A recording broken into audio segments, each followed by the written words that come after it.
Oh, we're just peachy. Yeah. Wow. Hey, Mm, hey, everybody! It's Sunday. Uh, Bitch day.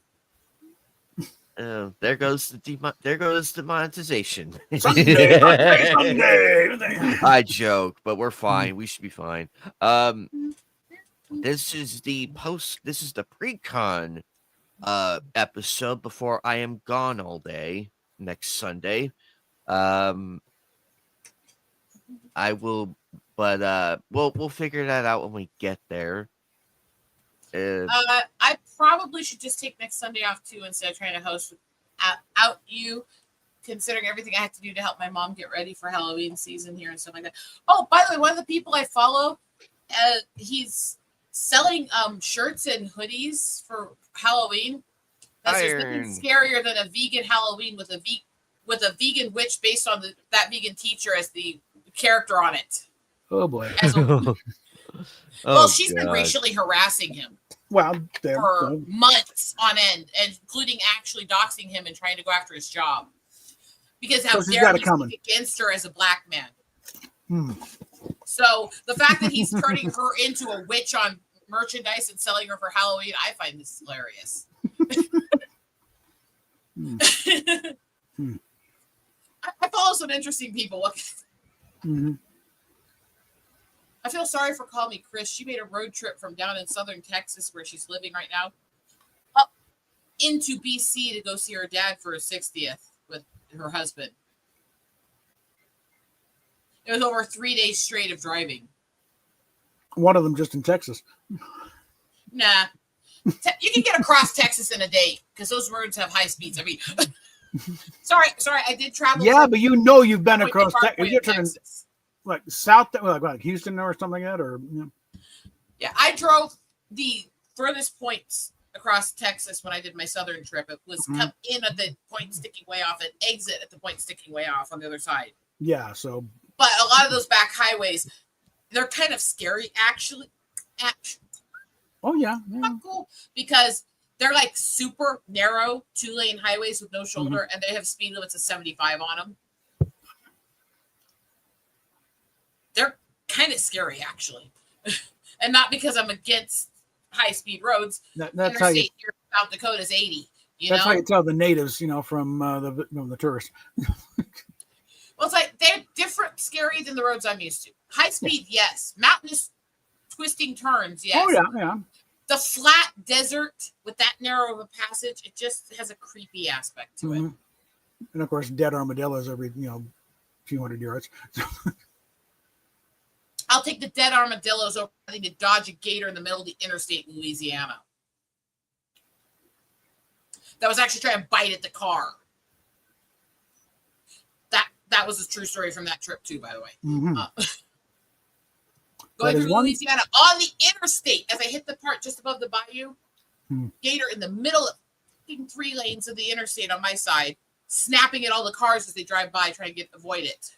It's one thing I lucky in the time spent in Florida. We didn't come across any gators. The only ones I saw were at Gator World. It's a no Tourette shirt.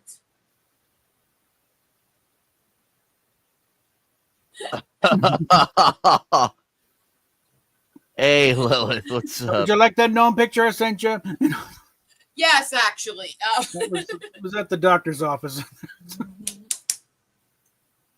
Gnomes are getting really popular, but I've been into them when they weren't. Yeah. The last couple of years, they're getting everywhere for every season. See, I'm trying to decide which one I think is scarier on a road, a gator or a bison. Because the gators, if you get out of the vehicle, are more likely to do horrible shit to you. Well, yeah. But bison have the ability to literally ram your car off the road by like 50 feet and flip you. So which one's scarier? And that's the thing, because I grew up in the mountains and around all this crazy wildlife. I can roll with it when I'm down south because it's maybe different wildlife. There's some of the same basic rules in place,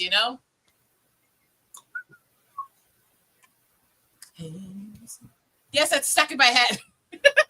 I would think the bison would be a bit, problem, because. Yeah, the thing with the bison that most people don't realize is when Hey, they're in David. stampede mode, they can average 40 miles an hour. They can hit peaks of almost 50. But they It's can't also- turn for shit. And also, the bison is like they're never alone. Okay. Yeah, actually, they're quite often alone if they're old bulls. They get kicked out of Yeah. the herd because they become so violent they'll kill all the women and kids. I was going to say, I think on average, though, I think usually you'd be in a herd.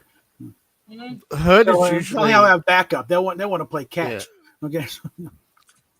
it's I watched a baby bison, still red dog, just starting to change color. So like about 2 months old. yeah. Kicked a I was freaking extended Jeep so hard it actually moved it and dented it in. going to say Mm-hmm. their nature's answer to the bear. I think like Actually, bears eat bison. Yeah. they do. Yes. But it's a fair. I thought the bison chased off bears. They're not a pushover though. No. No, No. the reason the bears got chased off from these areas is because of the fucking tourists and settlers. Yeah. And they're Oh, coming yeah. back. And they can't deny they're coming back. They keep trying. They keep saying, well, they're just passing through. The problem with that is I literally know of a cave in a canyon not far from town here Yeah. Mhm. where Because I've of been the, literally watching the baby bear in the trees the last few weeks. because during the shutdown, because there were nobody in the parks, the bears came down from the more isolated areas. I heard you missed us. We're back. Yeah. Damn it. And the Okay, bear let me said, check damn a it, there couple goes the neighborhood. bull bisons can weigh between 2,000 to 2,500 pounds. Which is in the neighborhood of your average car. Sometimes, Yeah. especially the econo boxes. Oh, Whereas the American alligators weigh up to 500 pounds. Yeah. So no, I knew There- an there's a alligator. I mean, again, Yeah, I I know. spent a year and a half in Florida. The only gators I saw was at Gator World in St. Augustine. So Hey, Daniel. Hey, everybody. yeah, so with most animals, if they weigh like 100 pounds, you'll get 50 to 60 pounds of meat because of bone, muscle, stomach, and stuff like that all have different weight values. So the actual meats you can use are usually about half to 2/3 of the animal weight. So with a bull bison, you can get between 1,500 to 2,000 pounds of meat. I need That's to a lot get of it. meat. I need to get at the Buffalo Bills grave museum.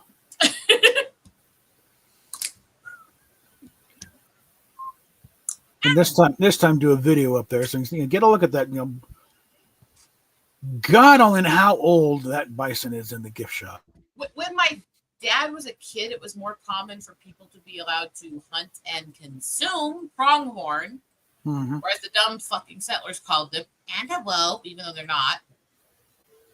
Side note, genetic testing has proven that the animals known as American mountain goats are actually a form of antelope. They're not related to goats and sheep, even though they look like it at all. They're not genetically related. And pronghorn are their own species. They're not related to anything else. I know what is over here. Yes, I'm an animal nerd. Me. Out in Well, I the think your woods. typical choice of photo subject would be a giveaway there. Well, the other funny thing is that, I've had people say, well, of course you're so closely connected to nature. You're native. It's like, that nothing to fucking do with it. Hey, I have Sailor. come from a very rural native family, and most of them look at me like I'm a freak for how close I am to nature and animals. It has nothing to do with being native at all. It's one of those stereotypes that, along with the whole noble savage bullshit, where we're supposedly like all these immensely spiritual creatures that are just perfect at all the time. It's like, oh, fuck off. I mean, Yeah.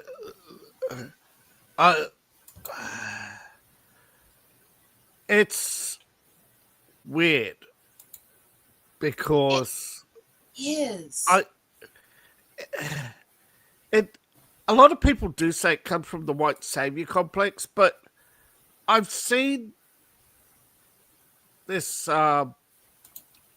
it's more born out of it's not actually I want to save you. It's a form of I want to oppress you. Well, you got to understand fully what they mean by white savior complex. It is you think that you have to save these minorities because you're better than them. You're more capable than them. You can thrive where they can't. They need you. That's We're white savior Christianizing these complex. brown savages. It is our duty. It is people who literally, I've got all this money and all this, and I'm so perfect, and I'm so white, and I'm so wonderful. I need to take care of all these poor minorities who just don't know that they can't do it without me. Yeah, but what I mean is that on top of that attitude is that I'm so white, I'm so better, is it's my Christian duty. There's also the wealth guilt. You know, oh, look at me. I've got the wealth guilt far more than the entire Christian building blocks of the British Empire. Come on. The wealth guilt far more than the Christian duty anymore, because it's not much in the Christian community anymore. But I'm saying it's the way people, more in the liberal. Yeah, but I'm saying the groups that originated these slogans, they are slogans. The groups that initiated them don't believe in Christianity, don't believe in saving people. It's a form of oppression where you create. Oh, it absolutely is. Yeah, it's right. You're creating a dependency where you create not just in the minds of whites that you have to take care of them. It's also meant to create a mindset in the native to be the taken care of. Well, if you look at the way the school systems have been rigged, both even in the inner city in the black communities, but far more in the native communities where they use the treaty laws to basically create a system of partial rights where we're not even treated with as much the constitutional rights as the rest of the country. They control everything in the education system. They control everything in the medical field. You can't buy your own health care and insurance. You have to go through IHS, especially if you're on the res. And if you're out of it, depending on what you fall under and how your birth was recorded, you still could potentially not be able to buy your own insurance and have to either get somebody else connected to you married into or someone to buy it, or you have to go through the res. And it's ridiculous. It is so ridiculous. And it is designed to teach you, to drill into you hopelessness. You can't do it unless we take care of you. It's to create two things. A, you don't feel like you can do it on your own. You feel like you're entitled and you don't have a way out. That's the other one too, is the exploitation of entitlement. There are groups who were involved in, a lot of this white savior complex isn't old. It's actually born out of the 1930s. Hippie movement, actually. Some of it too.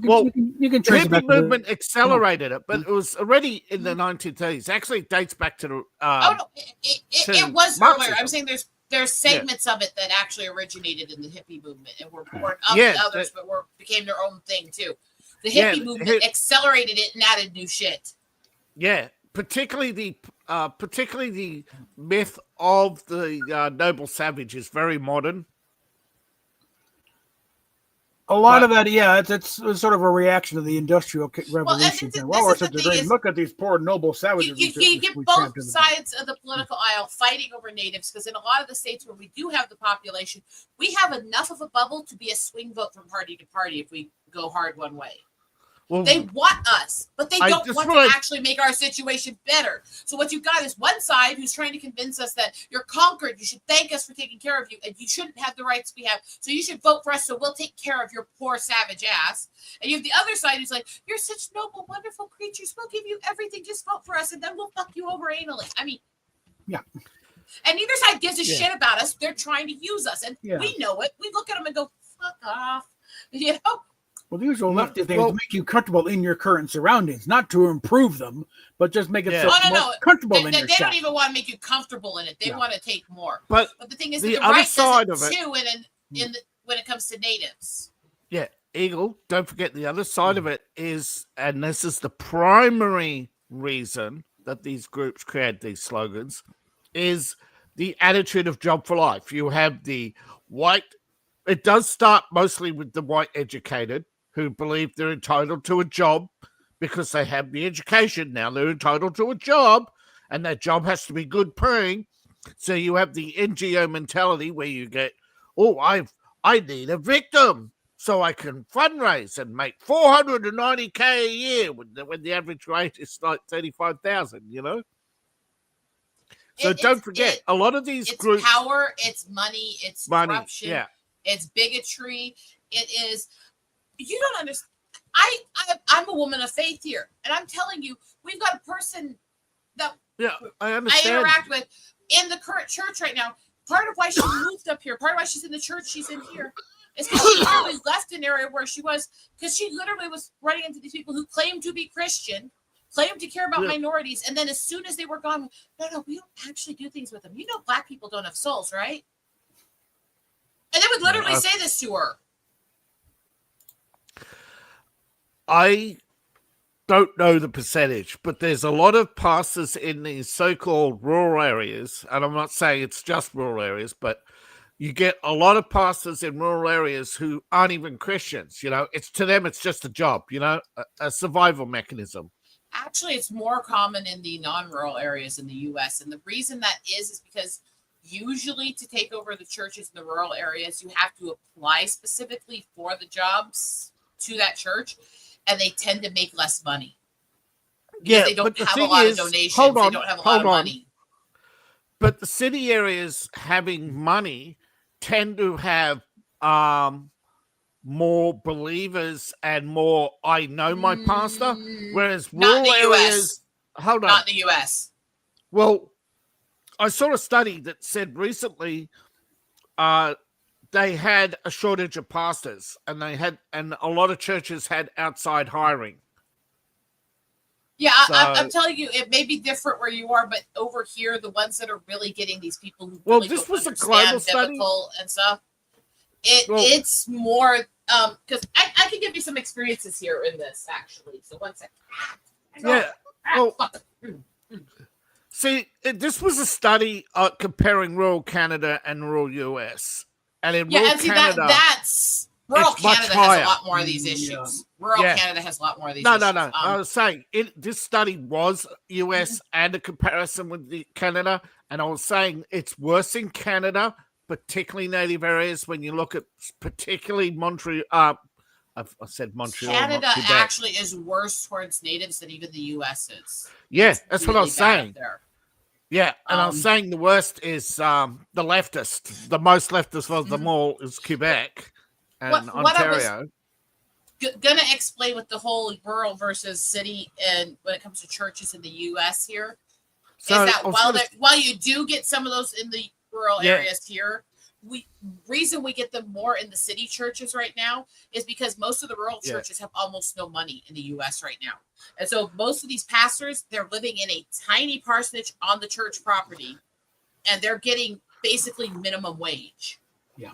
And so they're not in it for the money usually. However, in these cities, it's really easy, even in poor churches, to play the charity heartstrings of the community and get all this money and embezzle it, hide it, and stuff. So the corrupted stuff happens more often statistically in the city churches, but it does happen in rural. But what I will say is, I say this knowing that the Catholic Church in the city I was born in, in the small town I was born in, I absolutely hate, and I consider them part of the statistics of absolutely fake Christian assholes running it. So bear that in mind when I'm saying I'm defending rural churches a bit on this. It's with a grain of salt. You know what it also could be, don't you? Is what you often get with studies is perhaps maybe one of the reasons why it might depend on the politics of the area. Like you look at, I would say, look at the number of fake churches, say, in California, and those probably skew the numbers as well. That there are California has a much higher state income. So even if a church is paying the pastor minimum wage, there's so many regulations on how many hours they're allowed to work, how much extra pay they have to get for different things and stuff, the living that they're required to give them, that a rural church in California is not going to be dealing with the kind of poverty issues that rural churches in Iowa, South Dakota, and these other states are going to deal with. Yeah, that's what I mean. California's nothing but a bowl of granola anyway. What ain't fruits and nuts or flakes. Yeah, but I'm just saying, right? Your experiences are in a state that probably doesn't have half the issues that, say, California, Massachusetts, Some Nevada, where you have most of more. California's problems are self-inflicted. So. Let me put it to you this point. way. Yes, that's when the I point, say this, and I say this with a grain of salt, I have been involved in a lot of charities and outreaches in multiple states I've lived in and with neighboring states a lot. So I've done stuff involved in churches from everywhere from Washington, Oregon area through Idaho, Montana, Wyoming, Nebraska, North Dakota, Dakota here, Minnesota, Iowa, Illinois, Indianapolis. So, and Missouri. So I've actually dealt with some of the big major cities and some of the rural areas near them. Yeah. But I've also dealt with a lot of the really, really obscure rural areas too. Yeah. So one of the experiences you'll probably have, and you probably may notice this looking at it carefully, is I think the biggest corruption you find is usually when the church and an NGO are working together, particularly on migrant issues, because the more migrants, the more money, right? Those who get outside funding tend to be naturally corrupt because they just need more of the same to continue. That they're not actually interested in any of the outreach work or any of the actual community work. They're only interested in the part that gives them that NGO funding. But yeah, you'll find the biggest percentage of really, really fake pastors are mega churches or really obscure tiny churches where there's no alternative. And most of the area in between has a lot more variance. And they're all NGO related. They're all connected to because NGOs. When you get to, but of course, ask me, the biggest fake churches out there, hands down, is the Word of Faith movement. Okay, I think about three or four of that got totally broken up. The biggest corruption in churches and the biggest fake Christians out there is the Word of Faith movement, hands down.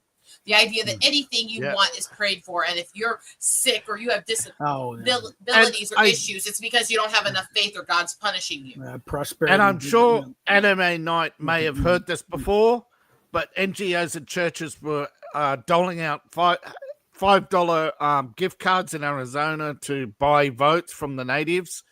And I'm sorry, but Native Americans, if you sell your vote for $5, at least put a 0 on that. I guarantee you, nobody who was being given that actually voted the way they were told. Natives, one thing I will tell you we have as a community, we will go along and say we're doing anything you ask, and then we'll do the opposite and laugh in your face. But what I mean thanks for the $5 gift cards, fuckhead. But I'm still saying, right? Arizona had a lot of areas turn blue because of the vote buying.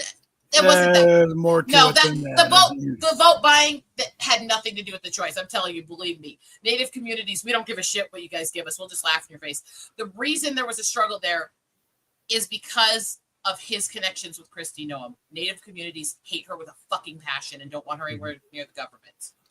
Hey, I was Charlie talking about the Nuclear, state what's up, election. buddy? What'd you say? Federal. Yeah, no, it's affected all of it. Because when you have the person who's trying to head a party kissing up to one of the most anti-Native people in the last 50 years, that whole party will take a hit for anybody who supports him or her. And that doesn't mean that everything those people are doing is anti-Native. It means they're looking at that going, we would rather watch her fucking burn in effigy than have anything to do with them. And I'm not saying it's right, but there is a hatred there that goes back. I think you're explaining. And it's well learned, apparently. Yeah. That's the thing. I would like to at some point sit Trump down. No, okay. We need to deal with something here. Okay. This is, fuck slavery. No, this is America's original sin that needs to be dealt with. I will put it this way. How is dealt with the natives? Bob, how much do I hate people comparing people to certain people from the 1940s? Plenty. Yeah. I will compare Noam to them from the stuff that she did in South Dakota and her self-hating her own race shit that she does. Because there is no way in hell she's at least part Native. Look at her. No, I was going to say I read something recently and I'm not sure if it's true and I'm not sure if I should say it, but self-loathing, apparently, I know that there are some Republicans who are self-loathing, but it just tends to be a very driving factor right now in left-wing politics, but I'm not saying it's you'll find it a lot in rural communities. You'll find it a lot in native communities. It just seems to be that there's a lot of depression and a lot of self-loathing. There's a lot of reason. It's suburban and urban stuff that really starts getting weird. Out in the you got to look at the reason why a lot of that's happening in the native community, and it goes back to the government control over everything on reservations for decades and decades, and what they've been putting in the education out there. You got to realize that most of the education system, part of why Mom didn't want us public school, is because they stripped truth out of what was done to natives out heavily. They've even tried to rewrite the Trail of Tears as being natives relocating themselves for the settlers. Yeah. Right. I saw a documentary about Custer, and I don't know how much of it's true, in the Black Hills, how a group of I forget who they were. They were basically bankers, but they didn't call themselves bankers. But that's a mess. No matter I think this is part of where I think Razorfist is getting the wrong spin on things. Yeah. Because he's a racist. He's a racist. See you next Tuesday is part of it. He has some. I guarantee you. I don't know where it happened, but he has some axe to grind with somebody who's sued through history. Somebody who Sioux has done something that he didn't like, and he has absorbed it to be all the Sioux are these things. There were all these racist slurs, and this was all their history and stuff.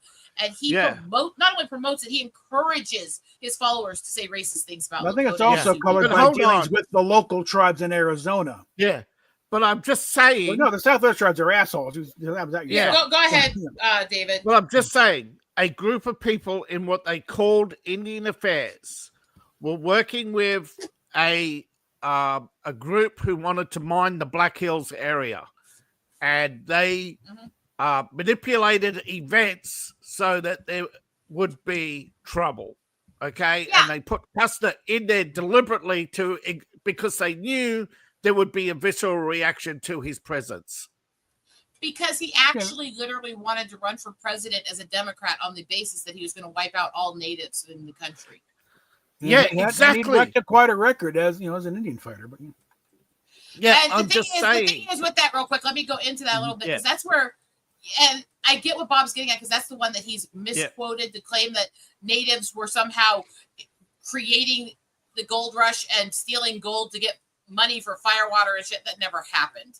I don't know how the hell he got that out of that, but what literally happened, Indian Affairs had nothing to do with Indians. It was a bunch of white people deciding what we got to do for our lives. Yeah. But he's decided that everything that Indian Affairs has done was something natives were doing. And I can't wrap my head around somebody thinking that. That's what I said. There was the Indian Affairs was a bunch of corrupt Washington bureaucrats, and but they weren't all government workers. There was a private group contracted by the government, and it was made up of bankers and miners and landowners. There were a lot of private groups involved in it. I was saying that often these landowners would be, from New York City or, Boston.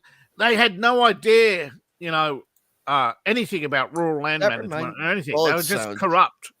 Bullets. That reminds me of the Teamsters Union back in the late 70s that were owned by the mob, where if you want to have a casino, you have to go through them, and it's not it's going to cost you a lot of money. Let me respond to what David was saying a sec here before I forget here completely. Go ahead. So what you're talking about with that, there was that issue, and the thing is that I said my piece. Go ahead. Indian Affairs was a complex issue, and there were a lot of private citizens work. What people forget is there have been multiple studies that have shown all this supposed evidence of people being scalped before the 1700s is falsified. They know this. They're still promoting it as being real everywhere. There's a reason for that, and it's insidious. And this is why I say we did not invent scalping. We perfected it. It was starting because the government was hiring bounties, paying people to bring them Indian pelts, which means hair and skin. So when the government started doing this to natives and started hiring gunslingers and criminals and stuff to kill us, we started scalping back, and we decided to show you how it's really done. I mean, Yeah. Hold on.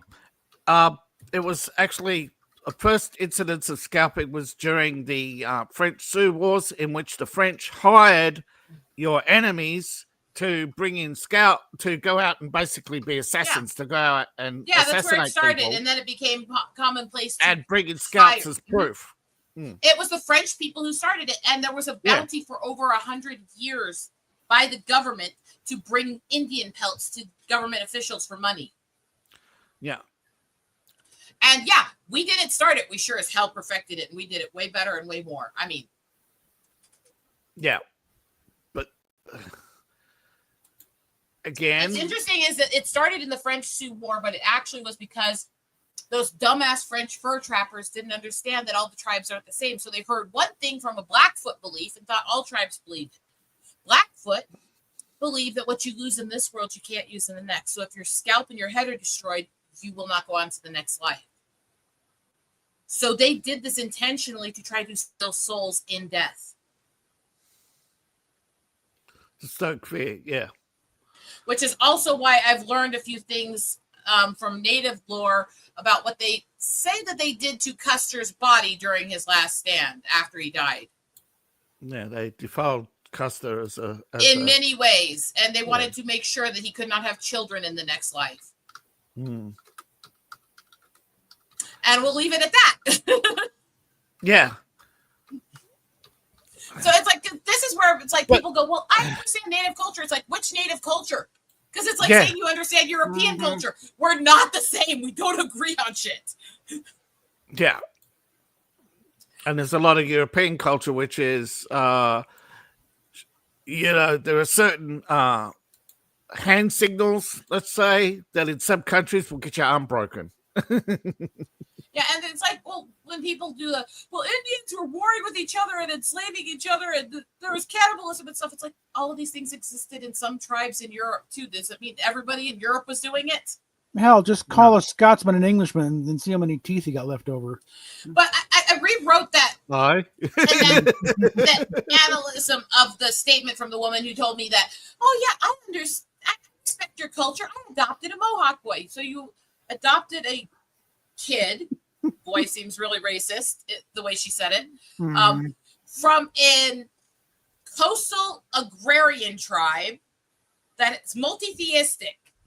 And you think that means that you respect my culture from a monotheistic, nomadic warrior tribe. Northern Plains. Yeah. Hi, McDowell. It's like, Hi, do you hear yourself, woman?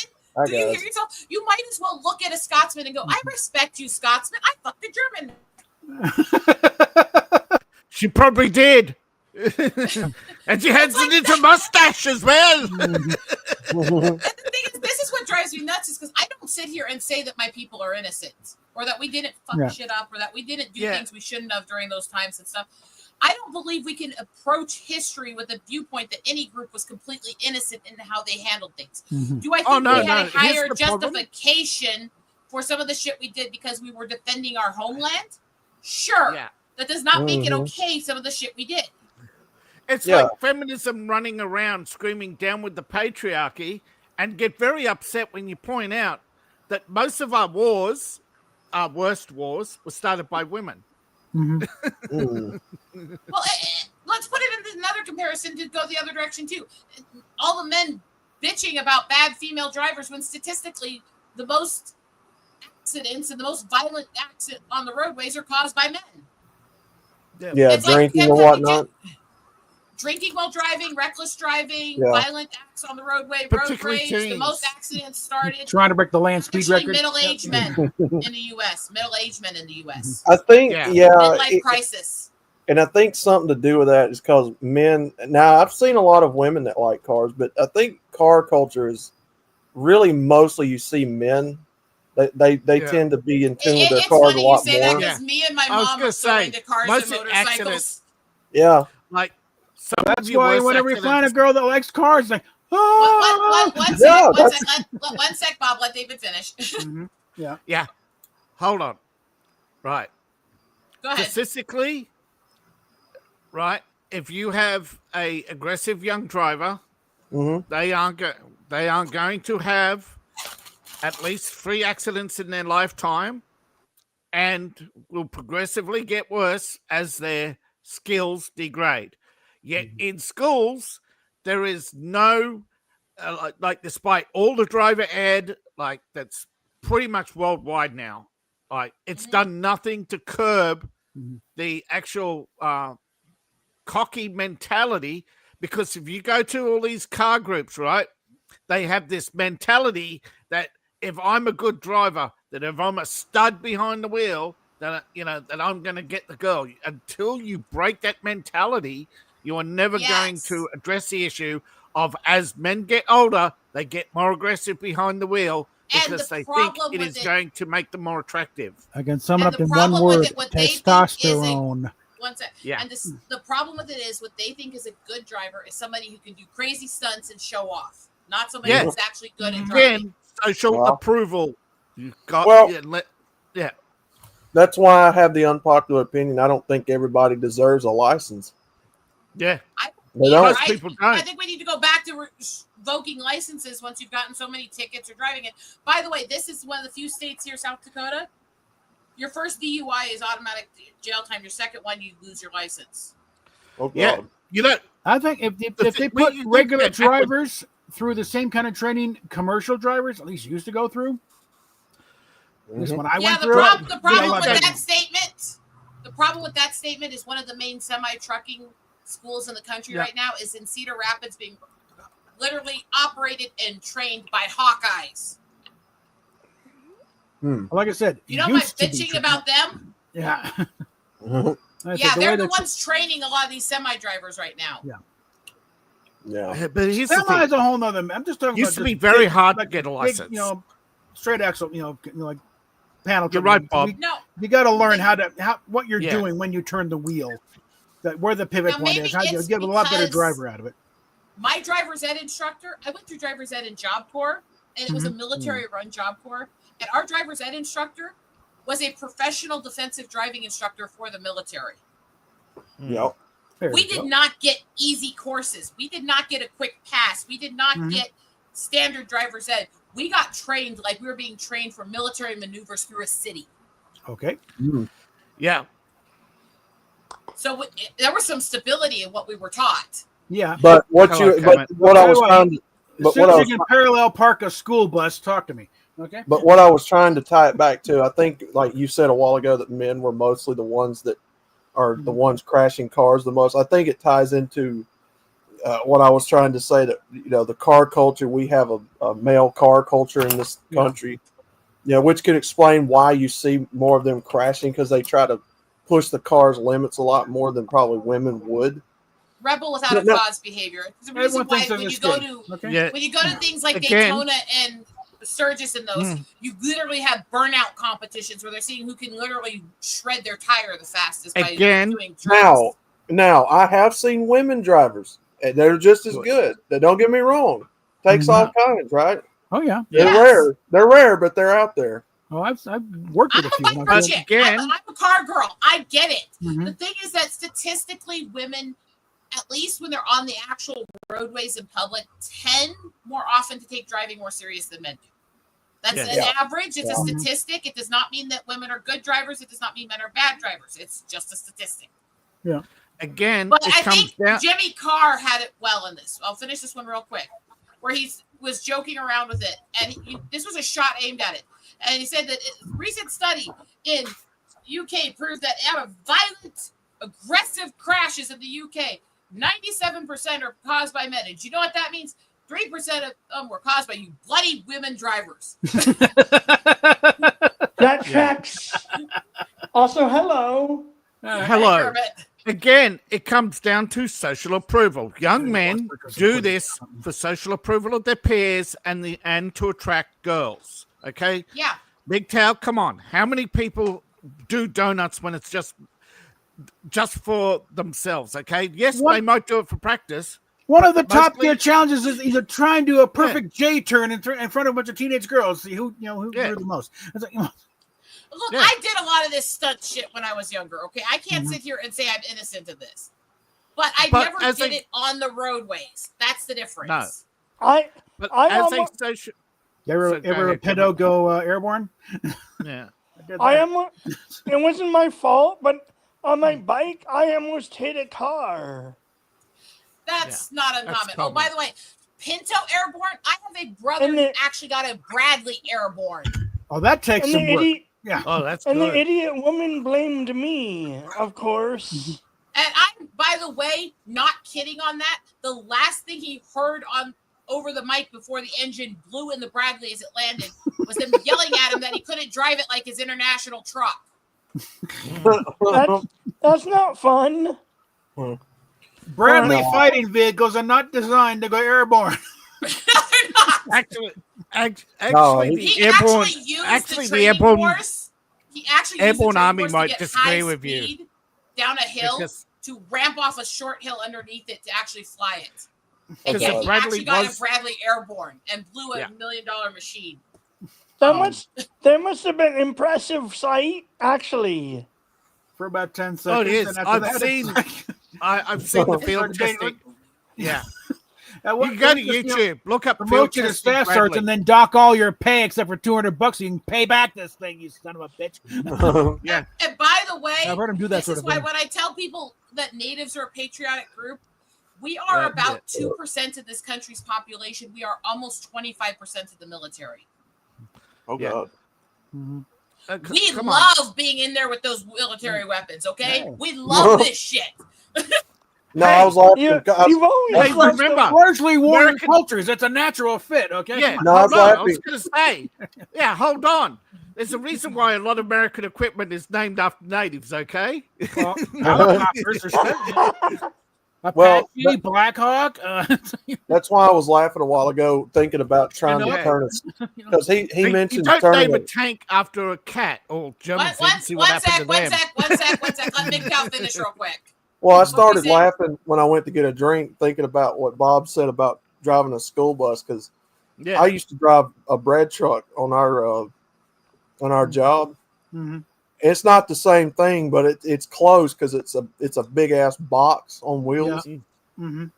And my dad used to drive school buses, and that reminded me of that. I could imagine them old 30, 40-foot long school buses. Oh, it's fun, I'll tell you. Especially when you load it with you're hanging out over the steering wheels. I don't like. Let's also be real here. When I comment and openly say that statistically men do cause more accidents than women, both times that my car got hit when I was stationary waiting to move at a light or pull into a parking space were by dumbass women.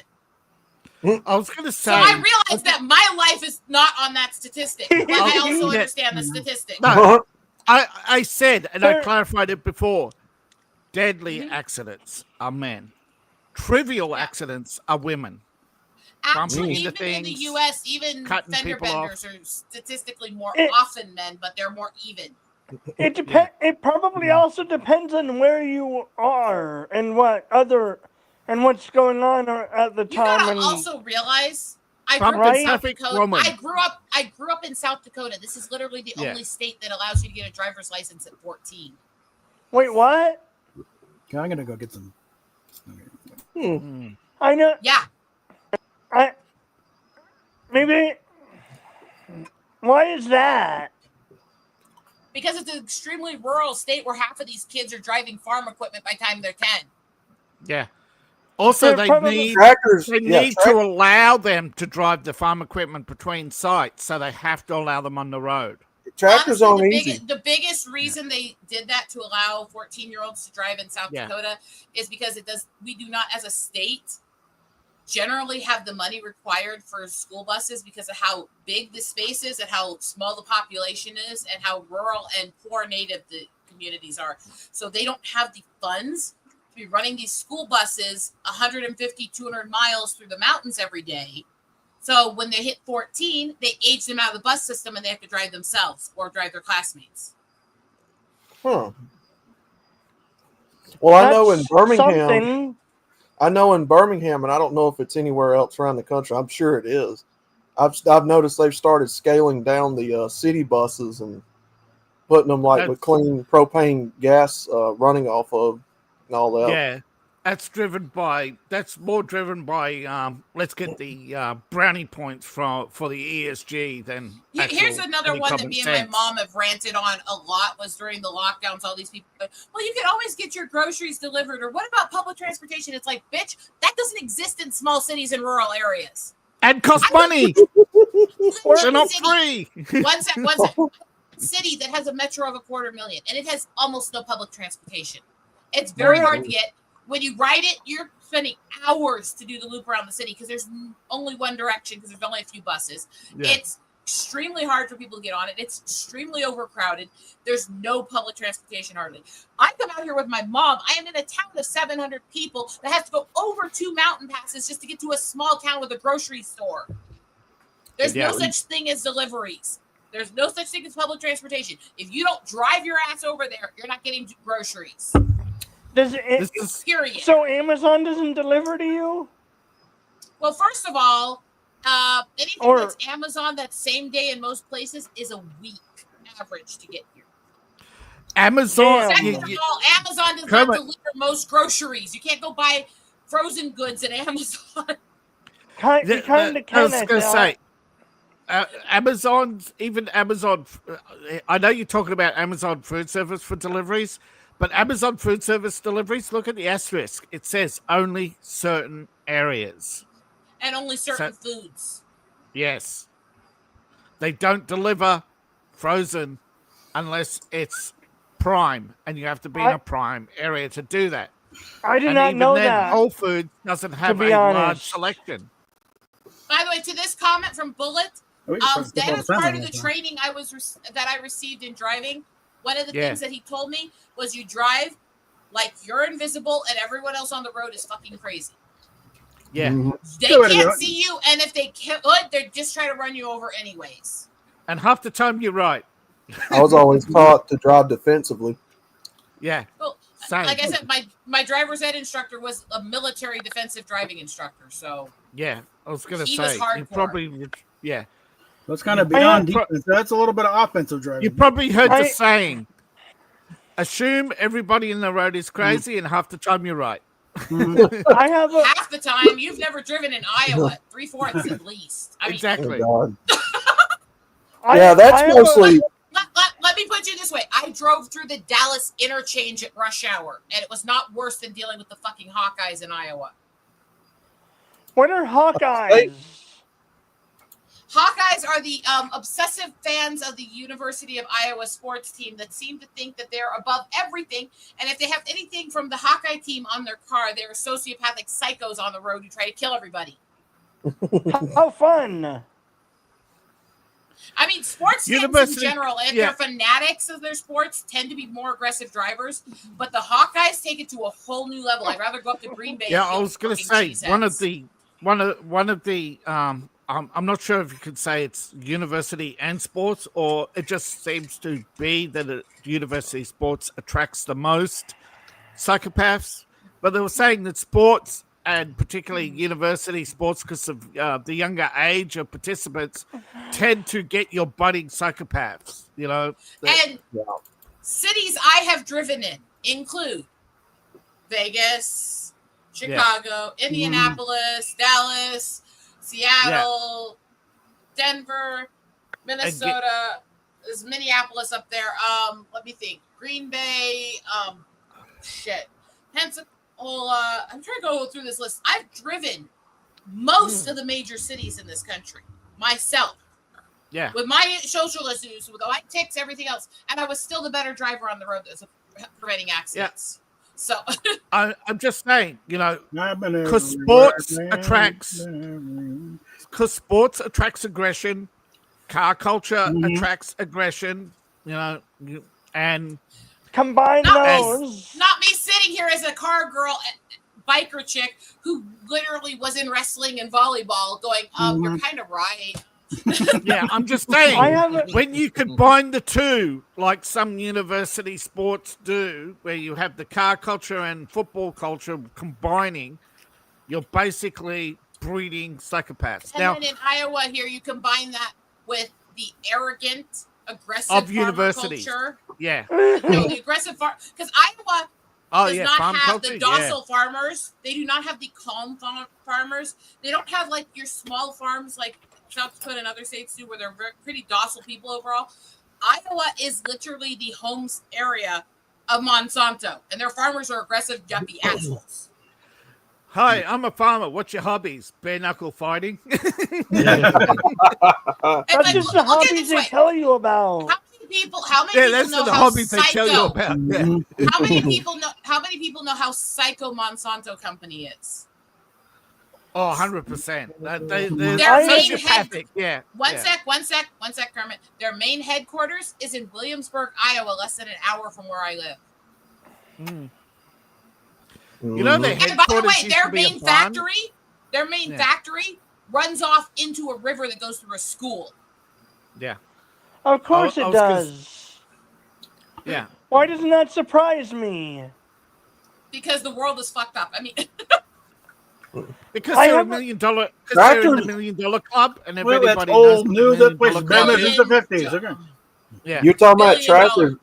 You're talking about tractors. Them ain't that easy to operate. Believe it or not. I actually drove a tractor. I've driven tractors too. You've got to be able to. You've got to be able to speed match the gear you're in. You got to be able to not over rev it. I mean, granted, it was in a circle and I wasn't really doing anything, but I mean that's kind of how Adam West was able to drive the Batmobile, because that thing was a piece of crap. But he grew up driving tractors as a kid in the farm. So. And then on top of that, you got to know how to work the hydraulics and stuff. The PTO shaft and the you gotta listen. You gotta listen to the motor. And if you're doing any lifting, you gotta listen to the hydraulics, because even if you start to hear even one moan or groan, you know you gotta ease back. Otherwise, you gotta pop a pipe.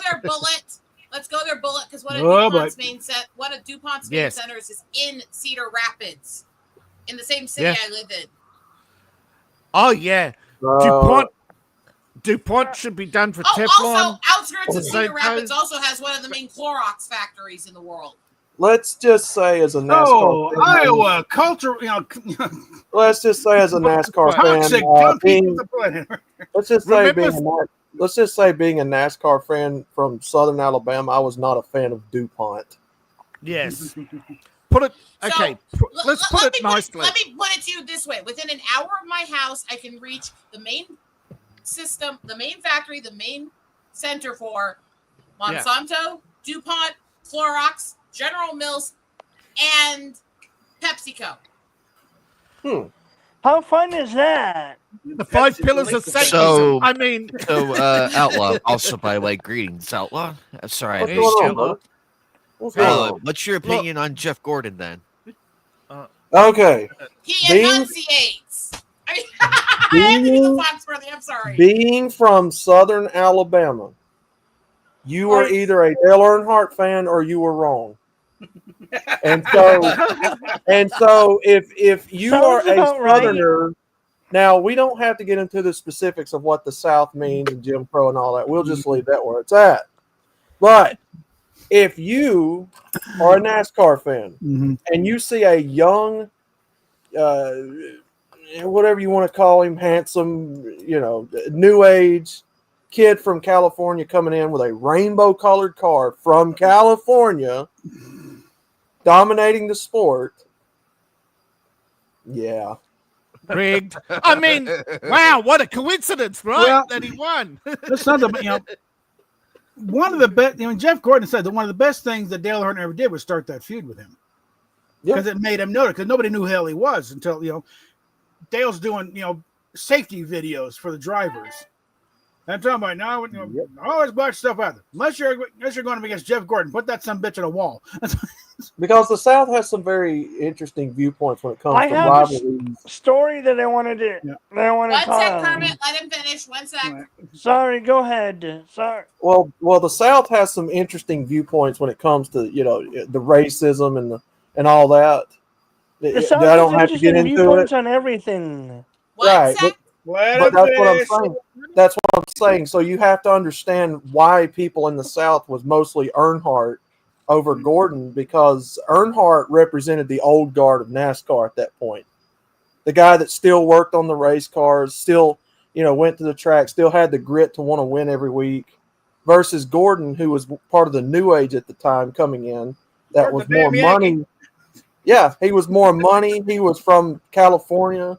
California doesn't have the best reputation when it comes to politics. So or humanity. Yeah, so you're coming into a sport that was at that point still Southern dominated. You got outsiders with money coming in. Basically, the sport's changing, the guard's changing, and Southerners were not too kind to see Jeff Gordon come in there, especially with a rainbow-colored car from California. It just didn't help his image. Yep. Now, can I say? I'll say this about California. They're a bunch of braggarts. Okay, they brag how they're the sixth largest economy in America. Take away oil revenue, and you have nothing. Okay. It's also you got to look at You're the worse size than of Iowa per without capita. oil. Per California, capita, you have to look at it because with California, when you break down per person, they do not make more than these other states. They do not contribute more. I was going to say Californian oil revenue. assholes. None of them Californian hippy dippy bitches would survive trying to get their fancy foods if it wasn't for all the whole grains, wheat, pumpernickels, rye, lentils, and other shit that's mainly produced in South Dakota. Mm-hmm. And California is also, it's mostly on momentum now that they're also they're falling also recently. Hold on, Kermit. Recently, San Francisco was rated the worst for seafood. Okay, it's the most polluted seafood in the world, and that must hurt. But yeah, what I was saying, people shitting on the street, literally. What I was saying in that, literally, there are over 20 of the most used foods in natural and organic and health foods. Their highest production place in the world is South Dakota, and that includes sunflower seed, lentil, and all of that. Yeah. Somebody called out Gavin Newsom on that because he was claiming that he rose the farm production in California, when in fact it's the other way around. He caused California to lose. Anytime Gavin Newsom says something actually accurate, it's purely by accident. Yeah. He's like the drug liar. Okay, and it's usually when he's talking about his hair. Yeah. But the one time he actually tells the truth and says something factual, it's like the unicorn finally figured out it was a unicorn. Yeah. And 1 sec, we will let you do your story. 1 sec, Kermit, though. I do not rent. I own my house. That part I'll get straight there. Second of all, I am not actually that close to them. I am on the far end of the city from all of that shit for a reason. Mm-hmm. But yeah, all of that stuff's in East Iowa there and spread out through Illinois from there. So now they did a recent study on the blood quantities in eagles, and they're finally rebounding and why it's happening and stuff. And what they found out is that eagles are becoming immune to lead poisoning, and that almost 80% of eagles have lead poisoning in their bloodstream. Oh, God. From the runoff from Monsanto on the farms. Yeah, I hate. Now let's let Kermit do his real quick because he's been waiting. You guys know I work at a rabbit shelter, right? Mm-hmm. No. Yes. Okay. I didn't know that. Now you do. Those who didn't. We got two surrenders the other day, and then we go about our business, and then they leave, and then they go to check on them, and one of them is missing. Well, rabbits do that. So we call the supervisor and we search the place, and we piece together one of the people who brought the rabbits in took the rabbit back without telling us. Oh, God. And then it turns out they never filled out the paperwork, so it was ours either. Here's the that was an interesting where I live, afternoon. Rabbits are illegal. Oh no! Where I live, rabbits are illegal. Well, you gotta remember, David's in the land down under there, so. Yeah, Oh, rabbits sorry. are actually a bit of a plague. Rabbits cause rabbits cause huge problems. Okay. Someone thought it'd be a I bright don't idea. know why they. I don't know. You know, they'll actually kill chickens to eat their food. Mm. Well, you got to remember the rabbits in Australia are not the rabbits in the U.S. All your animals are psychopathic assholes. Well, hold on. It'd be a cheap food source from this rabbit. And the thing is, there's no predators. Hold on. Let David respond. Let David respond. Rabbits are introduced to Australia, so they go. Yeah. They're Have not a good one, Bullet. They may be psychopaths. That's true. Mm-hmm. A lot of our animals are psychopaths. Do not raise your fist to a kangaroo; it will hit you. Okay? and it weighs more than you. I've seen plenty of footage of kangaroos literally running up to stationary cars and just kicking them or the people in them. Yes, I've had my car kicked. Okay, I know you're absolutely right. And I had a rental car that was literally head bashed by a bighorn baby when it was just walking across the street by us. You wonder why. Okay, a lot of people wonder why our northern beaches aren't tourist attractions. It's because their sharks are afraid of the crocodiles. Oh, so dear. What I was going to say real quick here is when you instigate an animal coming to a climate it's not accustomed to, weird shit happens. Look at what happened with all the pigs that escaped farms over years. Well, you know the cliche about rabbits breeding? One sec. Look at what happened to all the pigs that escaped farms for decades in the U.S. here. They became wild boars. Look at what's happening to the wild boars. Every generation's getting bigger. We have ones now that are bigger than cars in places. What? And they're still getting bigger every generation. Yes. Mm-hmm. How is that possible? Because they're readjusting as a species to this climate they're not accustomed to. And how are they getting enough food? Wait, what species? The wild boars. No predator. They're not species specifically. There are all these different pigs that have escaped farms over generations. Pigs. I've raised pigs. Changing. We need to do something about that. Pigs will have to be generations. One sec, guys. I wasn't finished. Let Rosetta finish her statement. So what they're having issues with now is they're getting bigger every generation. And I can even attest to this. When I went to Ohio to see Drew Lynch last, along the highways I entered the state, and this means they're getting out of the south into the north, was one of the boars that got hit by a semi. And it was so big, it was shattered into 4 pieces, and it looked like 4 deer dead in the ditch at a glance. That's not alarming. Well, I think pigs is not even generational. The same pig, it gets out in the wild, it'll start growing tusks and getting looking like a razor. But they're changing so much every generation. They don't know how big they're going to get. I've raised pigs. They grow their entire life. Yeah. Yes. Okay. Yep. They don't stop growing. Yes. Okay. Here's the things. It is very common, particularly with great whites and razorbacks to mix. That is a bad combination because they both are overeaters. Okay, and pigs in the wild. Because they come from, a lot of people don't know this. Pigs came out of the Middle East, okay, where there was rare food. So they would store up lots of food, and over time they would shrink back down as they starved. But because they're introduced around the world, you ever read Starbeast from Henline? Pigs were part of what Lummox was based on. Ability to eat anything and grow and shrink based on what you're eating was based on that. But there's a mutation that's happening too because they're not of overabundance. Yeah. No, it's not just that they're not from this climate. There's a mutation that they're not. They haven't figured out. They're trying to figure out where they're changing and they're becoming almost prehistoric monsters at this point.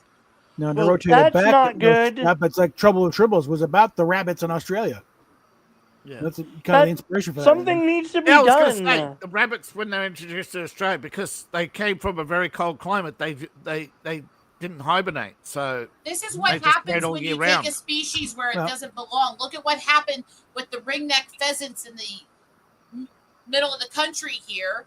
They killed off almost all the forms of natural prairie hens that existed in this country. Yeah, this is same with. They need to do something about the wild pigs. Well, that's why they're trying. It's not that easy. No. I'm sorry. If you put yourself out in the wild, if you're out in the wild and you see a herd running at you at high speed of animals that are near as big as your vehicle, which will eat anything from people to vegetation to cars to other shit. Are you going to stay or are you going to flee your ass out of there? Pigs also Run. can smell You better you hope coming somebody a can throw you mile with a away. licensed machine Okay, gun. Okay. pigs can smell you a mile away. They will avoid human contact. They're not dumb animals. boars Okay, they aren't, are though. highly intelligent predators. Boars aren't, though. They are hunting people in the woods. Yeah, I was going to say But How it's like, they're highly why have is some pork of the intelligent why is predators. pork such a staple in Hawaii? Because they got to hunt the pigs constantly that got Yeah. loose there. Same thing. I do wonder if some of the disappearances have been pig related.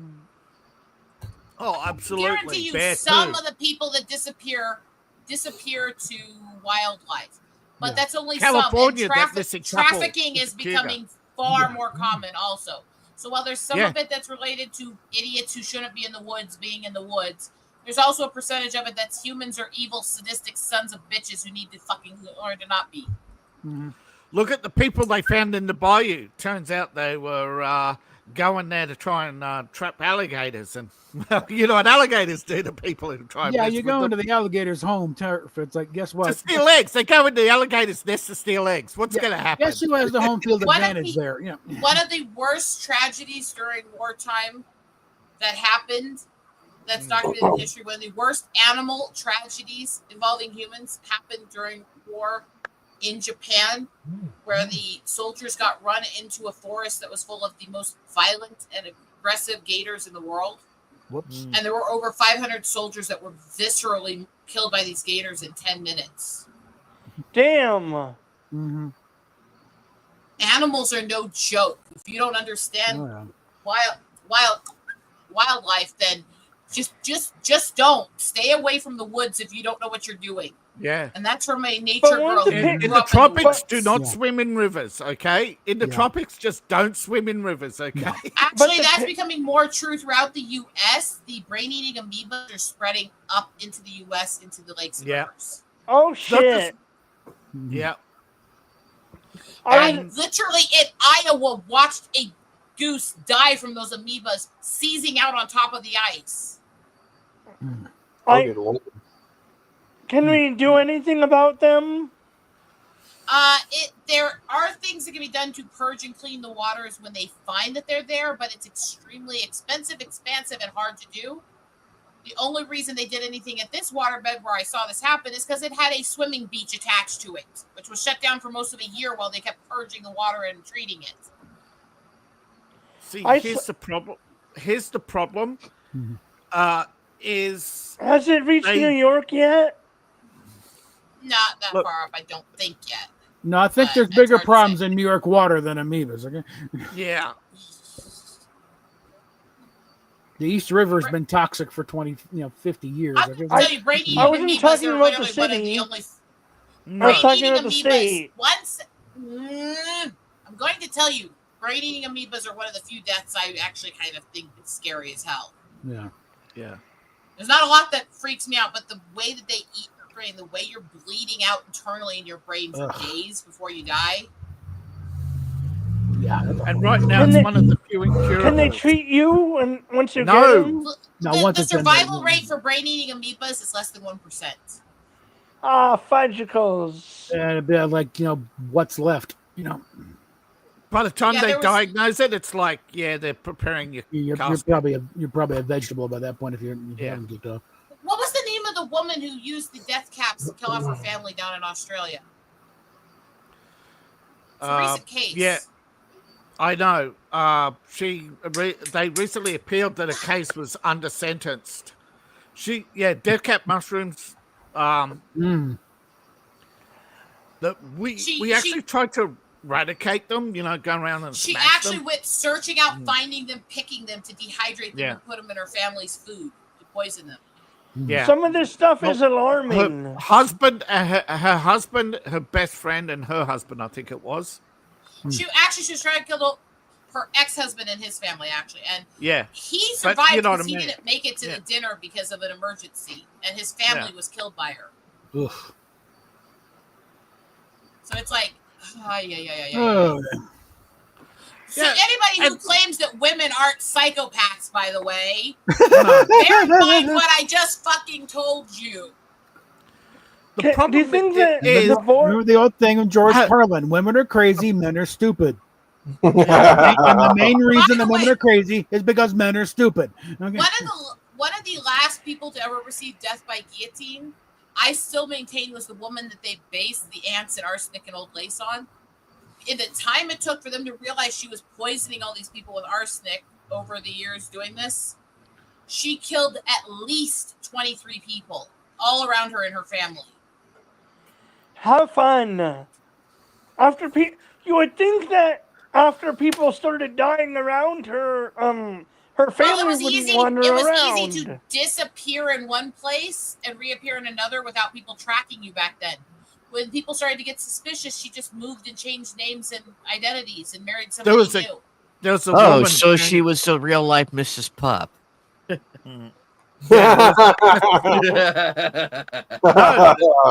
true. The thing is that when it comes to serial killers, it's about even with men and women. The thing is that women, when they usually do it, tend to be either Black Widows or Angels of Mercy. Yeah, or I was going to say specifically they're specifically targeting their children. So either they're putting people out of their misery because they think they're doing a mercy for people, which is the ants and arsenic and old lace. Sometimes they are. Or one sec. No, or it doesn't matter. One sec. Or they're doing this for power, money, because they like killing men. Men generally, when they go serial killer, it's one of a couple things. Most of the time, it's sexual. Psychosexual, usually it's driven by what was pushed on them that they had to repress when they were young, which is why they're overrepresented in male serial killers with gay men targeting other men. No predatory urge gone nuts. Yeah. That should surprise me, but it doesn't. If you look at the serial killer epidemic in the 60s and 70s, and you start breaking them down to Dahmer and Candyman and them, a lot of them were gay men going after men and young boys.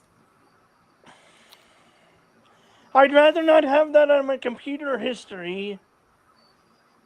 Well, if you're researching the serial killer by who he was, they're not going to flag you as trying to do that stuff or something.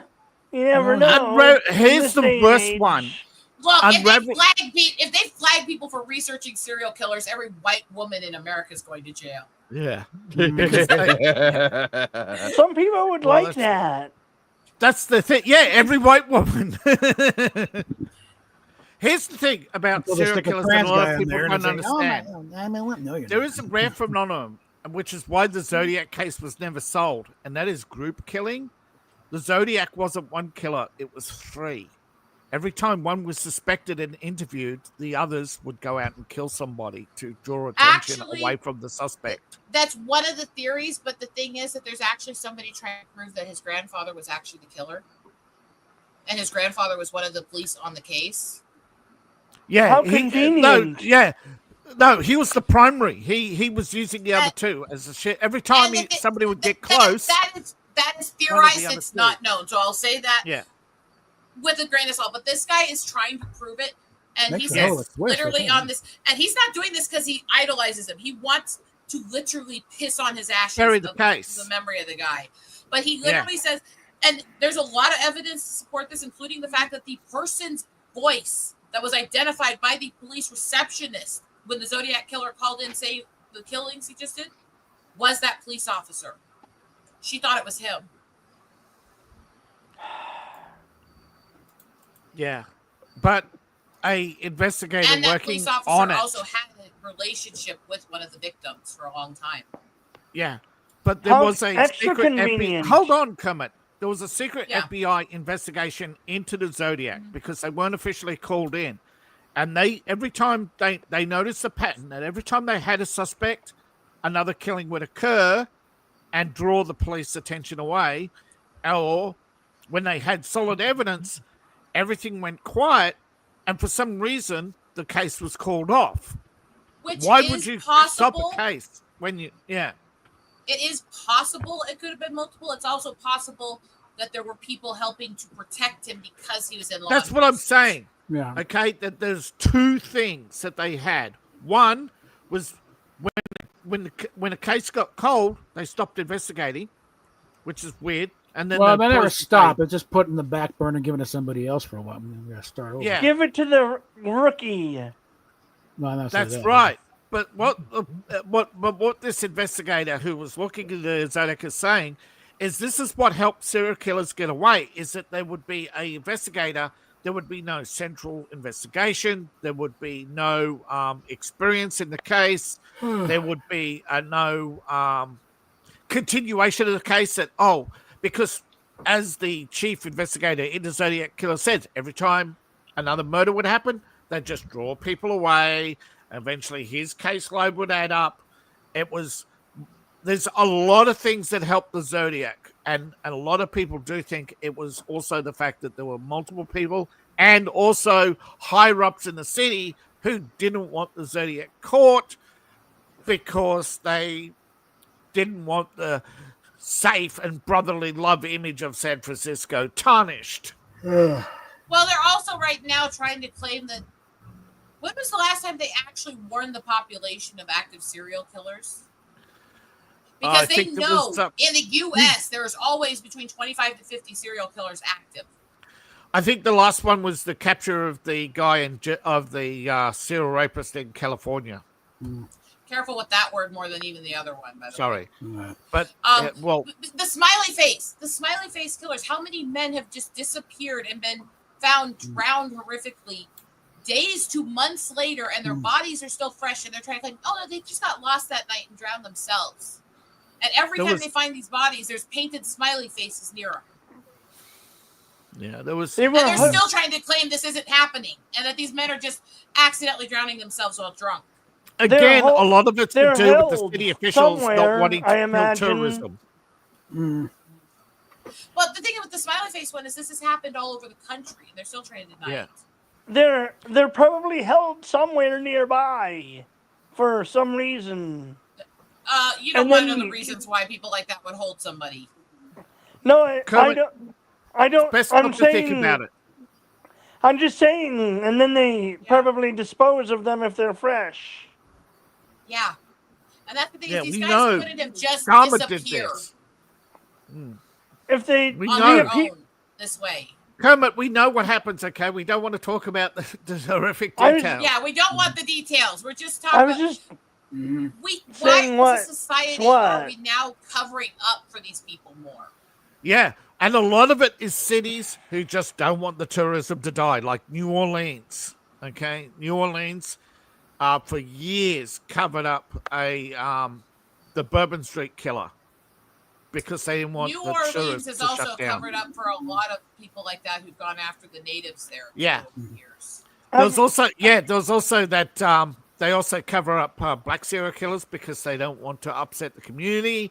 Particularly, there's a case recently where a student ended his own life, and they don't want to accept it. But he was the victim of Mean Girls. And that's another thing. Where do you draw the line? Where a group of young girls will bully a boy into, and this has been found in other countries as well, particularly in Japan, where girls will bully somebody in and try to get them to end their own life.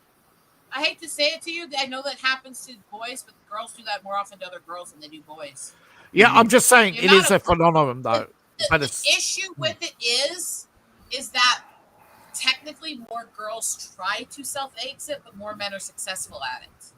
Yeah, but what I mean is that this boy was not lynched. He was bullied by girls of his own race, by the way, and he ended his own life, but the community won't accept that, and these girls have gotten away with it again. Of course they have. You want a scary issue that's going on? Is they have an age of accountability law in South Korea where if you're under 14, you can't be held legally accountable for anything. And they've got roving gangs of children that are committing violent adult crimes knowingly and taunting the police about it. Because they can't legally do anything to them. So they'll literally do everything from armed robbery, sexual assaults, murder, everything else, and taunt the police after they do it. That you can't touch me, I'm too young. There's also countries that are now punishing people for self-defense, which is sick. Oh, I hate to break it to you. that's happened even in the U.S. here for a long time. Yeah, I've heard California. also about blue states. It depends on where you go in the It's US, not though. just. It's not just blue. No, it's not. It doesn't matter where you're at. There's if you're going to do self-defense, it is going to be a battle to protect yourself after. B, it is really easy to easily be deemed as the one at fault in self-defense. And I can even tell you from when I called in the neighbor that was on my property threatening me, the cop sat there and told me it was my fault for saying fuck at him.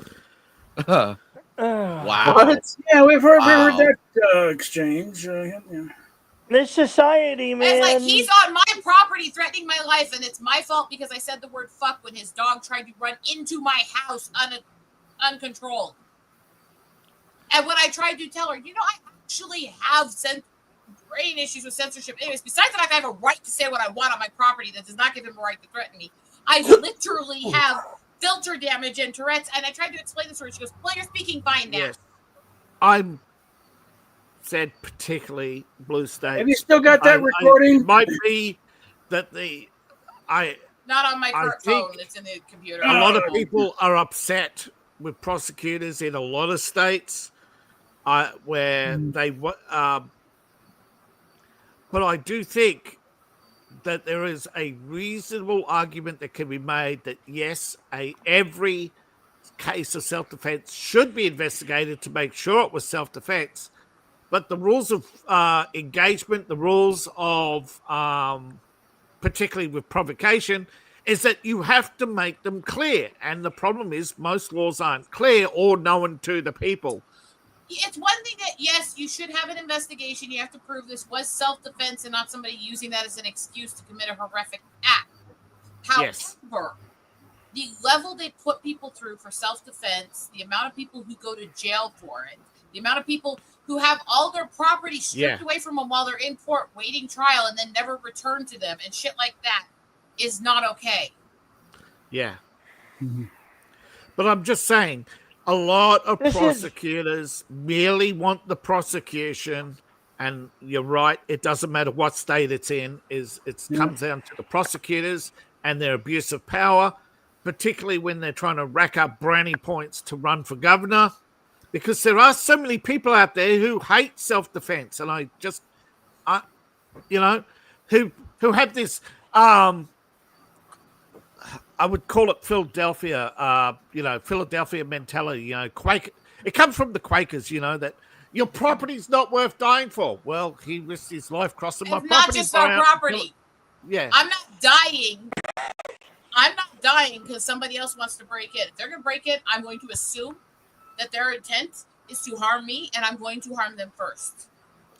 Yeah, but I'm just saying there is a basic moron mentality of attacking self-defense in order to force their beliefs. Oh, I know. You. I've been through it. I've been told I was a horrific person from defending myself from really horrible people that did really horrible things to me. And again, I've been told it was my fault for defending myself. It's like I would have died if I didn't. A while back, I remember hearing a distant woman scream. I don't know what that was. And it could have been someone having fun, or it could have been a horror movie. Or it could have been a mountain lion. Yeah. That's true, too. It sounded like a woman screaming. It was at Anime, like 5... You want to do the movie thing now? It was at like 5 a.m. Well, I got the card game ready to go if you want to do that. We were going to do the DreamWorks one this week, remember? Take care, everybody. Take care, David. Bye, Apple. Bye, brother. Mm-hmm. It's like I've been here an hour and a half. We got to do the DreamWorks if we're gonna, because I can't stay too late. I enjoy talking with you, Eagle. Mm-hmm. Well, thank you. So you got your thing up, Anime? Get on camera, you lazy wanker. I don't want you off camera. You could be fapping next to me. Pull your pants up and get on camera. I could be too. I am wearing pants. I'm not. I'm wearing shorts. I I could be what you Just said when I anime thought is you can't be doing. any more vulgar. I'm partially Just below when I you. thought- You don't need that. Get- I'm wearing shorts, although they are skin toned, so it doesn't Vulgar. really do much. I have shorts on. Alrighty, give me a minute. Let me get it set up and everything. So wait, what? It looks like I'm just wearing a big gnome shirt with nothing under it. Yes. The imagination I'm taken boggles. so bad. We're doing this again? Great. I like some, although I do like some of the movies.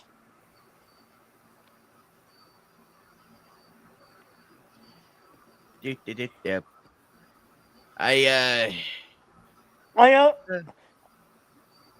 Another day I also learned how to do the rabbit Heimlich maneuver.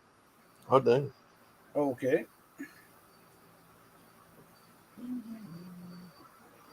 That was an interesting class shift meeting. That's the sort of thing. It's like I never thought we'd see these two words put together in the same sentence.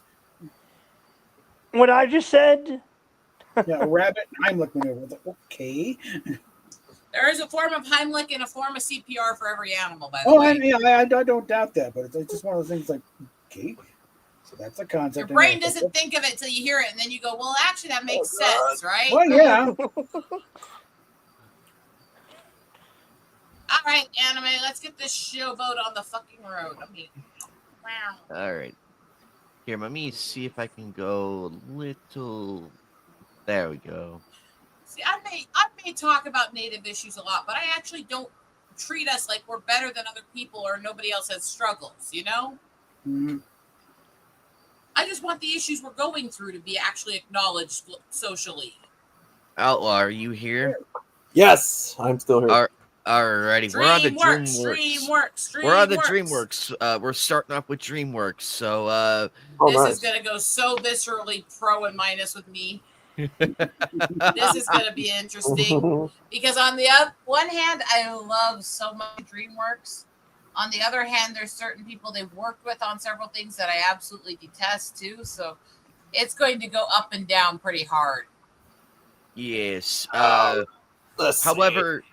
I have a new rule. I have a new rule in this. Okay.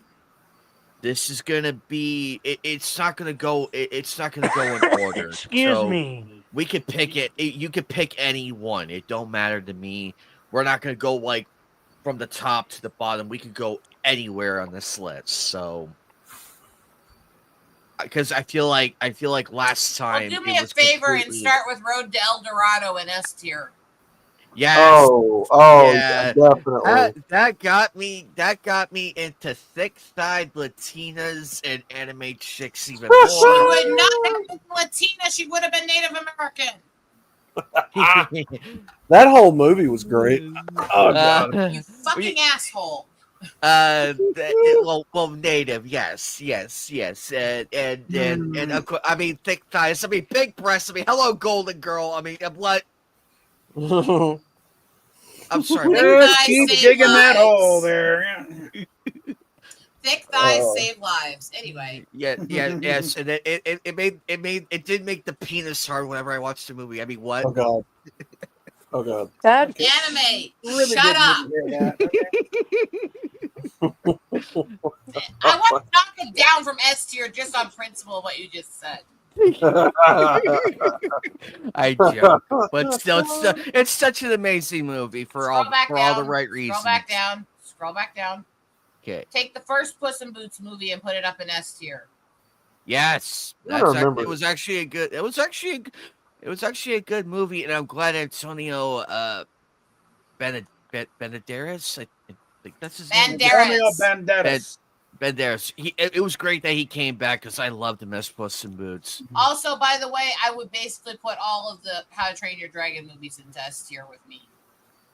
The movies are all fucking solid, wonderful movies. I haven't seen all of them, but I agree. That sucks to be you. It does. They're fucking phenomenal. I love How to Train Your Dragon. Did I there's one right there with Toothless and his girl. Mm-hmm. Okay. You just had it. Go back there. Right there Ah, where you were. okay. Okay. Was that all? Was that all of them? Well, we had the live action too. Wait, No. Let's see. I'm so glad I'm on. Them messing and having to remake it live action automatically gets a blah. I'm so glad I'm on a laptop now and I can see this better.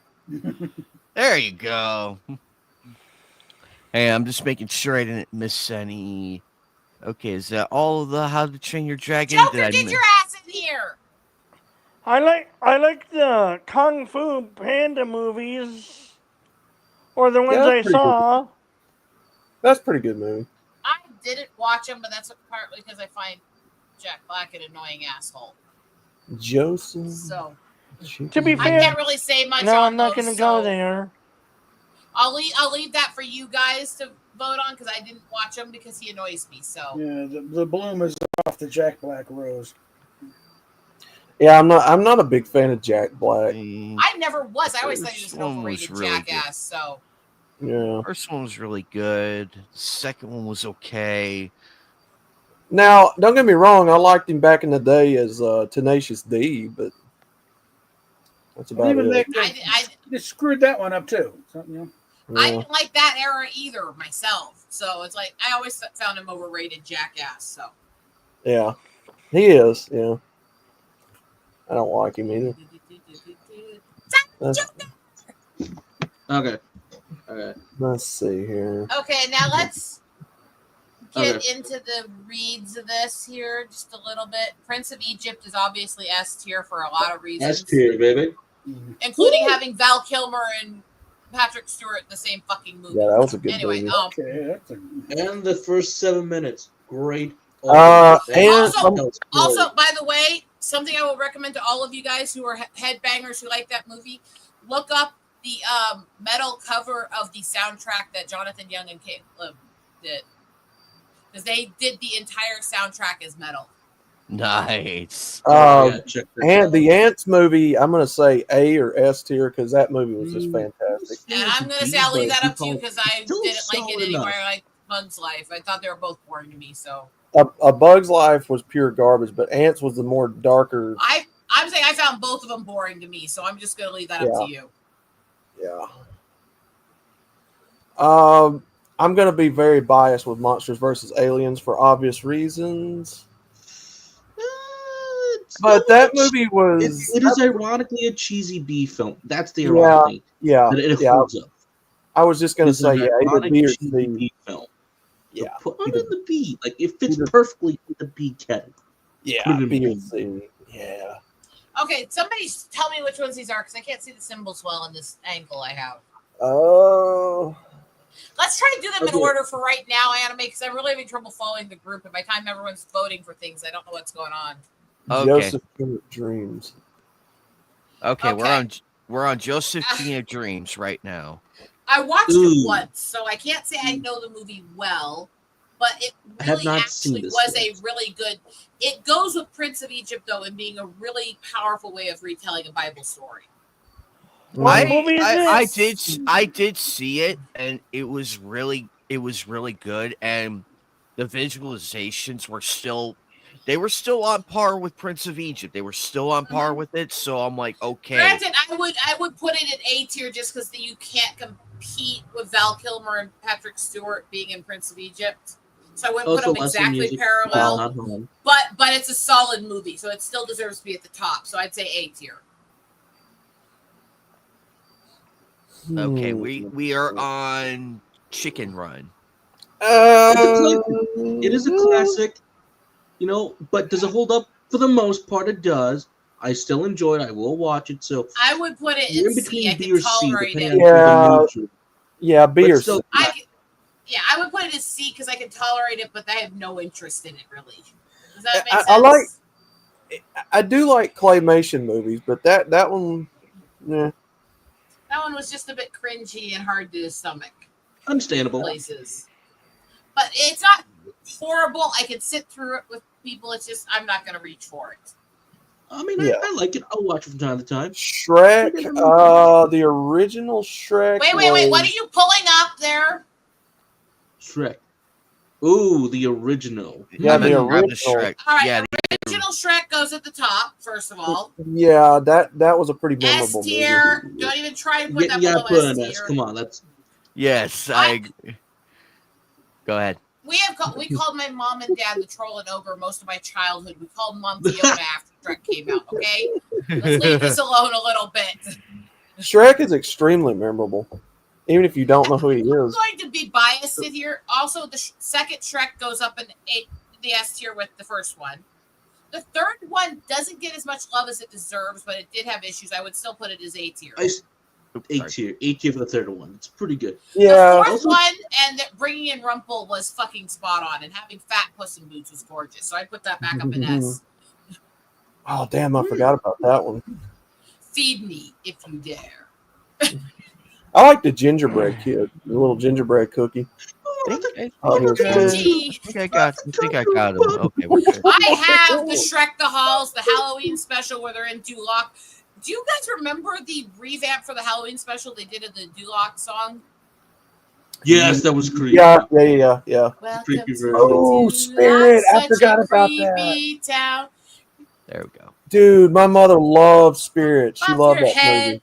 Both of the boss, It's baby, a movies, and creepy P. place. Spirit's probably about A or B, maybe. I I love would say Spirit Away. That's A like an because for the me. effects it did and the understanding it did At the of. time, they were pretty cool. Let's put That it was this a way: cool it movie. actually encapsulated part of what happened in the wild when the horses became a part of the area here, because it changed the culture of the country, and so acknowledging that I think was actually really positive. It is also a movie that heavily relies on showing than just telling you. There's the humans are the only voices. All the animals are silent besides Matt Damon's narration of Spirit, and it has a great soundtrack. Honestly, people definitely need to rewatch this more often for just how good it is. Actually, Yeah. it starts simple, but as Eagle says, you actually get to learn a bit more of a history to it as well. So it's that important, really. Very good.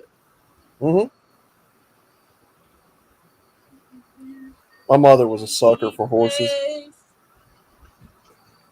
Technically, there's a wild horse sanctuary in the Southern Hills here where I'm at.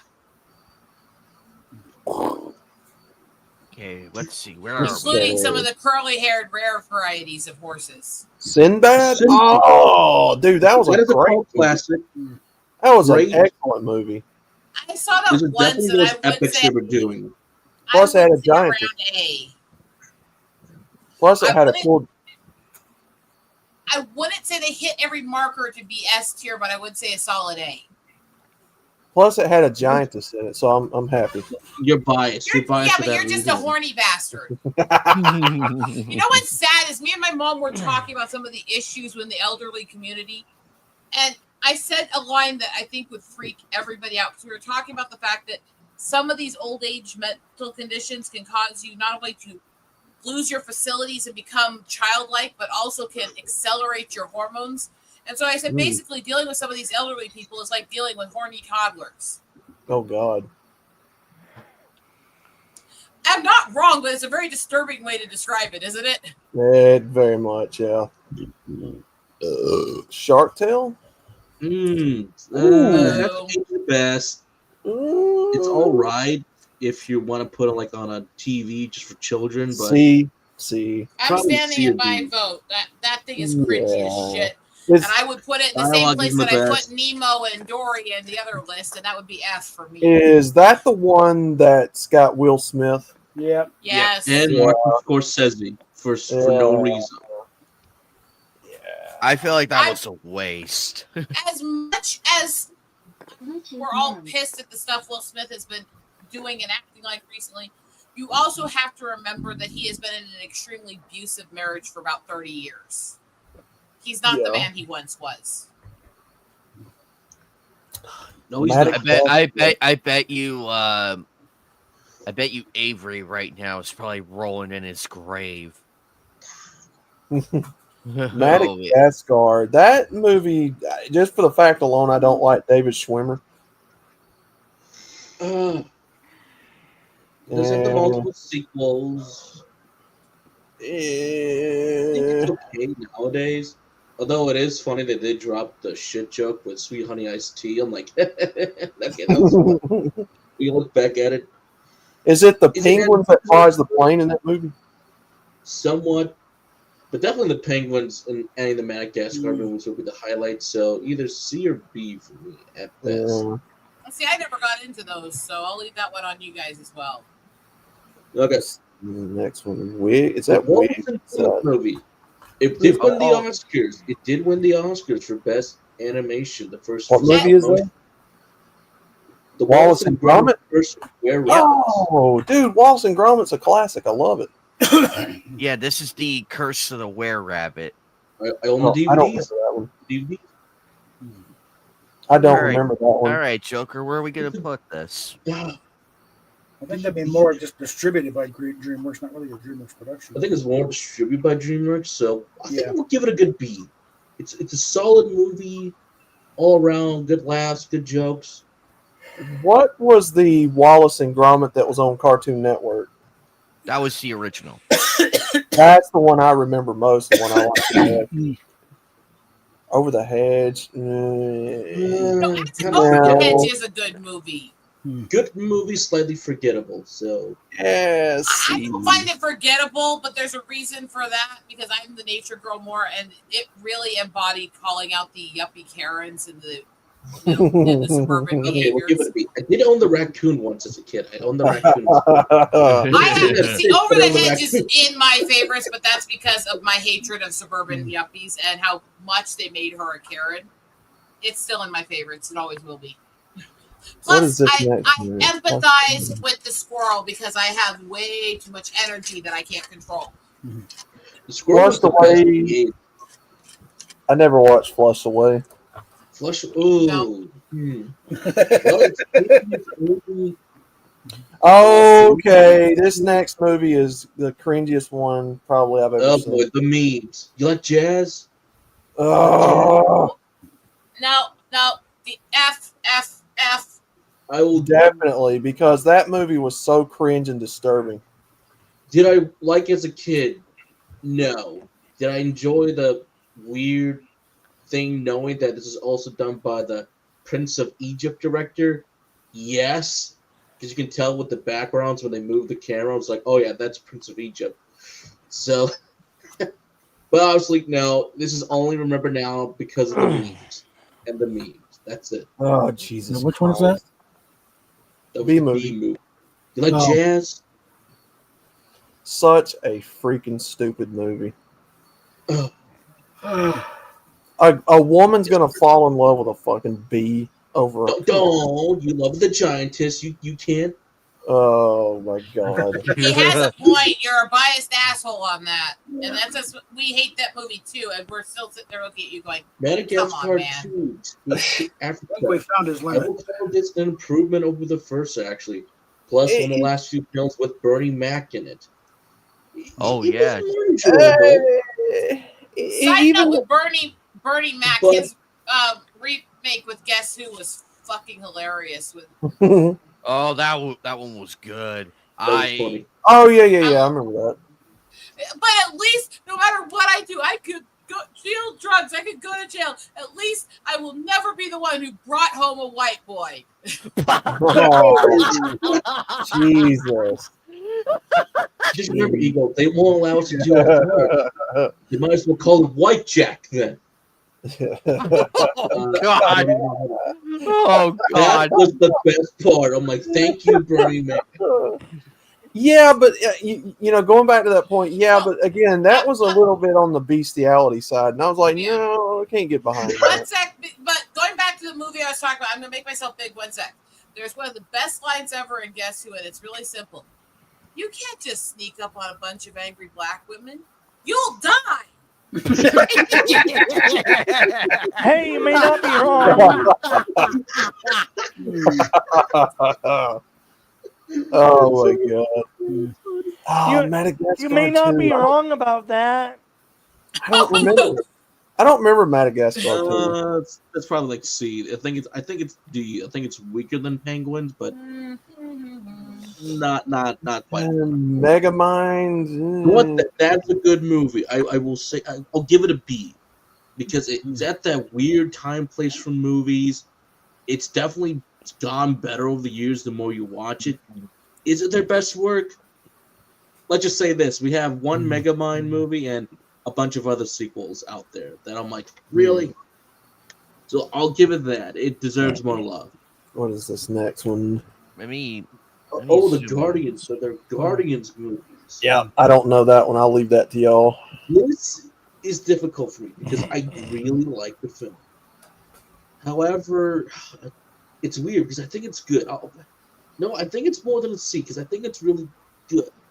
I think my main issue is story-wise. So B-. It's between B and C because I think it's really good. B-. It's tough. It's tough to get by. And like Jack is relatable.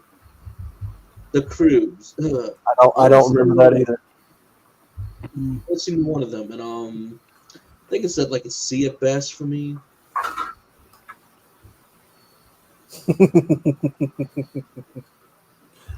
Nope, don't know this one either. I have not seen that one yet, so haven't seen it. No. Wait. Stop. I actually have a weakness for crudes. They're actually hilarious. First of all, the crunchy, bitchy old grandmother was voiced by Cloris Leachman. Ooh. Watch the two Crudes movies. They're actually hilarious. Legitimately, I will defend that those belong higher than C any day. All right, we'll give them the B tier. It might be because they're savage as hell, too, and they're based in the old world, which to me is... Turbo? My skin's... Turbo's dumb as fuck. I mean... Yeah. I honestly don't remember Turbo as much, so... Literally, it was about a racing snail. Peabody and Sherman. No, that's F tier for messing with the classics. Yeah. Yep. It was a nice attempt, but I gotta agree. Yeah, I gotta agree. You can't mess with the I get that they were trying to join in with the thing is, George of the Jungle is a beautiful retelling in modern era of that story. Dudley Do Right did not get the credit it deserved. It was a phenomenal movie for retelling in modern era. Underdog and Peabody sucked. And did not do justice like the other two did. Something I discovered about Underdog, it's like you're all suckered in by that one of the best theme songs of all things. But actually go back and watch some of the old Underdog cartoons. It's like, oh my god, how did I like? How did I like this? It was intentionally made to be extremely corny and cheesy. It wasn't. No, it's bad. It's Dunked on Ice going back in. Yeah. It was intentionally done that way. It was supposed to make fun of that kind of stuff. Have no fear, Underdog is here. I still have a weakness for Underdog, but the remake that they did, oh my god, that was one of the worst remake movies ever. And that's a bar. Yeah, that's a bar. When I was, one of the things I did when I was at radio school out in California, I did a parody ad of Underdog, the movie, and it's like, I like Hong Kong Phooey a lot better. They actually did it. I liked Hong Kong Phooey way better. Okay. MGTOW, I actually have the collector's DVDs of the entire series of Hong Kong Phooey. I like Hong Kong Phooey so much. Now, when you think of your girl, because I also have all of the Wacky Racers. I also have all of Girls with Vanilla. I also have all of Top Cat and a bunch of the other old shows from that era. I gotta find Wacky Races because that's a personal favorite of mine. So, are you proud of me now? Yes. Hey, anybody that's got the full collection of Wacky Races, they're good in my book. And Pearls of Penelope Pit Stop, which is a spinoff of that. Well, I think I missed it when was in TDY in the Air Force. We're coming back from work. They've got one prepared and checking out over quarters. And on the TV, they were running an episode of Wacky Racers. And it came out. I haven't seen this thing since 1969. I remember this episode. They've got a full, I think, is it Johnny Light? Somewhere in the diecast world, they make the full set of Wacky Racers in diecast form, but they're very expensive. I believe Polar Lights has a line of models of the cars. and I want that so bad. A Speed Racer is another one that's personal to me. I like the Model Okay. 5. If I also told you I have the box set of all the Tom and Jerry and Captain Caveman as well. Oh yeah. Yes. Tom and Jerry is always going to be goated. By the way, I like collecting all the old cartoon shows. Can you tell? Well, I got some of them. I I got have- Space Ghost. I had a full series of Scooby Doo somewhere in my collection. But a while back, I've collected some of the other collections from the other companies, but a while back, I think it's about 15 years ago now, Hanna-Barbera did a whole bunch of DVD collector sets of all these old shows of theirs, and I literally bought all of them up. Nice. That's awesome. And every so often rewatch them when I want to watch the zany bullshit. Scooby. Alrighty. Well, if anyone's noticed, when I'm doing a Fortnite stream lately with this Fortnite thing, I'm opening up with the original Scooby Doo "Where Are You" theme. I wouldn't Notice mind. nothing because I don't watch Fortnite streams. I wouldn't Okay. mind trying to find Space Ghost, the full Probably series. D. They've got D. I like Space Probably. Ghost. I made a point of getting that one. That's from my childhood. Here. I mean, come on. I'm the girl who has the entire collector's box set of Andromeda, too. Along with the entire series of Earth Final Conflict. Because I am a gigantic. One Put it reason this way, why- I avoided Space Ghost Coast to Coast because I was so offended by the whole thing. That's how much I am a Space Ghost fan. Well, that was How something that was a dare you. contention. That was something that was a contention battle between fans because the hardcore fans either really loved it or really hated it with nothing in between. Mm-hmm. And it was very split in the fandom on that. Right here. Well, I don't agree with you, so ha. Well, yeah, that ain't Gary Owens doing the voice, then fuck you. It ain't Space Ghost. Okay. I mean, Which I get that part. I Mm-hmm. get that part, but at the same time, they But did just the whole thing. It's like, really play well on the kind of humor it was based on. I mean, I'm biased as hell with Space Ghost Coast to Coast because that helped kick off Adult Swim and Toonami, so I can't really go against it. Yeah, I was gonna say that was also our era for those of us who loved Space Ghost as kids, and we're getting into all this animation stuff as we were getting to adulthood. That was part of what helped us get into the adult stuff. So we have a bias in our generation for it. Honestly, They're all gonna hate me. I hate Space Ghost shit. I Oh, fucking love Zorak on that show. Brack was my favorite. Whoa. Space Ghost! Oh, Are we good? Space Ghost! Moltar. what I like was that? Moltar. ranking movies real quick. We have to finish this real quick before we Home. head off to hang out. I did not watch it. Nope. Don't know. what it's Don't about. care. I just don't care. Don't care. Never watched There it. you go. Trolls goes in F tier automatically. Yeah. I don't like it either. Never Automatic. watched it. Automatic F. Gesundheit. Never watched it. I haven't seen it. F. I think the I read book the was books, better. but I just don't care. Yeah, the book was better. What's the next one? Abominable. Abominable was actually cute, Abominable? actually. It was cute, and have a couple cool Never I ones. don't watched think I watched that one, so I'll leave you guys. If you to have vote for kids, that. you'll really like it, and it's a good movie to put on the TV. I'll distract myself a little while with this. It's cute. It's fun. Usually when people say if you have kids, you'll really like this. I can't have kids. Trolls. I've been raising kids and Never taking watched. care of kids my whole life, and usually when they say that, what it translates to is, "Ow, that's cringy as shit." Mm-hmm. Never watched Trolls World Tour. I've yet to see that. Trolls again, F tier. They didn't know there was a second Spirit. Oh shit. Well, The second technically spirit is speaking- actually good. It's not as good as the first. I put it one tier below. Put one triple O. B tier. It's a B tier. Okay, we're on B tier. Okay. Put a B. Boss Baby, never seen it. Yep. Boss Automatic Babies F. and Trolls stuff are all in the automatic F. It's Troll Hunters. That's Troll Hunters. Bad guys? I've never seen that. Okay, either. go back up. Go back up. Troll Hunters. This is like the conclusion to Guillermo del Toro long Tales of Arcadia series. It's on Netflix. Pretty good series, by the way. My problem with the doing, you movie, face?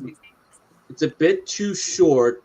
There's some cool action, but it feels rushed. So I'll put it in C for what could have been. Put it in C for what could have been.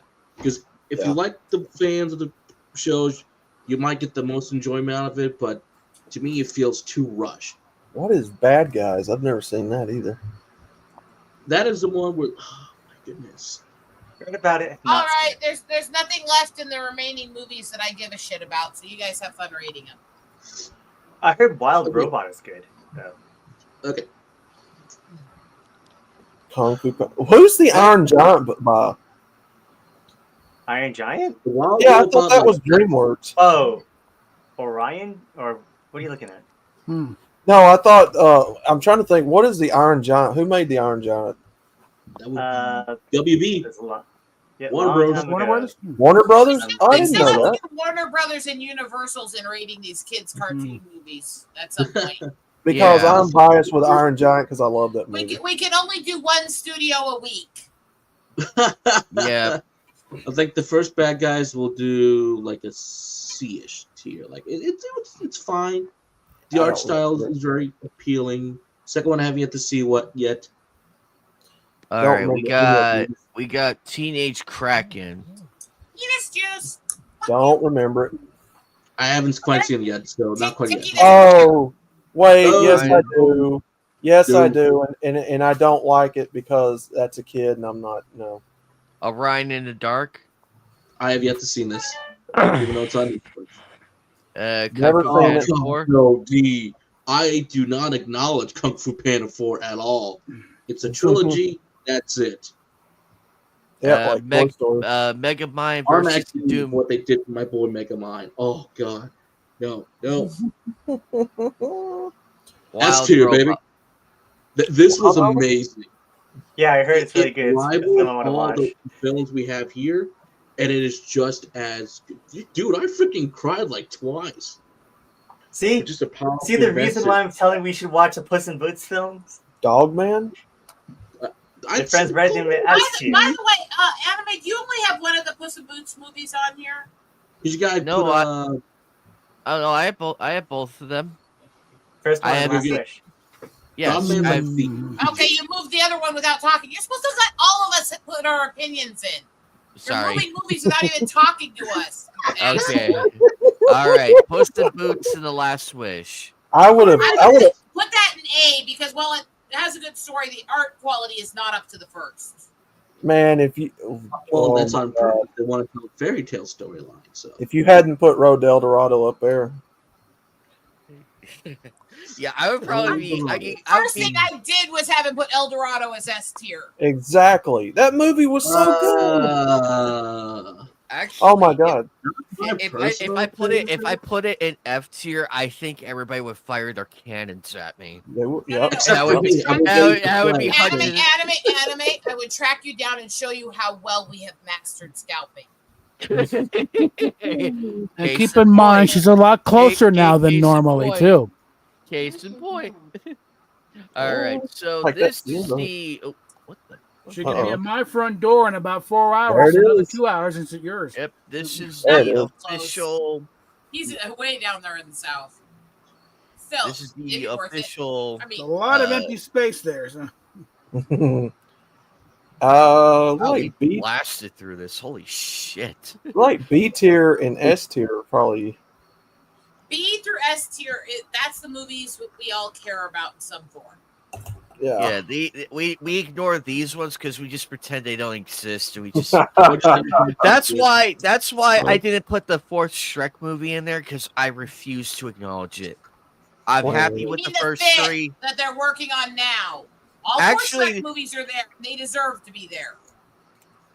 Well, the fifth one, surprisingly, it's so funny how that one's getting rewritten right now because everybody and their grandmother got the plot right. They guessed the plot of the fifth movie and come to find out it was correct. So they went back, and now that's why it's delayed. You're mixing up though with it when you said the fourth one wasn't great. No, actually, you're wrong on Shrek because the one that was the weakest movie was the third, and it's still a solid movie. Okay, let me go find Shrek 4. We'll, It's already there. You're just It's right forgetting there. what you It's did. called Shrek: The Final Chapter 3D. oh yeah, okay, Oh, yeah. Okay, I already Anime have You're it. It's just like- dingbat. You're I- a blind dingbat. to it. Now, if you want to I'm- pull in smaller things, we could really go weird and pull in some of these specials, but we don't need to do that. So let's go. Okay, all four movies are here. Okay, I'm just being stupid. Actually, Just that principle, I almost wish we could just go get Shrek the Halls and Shrek's Halloween special and stick them up there. Scared Shrekless. We get it. Those are my S tier. Those are my S tier holiday specials. I'm telling you. You love Shrek. We get it. You layered onion. she would love this I'm one. Shrek. I'm Fiona. Get it right. She would love that one All RP right. channel that I watch called Bay Area Bugs, and he made a whole GTA 5 video of him cosplaying as somebody that loved Shrek so much that he was running over people with cars in the game if they didn't like Shrek. Okay, we need to watch this Scared Shrekless in the next few days. I've seen it.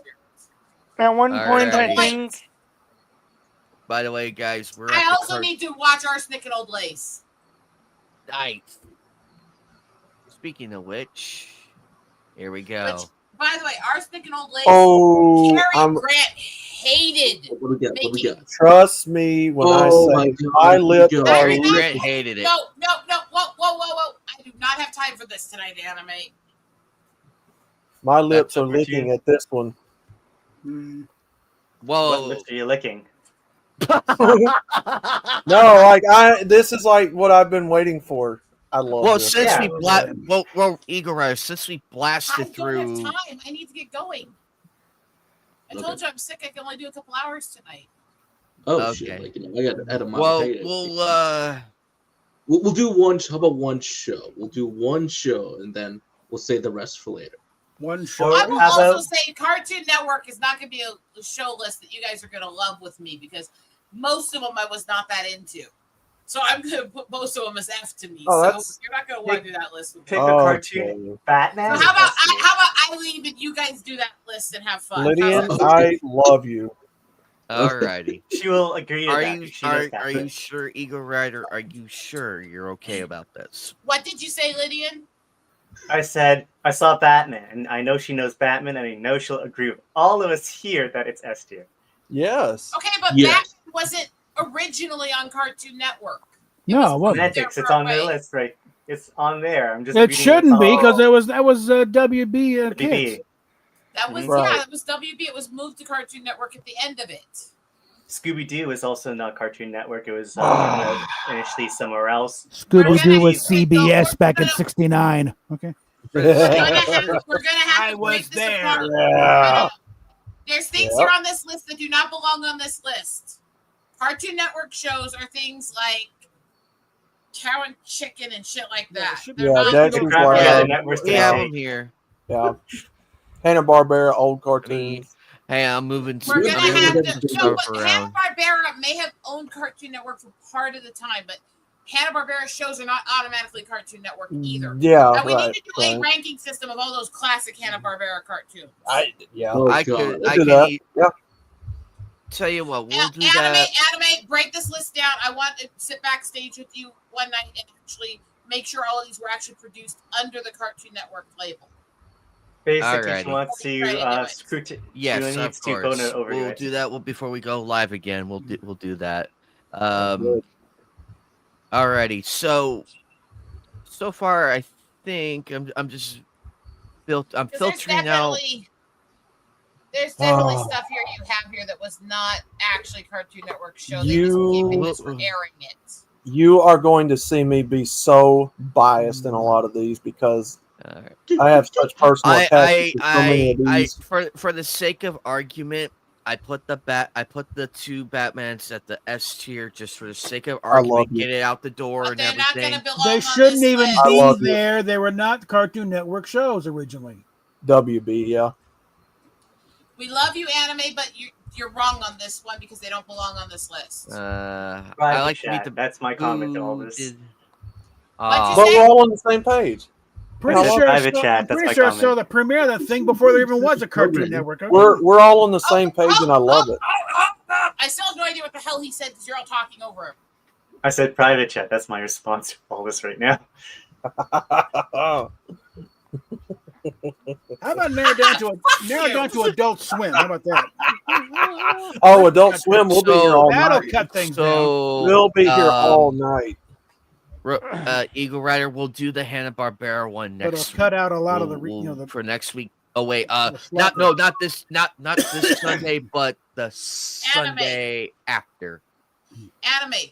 When I have a day and you don't work for a day, we need to sit backstage for several hours and write the ones for Hanna-Barbera, Classic WB, Classic Cartoon Network, go through this and re-scrutinize it, and the ones for Universal and those too.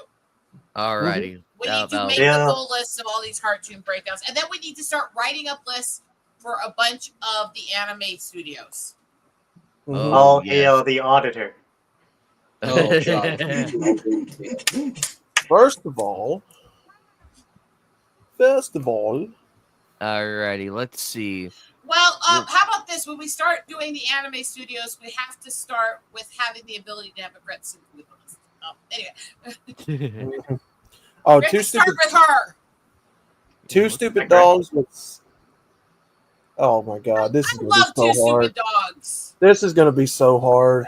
I love Two Stupid Dogs, actually. And a lot of these cartoons. Such a great show. Yeah, at least A tier. I don't remember. A lot of these cartoons were. Two Stupid Dogs.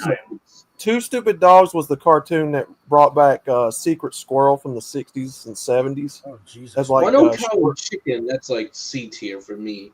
Very different, weird. I will say also. I remember Secret Squirrel. One sec. I will say also with this, the problem I have is like things like I hate the Powerpuff Girls, and I know that's not a popular opinion, but they irritate the shit out of me. Dexter's Laboratory, I could not handle Dee Dee. She made my ears want to bleed. And Johnny Bravo just annoyed me because he reminded me of every jackass who ever asked me out on a date. A pup named Scooby-Doo was probably C tier because that one was mediocre. Anime, put this list away. You're not doing this until we edit it and audit it. Yeah. I'm putting my foot down as co-host here. You have to fix this list. It's incorrect. I'm not the one who made this. It would be another person. But you can edit it. You can junk stuff. We're going to edit it, though. Okay. He's using your AA card. Okay. Do you have the Nickelodeon?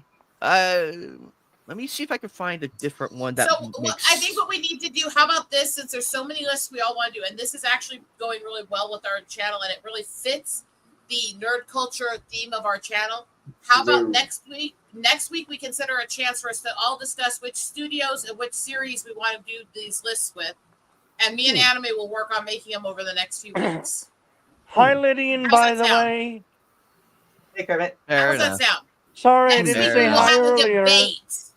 Next week, we will have a debate on who wants which lists done and in what order. Let's really bring our nerd daggers next week. I don't. Yeah, because honestly, I don't really care either way about these. I don't always participate. At some point, are going to have to do it. We don't all have to agree on all of them, but this is part of this whole channel and part of this stream is this is the Knights of the Anime Table. We are here to discuss nerdy pop culture. We also have to do a Disney Channel one too, because there's a lot of great shows on Disney Channel. Yeah, because Disney Channel actually had some great rare shows that most people didn't know, and some really good shows like Ocean Girl and Torkelson's and shit like that were actually really good. I am going to be extreme. I'm going to be. Parents is a good show. I'm going to be. One sec. What did you say, MGTOW? I'm going to be extremely biased here too, because I do a channel on this too. So we'll see. Do you remember the show Ocean Girl? If I saw it, yeah. It wasn't. Basically, it's similar to dealing with life in a space station, except for it was underwater, and they were dealing with sci-fi and sci-fantasy stuff there. It's actually a really good show I used to watch as a kid. That sounds familiar. Fairly Odd Parents is a good show. SpongeBob. Okay. First of all, it is their mascot. Here's the thing: it is their mascot. It's been around for a while. Hold on. I hate SpongeBob. Yes. Steve Hillenburg made that show infamous for the rest of eternity because of it. Real And the original first few seasons was unforgettable. Good jokes, dark humor. As SpongeBob progressed, it turned into Family Guy and The Simpsons. It basically outlived its usefulness, and it's stupid now. Hated it from day one. He was always an annoying, whiny twat. Sorry, did I say that? Eagle Rider. Are we okay to do this one? I know you said no on the Cartoon Network one. We gotta rework it, but is this one okay as a replacement for now? I cannot see the list on it very well. Which one is this one? Hey, it's the Nickelodeon one. Sure, let's go for it. Lydian, do you want to go do our chat yet, or do you have long enough to do this first? So stop moving them before we discuss them. Uh-oh. Anime, you're going to be a proper host. You're going to name each one individually and let everybody have their say. Okay. Don't expect me to have my say for everything. Alrighty. So SpongeBob SquarePants is up first. One sec. Lydian, do we have time to do this, or do we need to get going? No, we have time. We're good. Okay. Sounds good. I'm going to tell you that if I vote on SpongeBob, it's going in half. But you guys will have your discussions. I hate SpongeBob so much. Fuck that little. I like SpongeBob not well enough. Silent Joker is correct. It did become the channel's mascot after like 1999, and that was because like all the other shows I think were ending around that time, and they were trying to create new ones. Is the first day they introduced it, I thought it was one of the whiniest, annoying, screechy twats I'd ever heard. And I wanted to rip my ears off rather than watch it or hear it. Oh, I agree. I hate the show too. I absolutely hate the show, and I don't know why it was as popular as it was. I do too. I hate it. No, it worked. Yeah. I do too. I hate it, but the first few seasons actually were pretty funny. I agree. I thought was annoying too. So I think it should belong where it is currently right now. C because because it is a very divisive show that's either loved or hated so much. I agree with saying. Yes. I will compromise, even though I would put it as an F. There are people here who like it, and we're gonna say C tier is fair. Overall, no, I don't like it, but I do like the first few seasons. That's just where I stand. That's why I'm willing to compromise and let that be in C tier. And it has made an influence in cartoons, whether we like it or not. For better or worse. Worse. At the time for like this, like Avatar and a few others, they said without SpongeBob, they probably wouldn't have the budgets for their show. So anyway, let's get to the next one. Rugrats. This one, childhood show. I love it. Love the baby adventures. Does it get a little bit too repetitive? Yes. There are some good messages in there. This is where I become that you hate everything girl. I never liked Rugrats either. I thought they were stupid. They were able to go dark with some of their episodes, which I give them credit for. But it's probably about a B. For me, it's probably a B. I would say A. Because I don't hate it, but it's Rugrats is one of those cartoons where you have like the old Nick and the new Nick.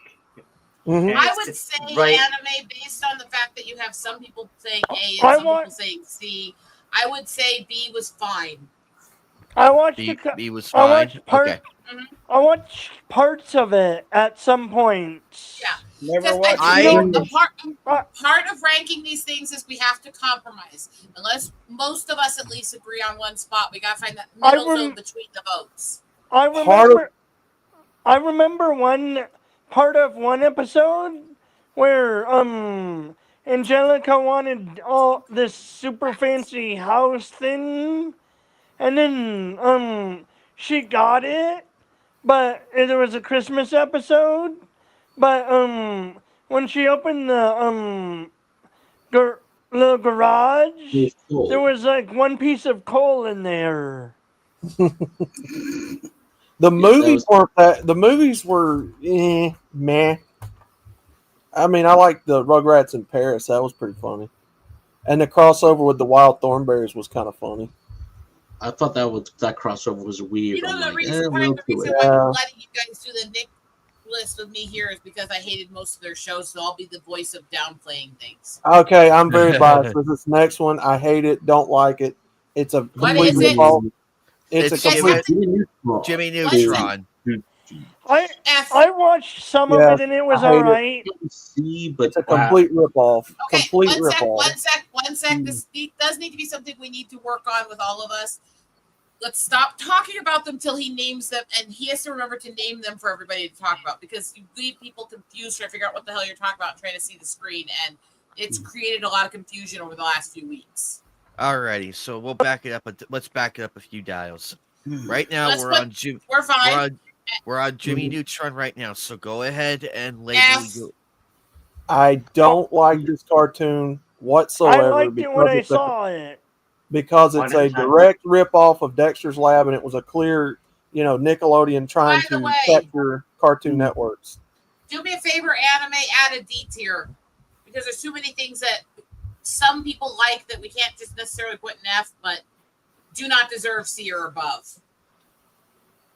Just sort of meh.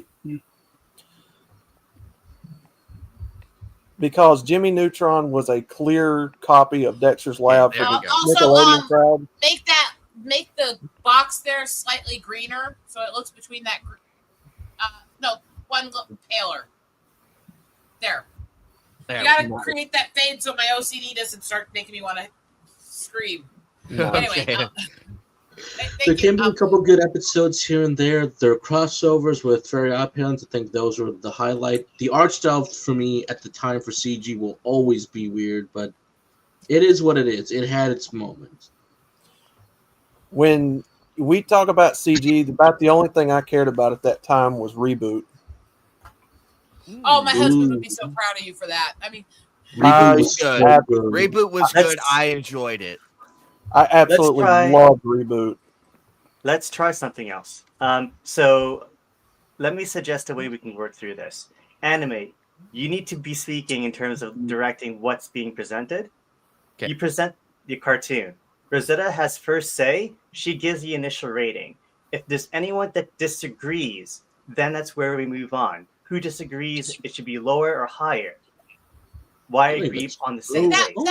that might work for helping us streamline the conversation a bit from host to co-host here. Works for me. Okay. We'll try it. We'll try it this way. Okay. You're expecting Do we some kind of get? order in here? Now, I have one more question. Do we get all of our opinions out on Jimmy Yes, Neutron make sure we get before all the move on? opinions Yes. first before the Did we placement. get? Did everybody speak their piece?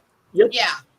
No, Okay. the only reason we're saying this stuff now, anime, is because we're getting really into doing these lists, and we've only done a few, and we do need to figure out the best way for our group to do it in a way that is understandable also for the audience to be able to follow us. Mhm. Yeah, I agree. So up next, I have Cat Dog. Now, before I select it, go on ahead. Rosetta, go ahead. I would say, well, again, not a big fan of most Nick shows. I could tolerate it more than a lot of the others. I would actually say between C and D. Okay.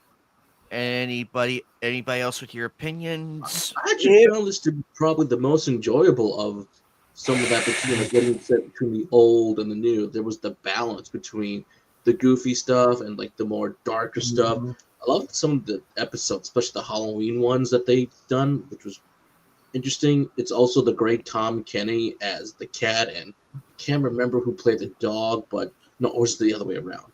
But this was a weird concept they made work for the channel. So I remember when it first came out, it was very popular because it was so different and so unique for Nickelodeon. They actually made merchandise of the show, which I think is kind of hard to find now. But oh my god, really? They did? Yeah, they made a cat dog figure that you could stretch, kind of like an accordion. Okay. Oh, I remember that ugly thing in the stores. Oh my god. that's weird. But I remember the show being like, I remember the show like feeling like the writers were on acid the whole time. Like, yeah, I agree. I could recommend an old cartoon special for you where the people who did it actually did admit they were on acid the entire time they made it. And that's called The Point. And it was narrated by Ringo Starr. Okay. But on topic, does everyone agree that Cat Dog belongs in C? I do. I don't really I think that's care. fair. For Yeah. the sake of argument, Well, I'm also gonna say, generally speaking, if your opinion is met or anything, just let that one go and don't bother commenting. Sorry. And that goes. That I'm saying that to myself also. It's not just you, because I've done that too many times where I kind of talk over, going, "Nah." Yeah, I'm fine with C. Yeah, that's about where I put it. Most of this stuff I don't talk it through anyway. I know. I think the problem is we're all extremely opinionated at times. yeah. Oh, this is just such a passionate topic because I run a channel dedicated to this. Alrighty, up next is Rocco's Modern Life. Ooh. Rocco's Modern Life. Sorry, Okay. I had to get that out of my system. I apologize. Okay. I'll exempt myself on this one. I could never watch enough of it to actually get a real opinion.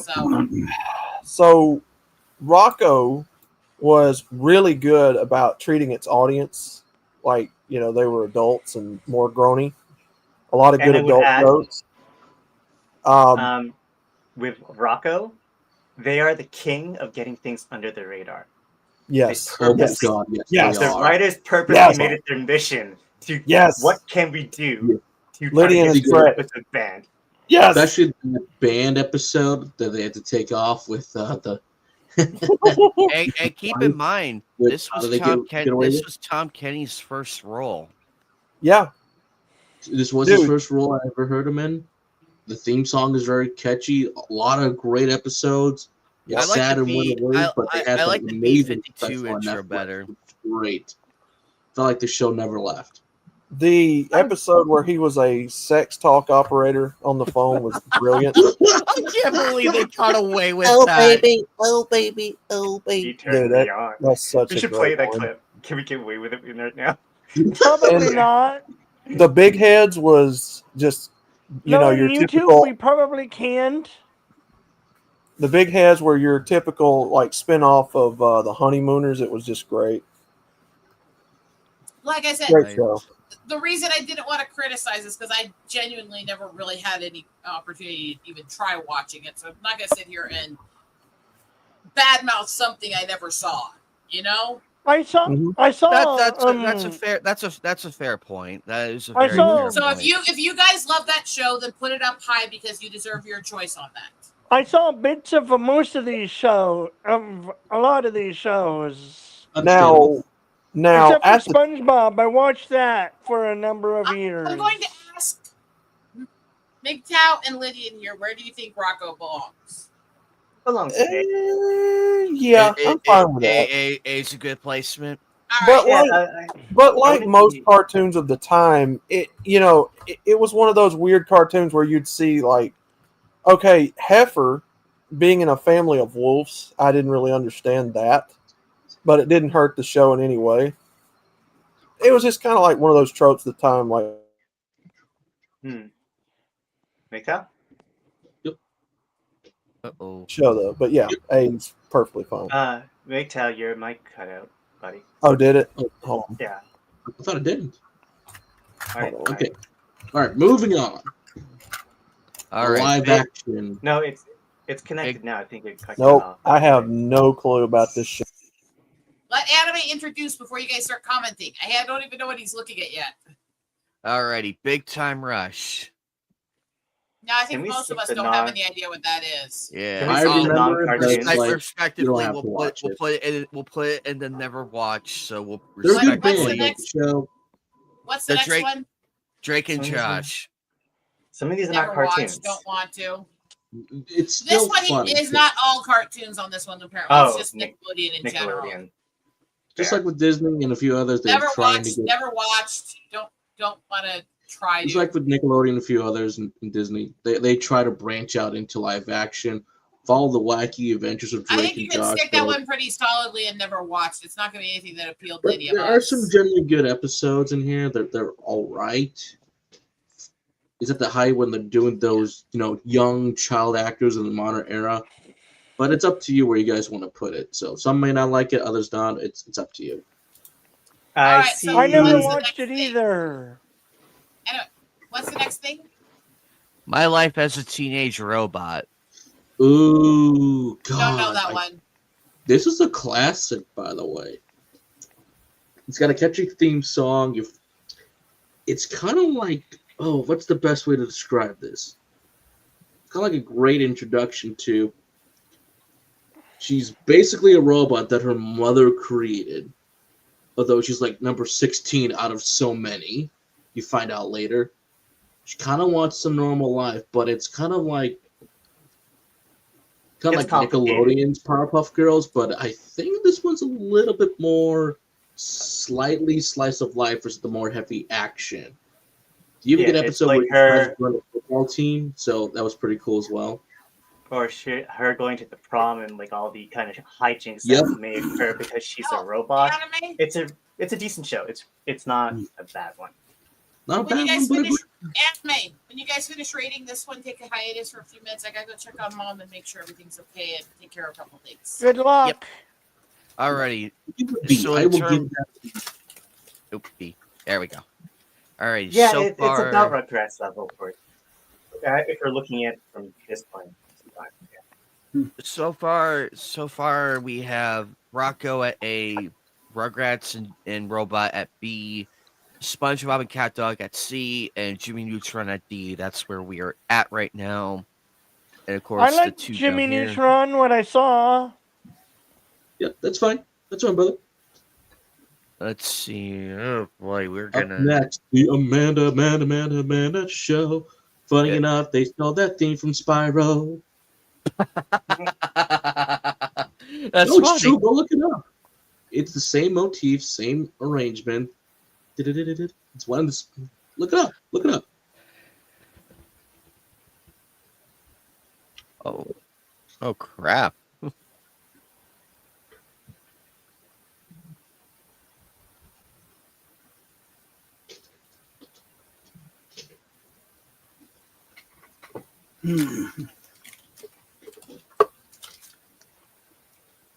Man, this is gonna be one crazy tier list after we're done. I think a lot of the live actions are going to get the F tier.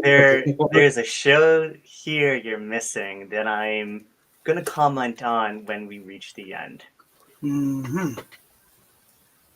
If you like, I could add it while we're waiting.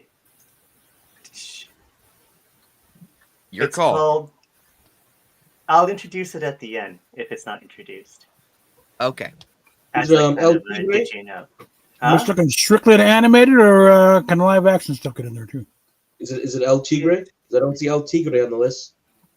No, it's I'm gonna. If I were to introduce this show, it would have to be S tier, considering the list we're working with. Oh, okay. And it's live, but I would not call it. I won't call it. It's not necessarily a sitcom. Well, since we're just kind of off the cuff, you can't do that on television. Yes. Yeah. And it essentially is the show that gave Nickelodeon its identity. Oh yeah. Oh wait, that's where the sliming comes from. And it's a Canadian production. It's not on the list. Wait. Are You Afraid of the Dark? That is also a Canadian production by Cinar. There we go. Can you hear me now? Bob, Mm-hmm. I'm glad that you know that show and you know exactly what I'm talking about. I was carrying a torch for news there. Okay, come on. Can you guys hear me now? Yeah, we can hear you. Yeah, I got you.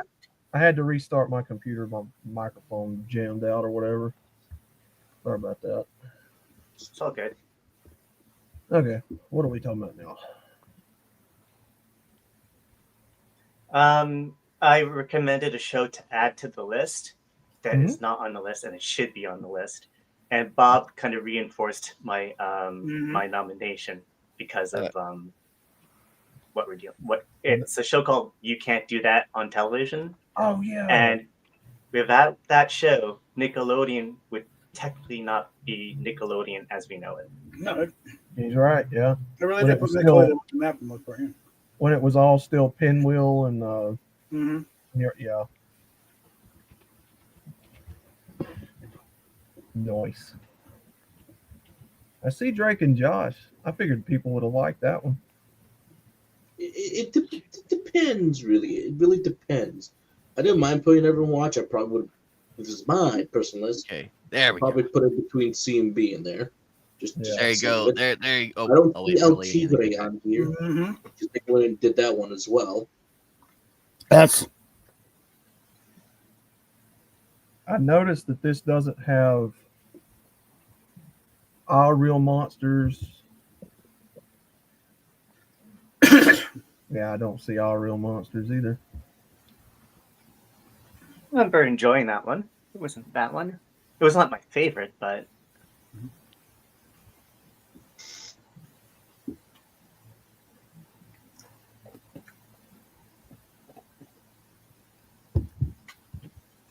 Let's see. If we're talking about the 70s and 80s, Fred Penner's Place, I think, was on there, wasn't he? if it was, that's also Canadian folk singer, songwriter type thing, and his show played in public broadcast here. And then they had Are You Afraid of the Dark? I don't see that either. Yep, I said that as well. it should be Another noted Canadian. that you can't do that on television with the show that gave us Alanis Morissette. Mm-hmm. A lot of Way others. back in the day. Wild and Crazy Well, Kids. good thing we're pausing for the moment so I can actually. And Okay, so the one There we you go. know, if There you know we anything go. about, if you know There- anything about, Are You There, Afraid of the Dark? A There lot we of go. famous actors Yeah. appear in there as well, like Ryan Gosling, Tatiana Ooh. Ali, Yeah. Mhm. Celebrity appearances, yeah. Is there all of that in here? Because because that was also the one they kind of did like twice. They brought it back a little bit. Okay, so y'all with look Nick, at the Seinfeld. with Was on that Nick, for a little bit? let's see. No, with when I Nick- talk about Are You Afraid of the Dark, I always mean the prior to the revival. let's But that's see. prior to right. So they're missing on this list. I see particularly they're missing Wild and Crazy Kids. They're missing Double Dare. They're missing Our Real Monsters. Legend of the Temple. Say again. Legend of the Hidden Temple. Oh yeah, how could I? Their forget? reality I show. never saw it. That was a good reality show competition. I always wanted to Figure do it it. out. Hmm. There was a Figure It Out. There was Nickelodeon Guts. You had the Speed Racer Mach 2000. Was it Speed Racer 2000? Hold on, let me look it up. And then you had I'm trying to remember right there at the end. They had when the Guts era started.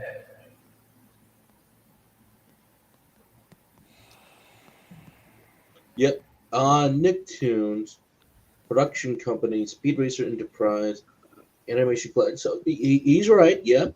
On Nicktoons. So Mm-hmm. They had.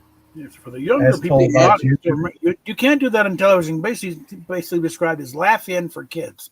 What's the? Yeah, Hang on, one comedy. second, You know the guys. reference laugh in. There we go. Ask your mother. Okay. Go. There we go. And You're all dweebs. there we go. there was also H2, little H2O. That was the Australian production. It was like it's like they try to do mermaids. Okay, I watched all the seasons. That was It's weird. Australian. I take extremely good pride in being a nerd. Hey, Iron. Hey, How do I Iron. know that? I thought They you had put that two up real quick so you girls. could say hi to him back When I was because you know young, Iron so- likes to say hi to you. Mhm. Double Dare was what gave us Mark Summers. Yep. We must Okay, you guys do. can start talking now. I'm here. I can listen. I can comment, but I'm going to be working on making my drink and getting some stuff done. Just off camera. So, Alrighty, Next one. alrighty. see. We have the Amanda Show. The amendment Um, in a show. I I think mean, it's all right. No, Like it's me. F tier, especially considering what it did. Yeah, That, yeah, Amanda Show and iCarly are the ones that really push the actual live children to act sexual. yeah, yeah. I wasn't a fan. Okay, with that, I'll give it the F. Yeah, because I wasn't a fan of Amanda Show. I mean, Amanda Bynes to me was better on all that. That's just my opinion. Oh, is Keenan and Kel on here? Yes, they're Okay. here. Gotcha. I can safely say I don't think anybody's seen Henry Danger, so No. I think A lot of the Henry Danger stuff put it in and never watch because Never saw I don't know it. why they bother with this stuff. Ninja Turtles. The I'll be right back. 2010 versions of TMNT. This would be the Viacom adaptation. I probably saw a minute. Probably saw a few minutes of this stuff. I have a long comment on that Ninja Turtles iteration, but I like other people's opinions first. Yeah, go ahead, Anime. Go ahead. Alrighty, so we're on the Ninja Turtles one for the Nickelodeon. I So know during there's a Cartoon Network one and everything. I'm very well aware of that, but this is the Nickelodeon version. 2000.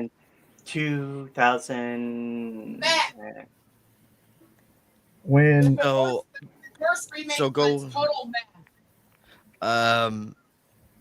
Joker, go ahead with your opinion. Lydian, So you're this up would next. be the Kevin Eastman run where him and another it's during the Viacom adaptation where Peter and Laird weren't really involved anymore because they gave up the license, but Kevin Eastman came back with another writer to do the comics, so this is their adaptation slightly of the comics, the new continuity. But to be fair, I think I watched at least the first 3 seasons and then kind of stopped. That's Is why it I up said there it's a with mess. There's been far worse. 2000? No. I would say it's a decent watch if it's like your first take on TMNT. Yes, some of the darker stuff they didn't quite nail as the awesome Peter Laird versions, or some of the storylines kind of got wacko doodle doodle here and there, but it had To its be moments. fair, it's also a I'll kids give it D, show. to almost C. It's supposed to be Nick was- on a kids channel. Yeah, So they Nick can't was go never super that dark. child.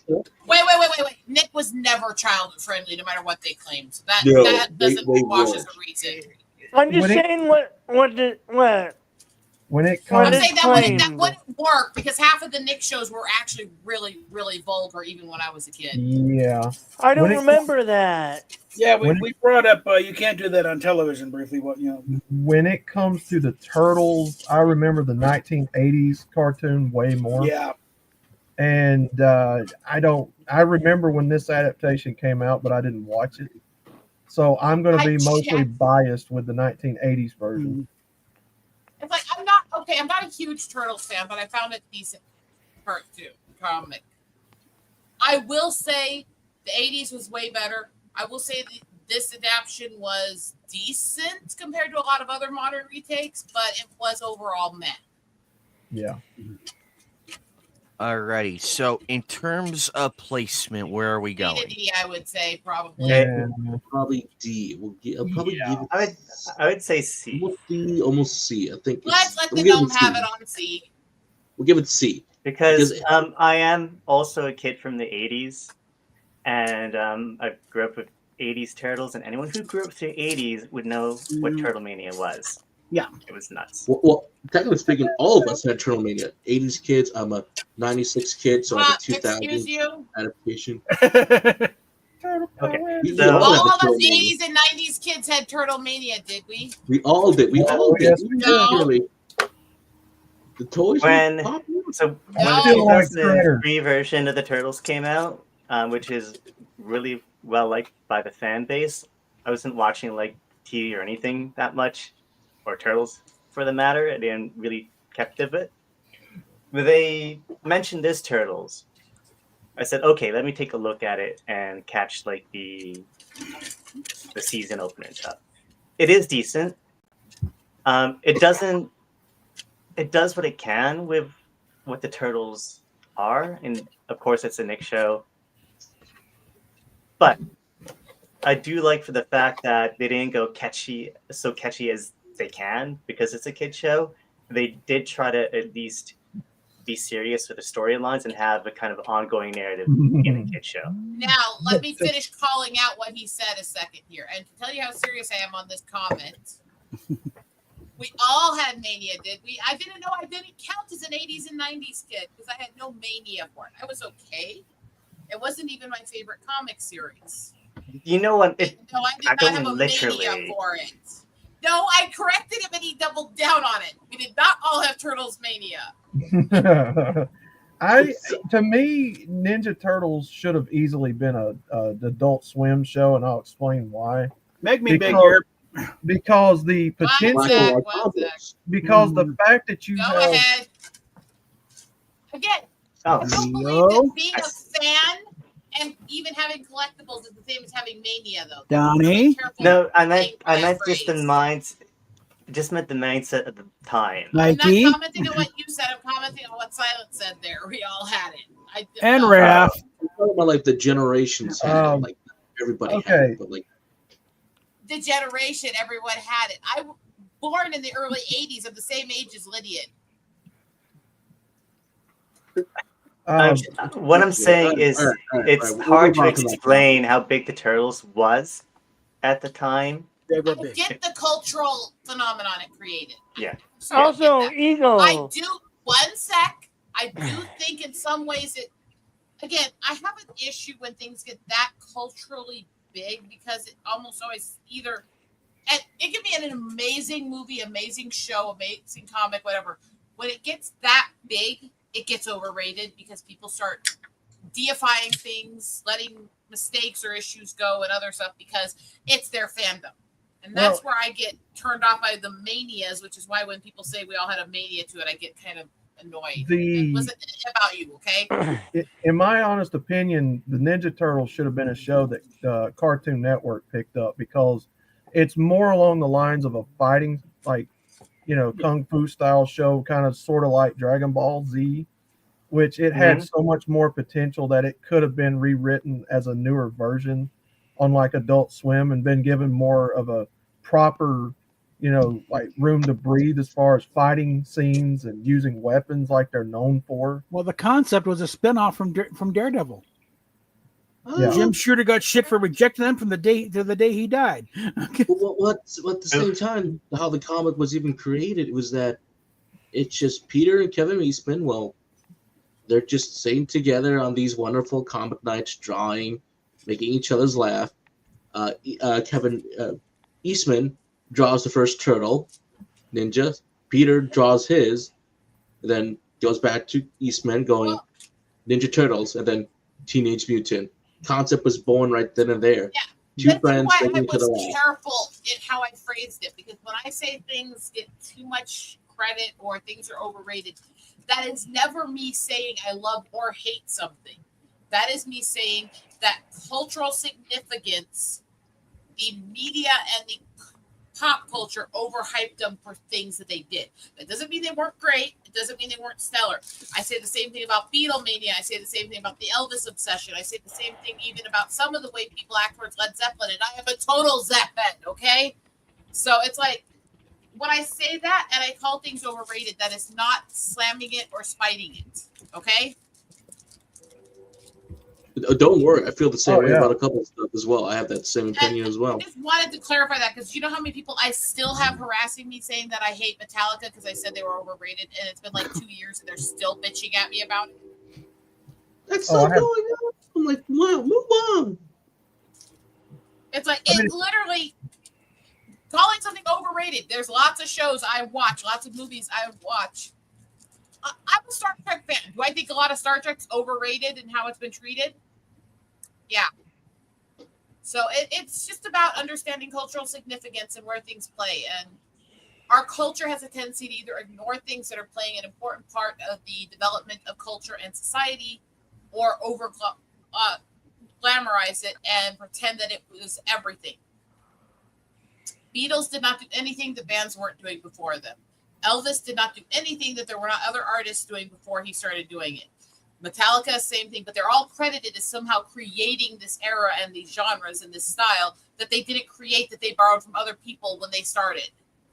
And that's where I get annoyed is the false credit because that was the biggest one that did it. Make sense?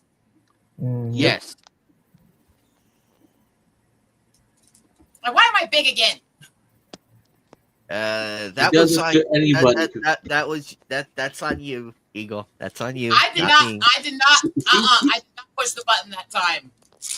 Eat the other side of the because I was getting mushroom. chocolate out. Okay, eat the other side of the chocolate.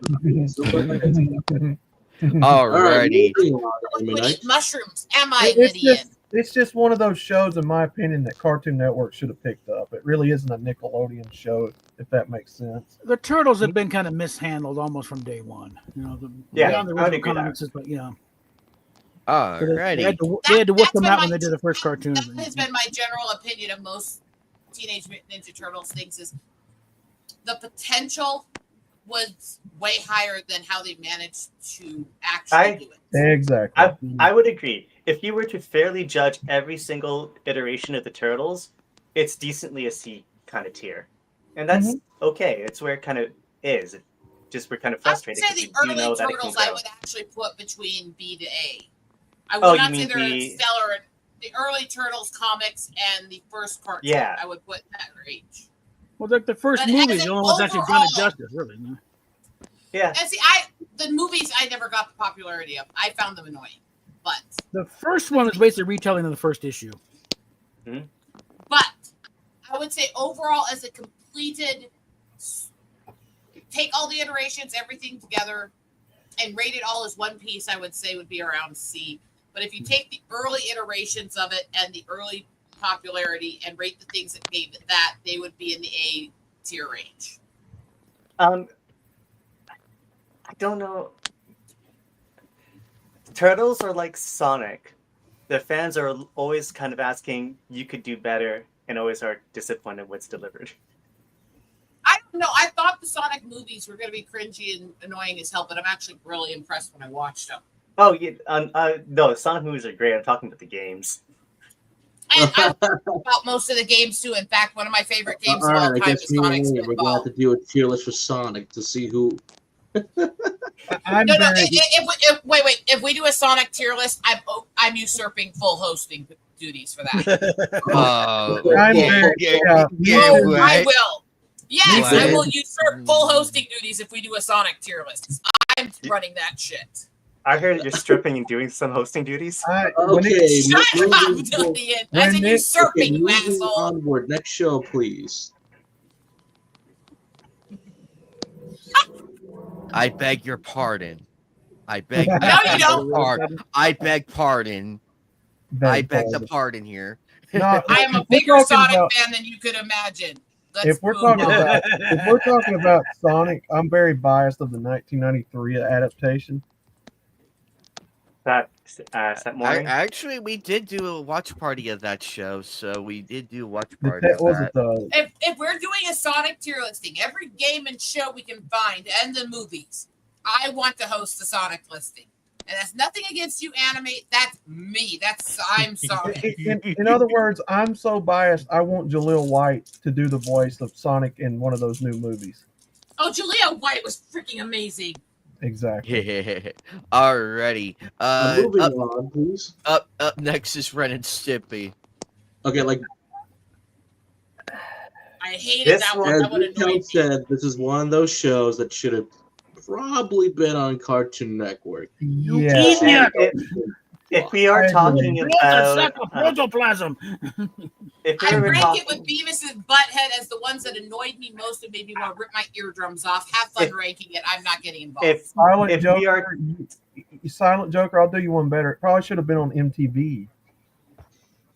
If we're going to talk about shows that are trying to push the envelope, this pushes the envelope and takes. We're talking about what was it? Marco's Modern Life earlier. This takes it for lunch in terms of what it does. Yeah. How it does it, it's more crude and less kind of creative, I would say, than Rocco. It but then basically tells you behind the scenes issues. It is like they tried to take these really annoying animals and make them act like a weird twisted version of Beavis and Butthead. Cat hair balls. Cat hair. Balls. Yeah, it should have kind of been an MTV show. Also, anime, check the private chat. And alrighty, let me look at the Where private. did we put Rocco? Rocco was A tier. I think Okay. Mhm. I'll let you host the Sonic one when we get to it. You can put Best away if that. you You beat can here, put then? away the hatchet and the arrows and everything. Just because Don't you of mean how chaos memorable, Anime. memorable Ren and Stimpy was, probably puts it at a C or a B. I would say a B because it did have a lot of influence in It's a terms of like landmark show for what it is, but beyond that, I'll give it B. All right. Let's. Now that you guys have rated that, I have to make a comment here. Zach. When I first got my cat Jazzy and she had her kittens, me and my nephew named the kittens together. We named her kittens along with the cat that my sister took in that was a kitten. Names were as followed: Sonic, Amy, Shadow, Big, Tails, Gamma.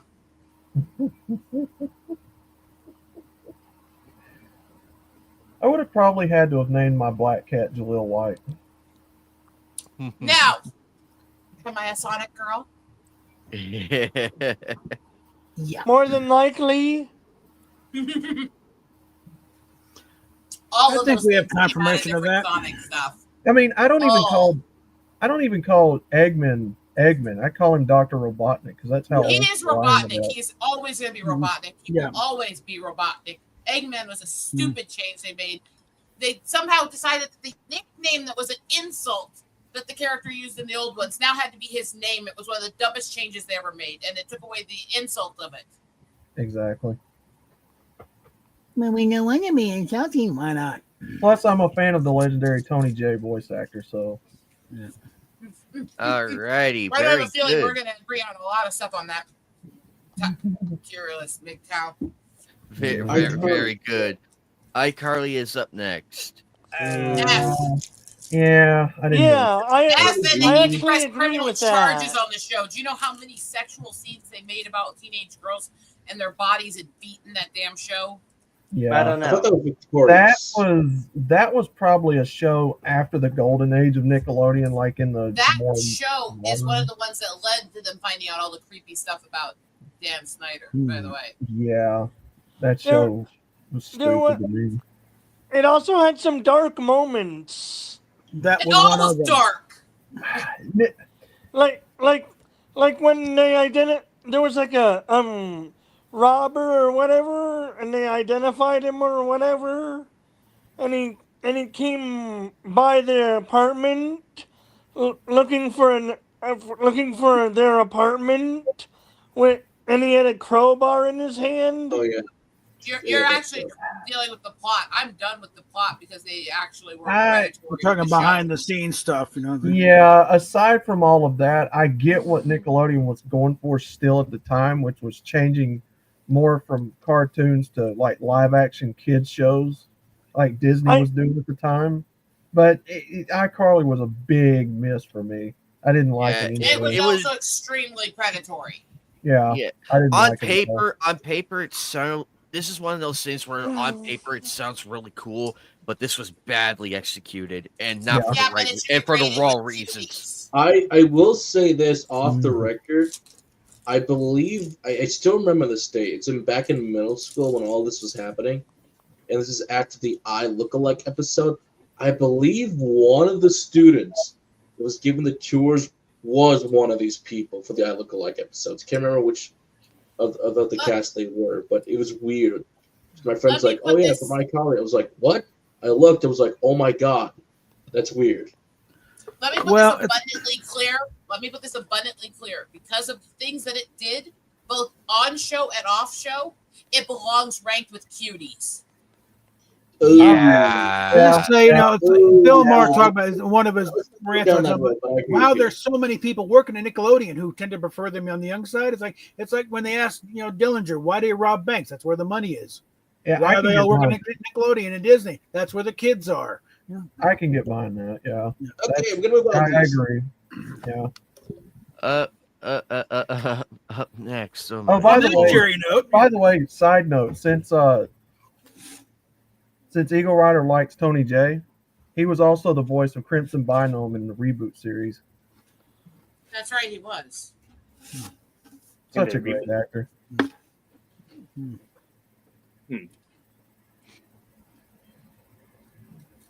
Alrighty. We have the Mighty Bee. Never watched, don't care. Never watched. Funny enough, Same. I don't remember. My big issue with the show is that I think it could have worked. I think it's a slight. It never knew what it wanted to be. I gotta go full. Slightly annoying, but then it had some good episodes here and there. I think it's just one that I just turned off when I had it on. I was like, nope, no, thank you. Oh, So I'll give it a D tier. Oh, okay. Yeah, I don't remember it. It must have been one of those shows that came like years after we were already growing up and like 08 or 09, something like that. Alrighty, very, very, very, very good. So are we in agreement of the placement? Yep. Why Okay, is you can't do that on television? Not on the list yet. Put it up and ask. No, it's there. It's there. We're going one at a time. But I'll keep that noted. Alrighty, up next is the Fairly Odd Parents, which by the way, yours truly is going to be cosplaying as Cosmo for the con this week. Ooh, good for you. Walking by him by saying, "Very Godparents." I'm hoping to run into another Doug Dim and Tom Kenny's going to be there. So I like nice. Anime. my Real quick. opinion is to put it on A at the very least. Anime, real quick. Do you have Invader Zim on this? yes, he is here. He's here. Don't worry. I managed to. I made sure. So back to Fairly Odd Parents. I loved this show as a kid. I loved the movies. I think Channel Surfers was probably a great way to end the series, and But they kept on going. Also the The introduction to Poof was really nice. I at least liked that. Poof was cool and everything. I liked it up there. But then the dog happened, and then it went even further downhill. Yeah, like And then they introduced this fairy shortage, which was bull. Oh God! Don't get me started on that, Kermit. And then the Schools Out one. That one was phenomenal. And you know what I found hilarious? I did find the Timmy Jimmy the Jimmy Neutron Power Hour. That one was really good for what Those it was. Those were pretty good. Anime. Yeah. You know what I found hilarious about the was that the one where they took over the world basically? Yeah, that's the Schools Out one. That's the Schools Out one. Where they were like, you control everywhere, and then Cosmo pulls down a map and he's like, except for Florida, they're still voting. That's still a great joke. I love that. I did love the Pixie. I did love the Pixies. I love the Pixies. I love their video game special they did, or not, or just the. I like how he put it. I like how he put AJ in charge of the armies instead of science. You're talking about the Jimmy Neutron crossover. I did like it, but it was disturbing seeing Timmy as a 3D. It was disturbing. Respectfully, up until the dog, everything before the dog, it would be. Fairly Odd Parents would be S. But with the dog, I think we'll bump it down to B at least. Dinkelberg. Just the Dimmadome and Dinkelberg joke alone makes it. You know what I like? I think I've seen just about everything, if not everything, up to the end of the original show. Oh wait, hold on. My good friend Neri sent me something so hilarious the other night. Joker knows this, but oh no. Hold on. This is gonna be real quick. This is gonna be funny. Give me a minute. We'll get back to this in a hot moment, but My friend sent me this, and I was just laughing. I was just dying of laughher. No. Sir. Y'all know who's putting these cuffs on. I'm Doug Dimmadome, owner of the Dimsdale Dimmadome. We know who you are, Mr. Dimmadome. You're being detained for now. We'll talk at the station. That hat's a registered landmark, man. Hack is the registered landmark. That's the greatest thing. I will pay them. Eagle, did you enjoy Fairly Odd Parents? Sorry about that. No. I had to show that one real quick because it was still Such a fresh. great show. That never gets old. So all jokes aside, respectfully, I can agree with Joker. Up until they introduced the dog, it's at B tier because of it. However, without the dog episode and without that secret wish bullshit, which really killed it for me, that literally almost killed my love for Fairly Odd Parents. That episode alone. Okay. 40 years ago, he made this wish to stay 10. Actually, no, it was 60 years ago. It was 60 years ago. Allow me to interrupt you guys a second. Anime read. What's wrong? I had a bad day. I need your oral support. You mean moral? No. But the show had extreme potential, and I think at the time I liked all their Star Wars references. They did okay with the show for what it was, but that show had way more potential. I just wanted to interrupt you a couple times with a couple of my favorite memes from recently. My wife came home from Walmart complaining about the cashier being a royal bitch. I asked her if she was at the self-checkout, and that's how the fight started.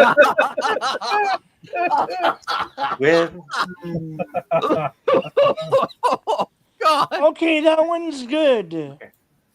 But and the Dimmadome one. God, I hate Walmart. One sec, let Lydian speak. Yeah, go ahead. Yeah, because you interrupted me with your meme. Thank you, Rosetta.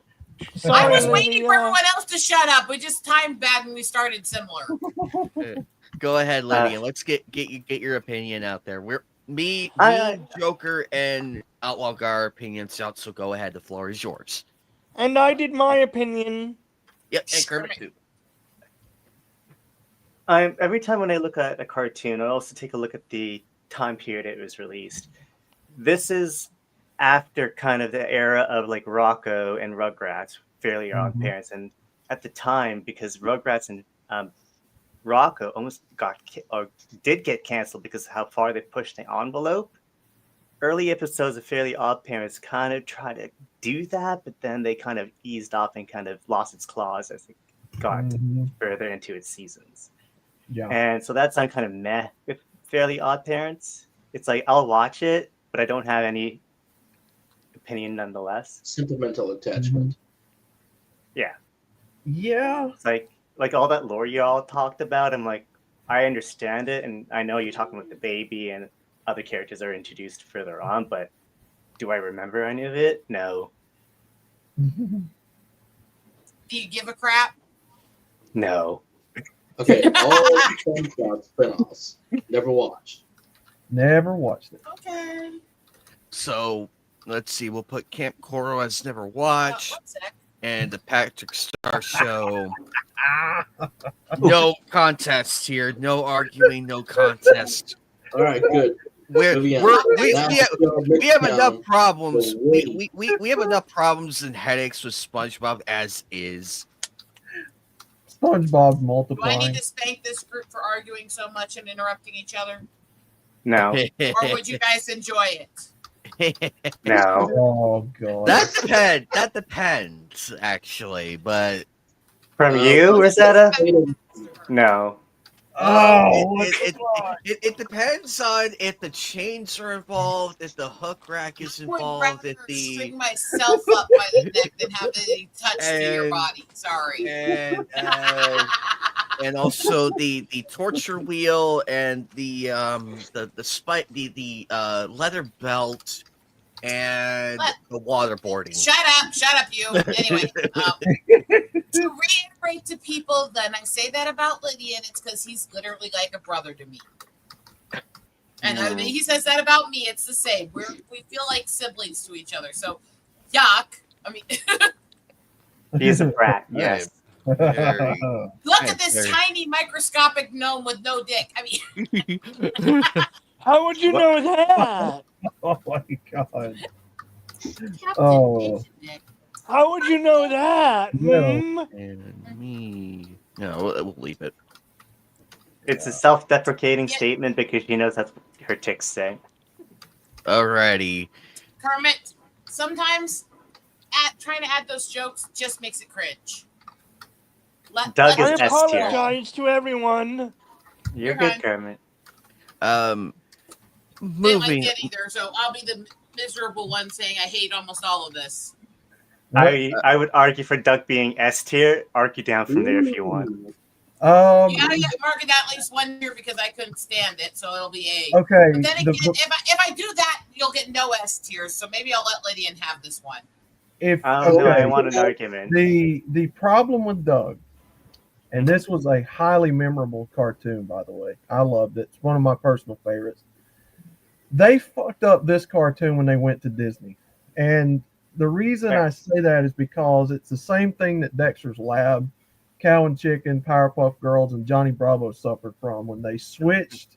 I don't know if it was the animators or what have you, but when they switched the art style and they switched, whoever was writing, it just went in the toilet. But the first half of Doug, A tier for me.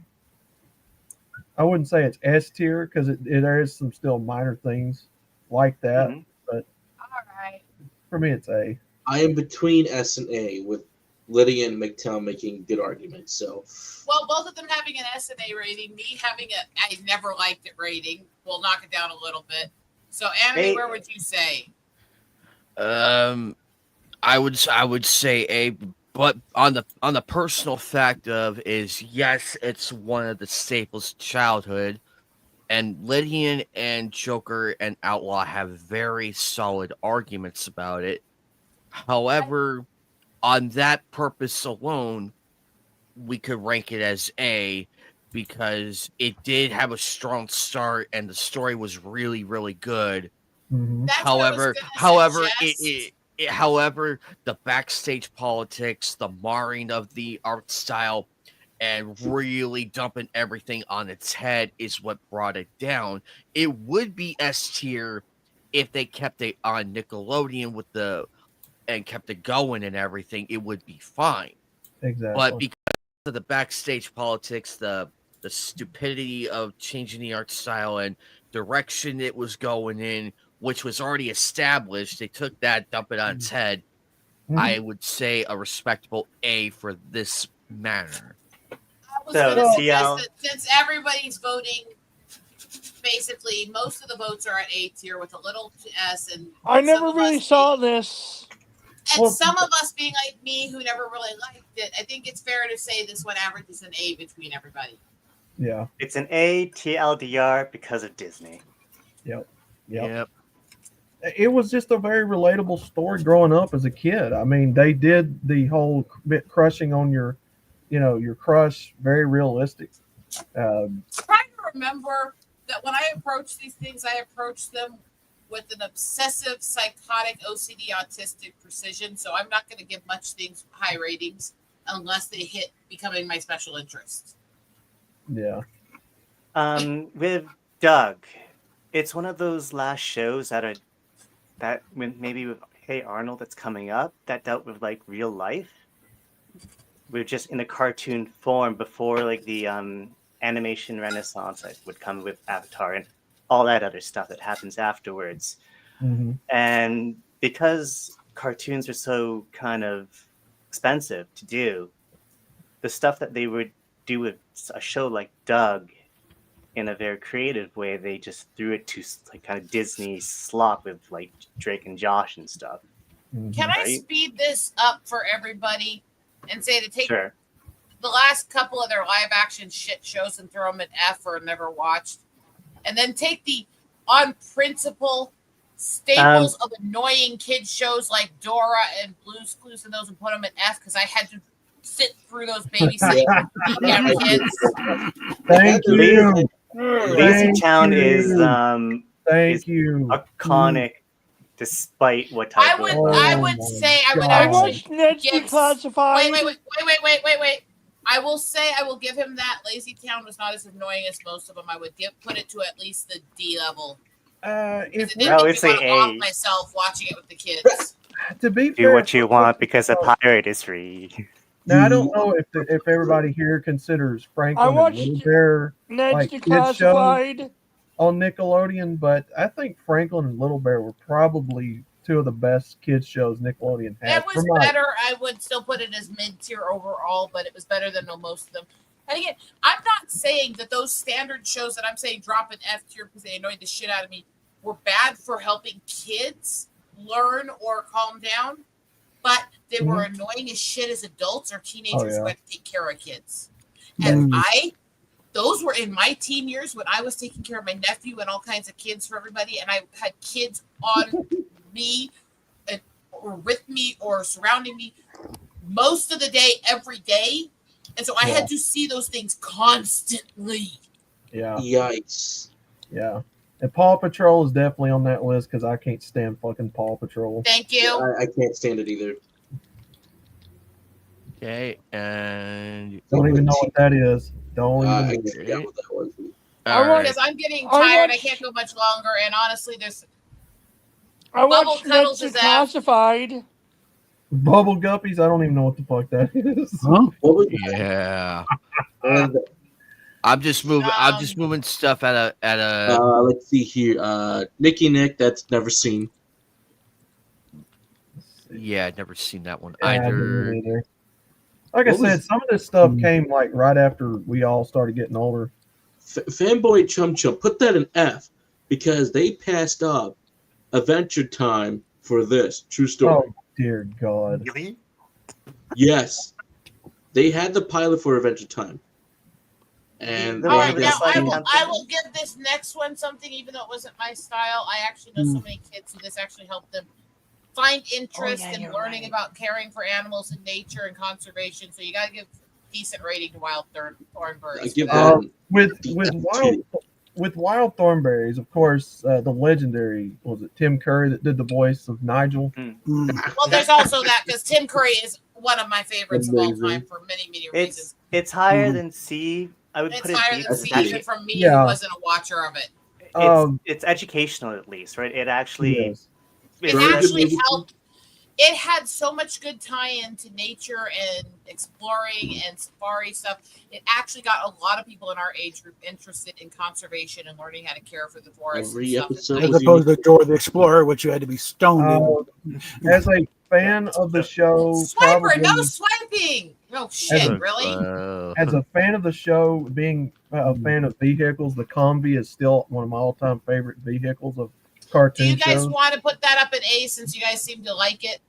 Let's put up at A because it did do the right thing in all the right reasons. Anything with Tim Curry is not allowed to go below A. And I know, and I do know personally, even though I don't watch Wild Thornberries too much, I know it's better than the C show. Also, by the way, we have to do a Tim Curry list. We'll put that on. Let me get. We have to do a Tim Curry list, and that has to include the episode of Psych he was on playing a version of Simon Cowell. Where literally the episode was him trying to figure out who wasn't trying to kill him, so that you could figure out who was trying to off him. All right, so we're on. Actually, Eagle Rider, I don't think there were any poaching episodes in Wild Thornberries. I can't remember for the life of me. No, they were trying to stop that. I don't mind episodes that call out poachers. I mind episodes that make it sound like that's all hunters are. Because, again, I have actually worked on helping track down poachers that are going after eagles and stuff in my photography work. I'm strong on that. I just don't like that a lot of Disney always portrays all hunters as being like trophy hunting, poaching assholes. Yeah. You know. Disney. All right. Disney. Alrighty. Up next. Don't start that as a tick. Danny Phantom is up next. Again, another Butch Hartman show. Very Not familiar with that. I love the concept of hunting I don't know ghosts. it. Sorry. I liked what I No. saw of it.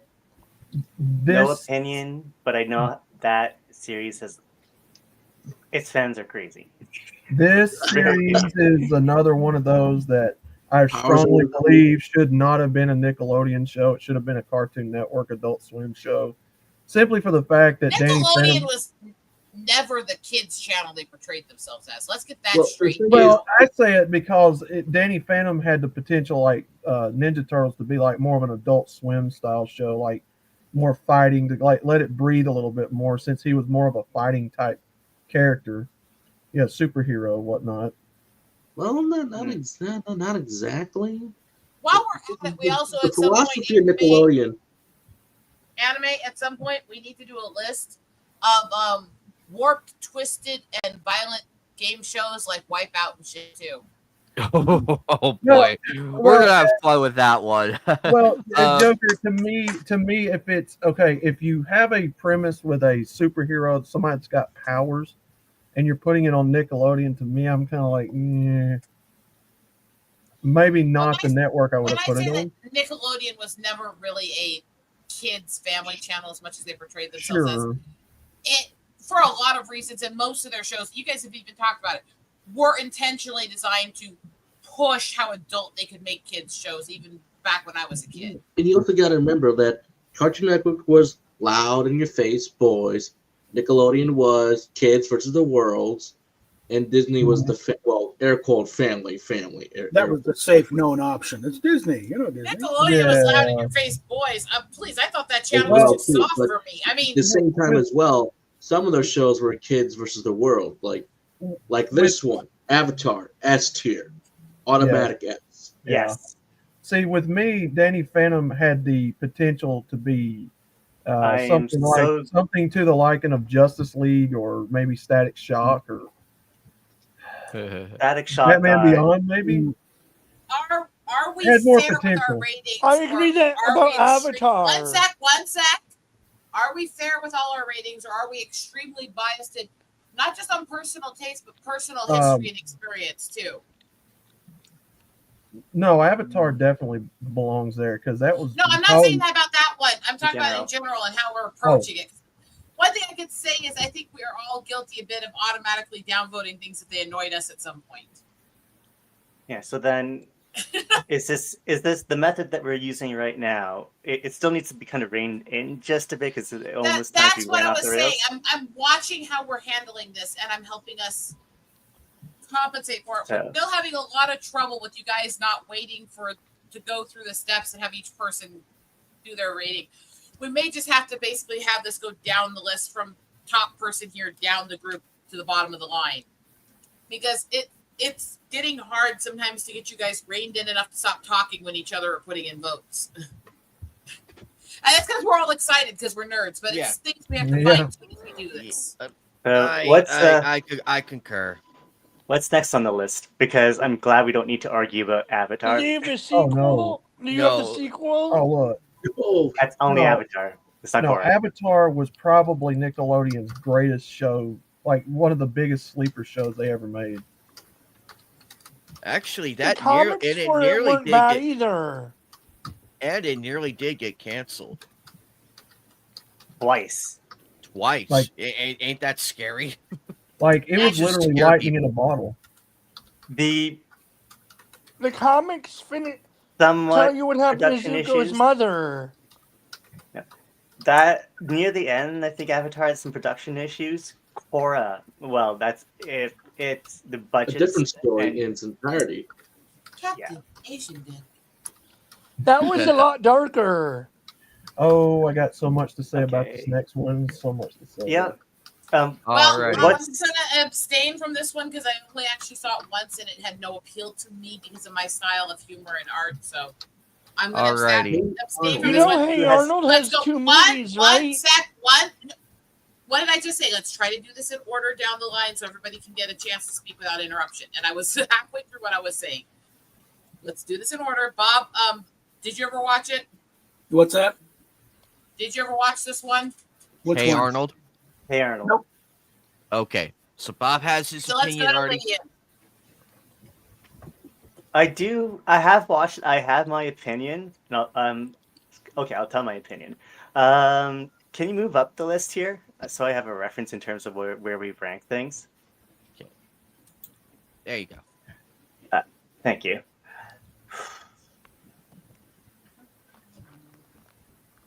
If you like, I can. Okay, move so to fast give a little you bit. an idea, no, I got my thoughts in place. So when Okay. we were ranking Doug, I ranked it S tier in terms of my preferences was okay with A.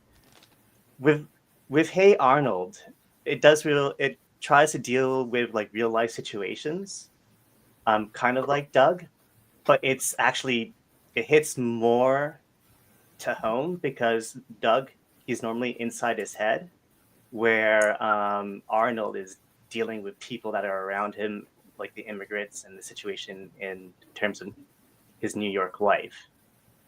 And because of that, if you actually really pay attention to Hey Arnold, it's a really good show. I didn't like it at the time, but it does, I think, deserve to be above Doug for what it tries to do. Mm-hmm. So you're saying A to S tier. Yes. Okay. Kermit, you want to put in your 2 cents now? Yeah, sorry. I watched bits and pieces of a few episodes, and I liked what I saw. Also, they have 2 movies. Mm-hmm. Okay. So where would you say you'd put it if you had to? Maybe B. Okay. Silent? Okay, so the fact that Hey Arnold works so well is exactly what Lydian said. Like, Doug is in the mind, Arnold is like, in reality. But even then, you had episodes that when you do look at it, it's part of like, your typical school life or just hanging out with Arnold and all of his uncle. Was it his grandparents or his uncles? What was it again? Grandparents. Grandparents, tenants in the house that they all lived in. It's a very much you get everybody's like different point of views to everything. Even the side characters, like a couple of the bullies, but there's an episode about sitting next to someone at lunch because they think you're weird or not, and even that bully says she's not weird. I'm gonna go sit next to her. He's like, "Hey, what's up?" I felt like that was cool. There's even the subtle episode of being addicted to chocolate is drugs. My personal favorite episode has always been the Christmas special with the foreigner because he tells you about the war that happened.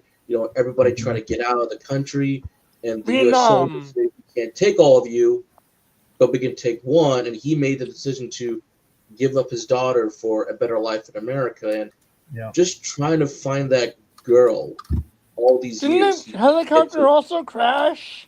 No, that one was okay. They got out at least. No, I thought Okay. one of the copters or something crashed. We'll wrap it up. It's a great special. There's like episodes that everyone could relate to. That when you don't think of that as first a kid, but now as an adult, you can really relate to these characters. These are probably Nickelodeon's most relatable cast out there when you think about it. So I'll give it an S tier. It deserves the S. Okay. McTow? First of all, I want to say that this is probably one of my personal all-time favorite Nickelodeon shows, just because it's one you have to own the entire series complete set on in the movies. These guys have done a wonderful job of explaining it. They made such memorable characters. You've seen every single person on that show in real life somewhere at some point in your school life, work life. And they do such a great job of handling real life situations. The bullies to the grandparents to the immigrants to the principal. Everybody is so memorable and so relatable. Hey Arnold was another, like Avatar. It was another one of those gold mine shows that it was a sleeper. They had an instant hit, in my opinion, when it first aired, and the soundtrack is unforgettable. I'm biased there too because I love jazz. And the soundtrack I love jazz music. I'm a drum player. The jazz music in that show top notch, unforgettable. Anyway, So, Anime, I think you have 3 people here voting for S tier level. but possibly my all time, and I'll say this and then I'll quit. Probably the best episode I ever watched was Pigeon Man. Oh my god! Because Pigeon Man was really where, Arnold showed he could get through to even, people like hobos, and it just, man, you got to watch it. It's must watch. So I put it S tier. All right, so Anime, let's add your 2 cents on this, but I think you have one who still thinks it's a solid, decent show, and the other 3 are voting for S tier. So where do you fall? This show I do remember as a child, growing up. At first, you don't think it's serious, but until you watch it again in your adult years, it really hits different, and it's clever of how they ow, what the ow. Oh, that was just the vehicle. Okay. Anyway, like I was saying, it cleverly shows like addiction, homelessness, all kinds of things that we go through our daily lives. It tells it in a way where it borderlines on a kid show, but it's done in a clever way. And this is one of the few series that does get a happy ending. This is one of those series that does get its happy ending. Even though it took All right, so do your inevitable conclusion. You can put it up in S tier for you guys. I would go with S because based on the timing and also that Arnold finally got closure of his parents and we got to see him be reunited with them in that long overdue movie. I say it's S because we have waited so many damn years for that. And I feel like it delivered. I don't mind S tier. All right, so now that you got that there, first of all, there were very few interruptions that round. You guys let me go through every person and make sure they had to say if they wanted it. I really do appreciate that. I feel like we all got a better chance to speak our minds better without feeling rushed. I thank you guys, and I think that was better for the audience too. And I think we're making great strides in doing this in a much more functional, feasible way. By the way, if you get to me and I don't unmute or don't speak, you can pass me. I think the general will be if they don't answer after a couple attempts to speak to them, we'll go on to the next person. I don't think I've seen most of these shows. I have no idea what this next one is, and I don't care. So you guys can deal with that one. Alrighty. Has anyone watched that one? It's called Shock Zone. I remember it, but I didn't watch it. Okay, Lydian. Okay, let's see. Lydian, your opinion real quick. Any opinion? No? That is his opinion. Okay. Joker, go ahead. I think this was this before or during Foster Homes for Imaginary Friends. So, during. I remember this one. This during. So I think this is out either before that or after. I can't remember. But it's actually their own take on it, their own little spin. So it's kind of like, like special magic chalk on a chalkboard and everything. You draw something, and then it becomes like the drawing in an actual world where all these different creatures, drawings, kids or teachers have made.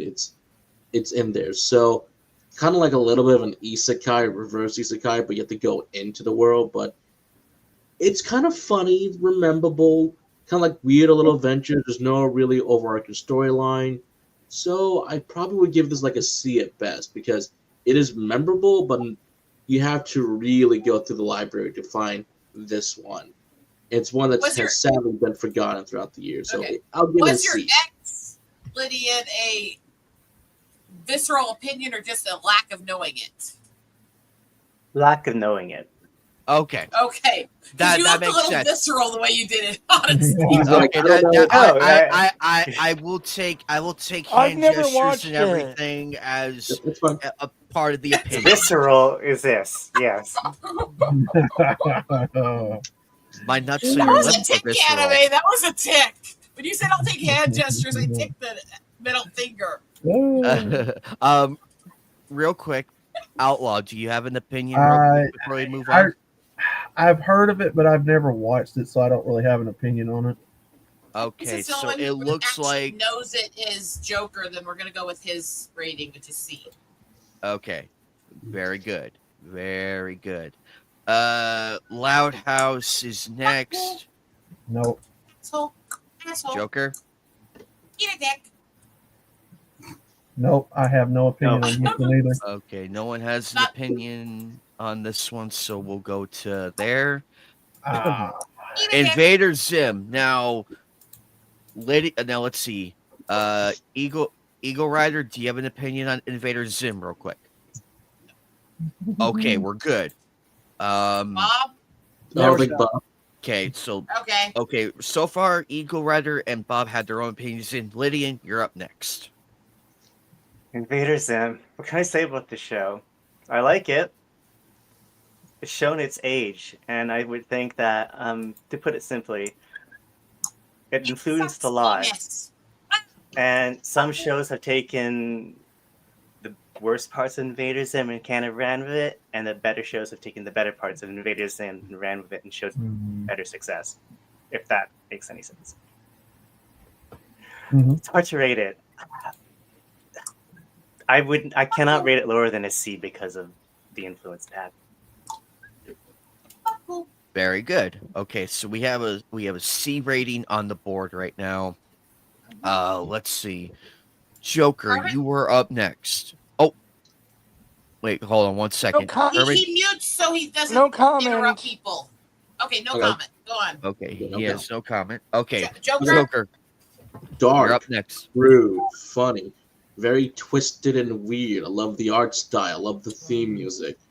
It's Big Town's probably going to say belongs on Cartoon Network, but at the same time, this one was something a little special for Nick at the time. They were trying to be bold again, but also do stuff that's different, so I like it. It's an invader who fails a lot, but at the same time, there's some weird conspiracy theories that probably the Earth has been conquered beforehand, so that's why they don't do it. Also, interesting fact, Zim was meant to die off in the second season, so we're supposed to get different invaders every time, but I guess Zim was likable, so that's it. But it's really weird and creepy at the same time, due to like the darker atmosphere at night and how weird it is. So if you want stuff that's like different on a left field, go for this one. Has there been better shows since Zim? I guess what Lydian said is both true and whatnot, but man, this was a weird time to be for Nickelodeon for these shows. Did you want to say I your love it. rating would be around? I'll give it an A. I'd probably give it an A because Zim needs more love, and I need another show or another special. It would be at B tier between you guys right now, and the tie to decide where that ends up will go with what MGTOW says, if he has an opinion. Yeah, Invader Zim is to me. No, I wouldn't say it's more for Cartoon Network. I would say this one pretty much belongs where it was at. It's one of those shows that when you talk to people now, the characters were a lot more, probably the most favorite part of the entire series. Because I've seen a lot of chicks that wears like the Gur backpacks and the stickers and whatnot. So it's like kind of one of those shows where the characters are probably the most memorable thing out of anything about it. But the story was pretty good. I like their take on it. I would probably put it at B if I had to give it a rating. You got A, C, and B is the ones voted on, so B is going to be the rating. Okay, I said very good. Very good. I specifically said I would not rate it lower than C because. Thank you, Lydian. You were waiting to see what everyone else said and give it a range area. I mean, here's the thing with Nickelodeon. If you've got a show where they remember the characters probably more than anything else and they can sell merch, I think they did their job, and I see it everywhere. It's so annoying just going through this list. The kind of pattern with Nick cartoons is that Nick does something to kill the show or mess it up somehow. No clue what we got Harvey. We'll probably put that in another watch. Yeah, I don't know what that is. All right, here's one I think everybody remembers: Keenan and Kel. So real quick, Welcome Eagle to Rider Good Burger. Round of the opinion. Good Burger. Time to get your order. Okay. Here. Wow. Oh, shut up. Here's what I will say on it. It's definitely not my style, but I can't say it didn't affect both me and the people around me just because of how it was culturally, and it wasn't badly written at all. Hey, shout out to you for your stand. Wasn't my overall cool penis juice. Wasn't my overall style, so I still want to give it credit as what it was to people and how it affected them. So I would say A to B. Very good. Bob, how about you, buddy? Never really watched it. Alrighty. This is kind of not I Bob's think the wheelhouse because most of I think the Keenan that was from the previous show that they spun them off from, wasn't it? Yeah, all that. Yeah. Oh, Ravens. By the way, I can't get over. I'm trying not to tick loudly here, but every so often when I tick, I see the smirk on the gnome's face. Real quick, shout out to you for your stand. Shout out to you, my friend. Welcome to the stream, buddy. Because everything mixed in with your penis juice just sounds funny. Alrighty. Up next is Lydian with his opinion. Go ahead, Lydian. I don't know what this show is. I don't think we had it here in Canada. But if we did, I never watched it.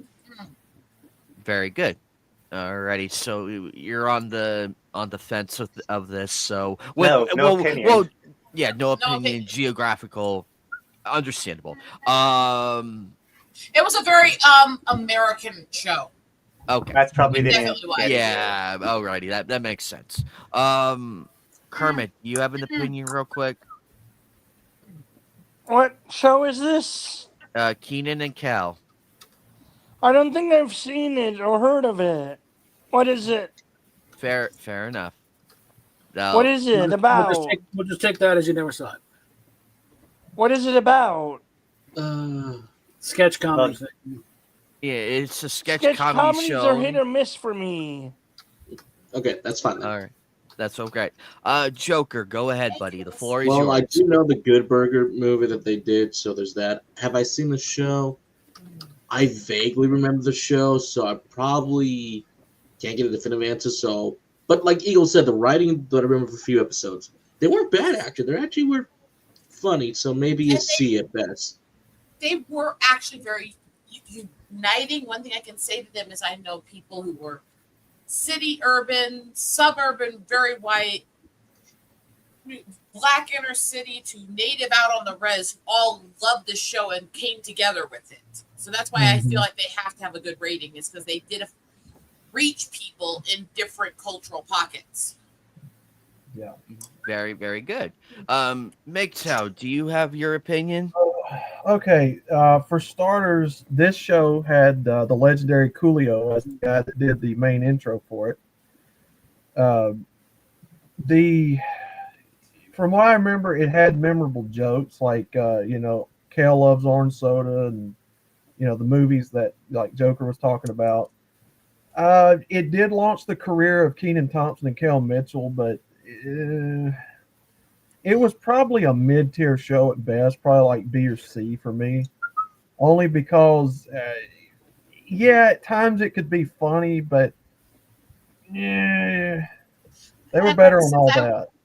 Yeah, and since I was saying it's probably around B tier for what it did culturally to bring a lot of people together, I think B is a fair assessment then. If you're kind of torn between B and C, and I think it easily hit B for what it did for people, I think that's a fair rating. To me, they were funnier on all that. I will actually say, even though I was never into the show, the cameo they actually gave them when they did the movie for Rocky and Bullwinkle was actually funny.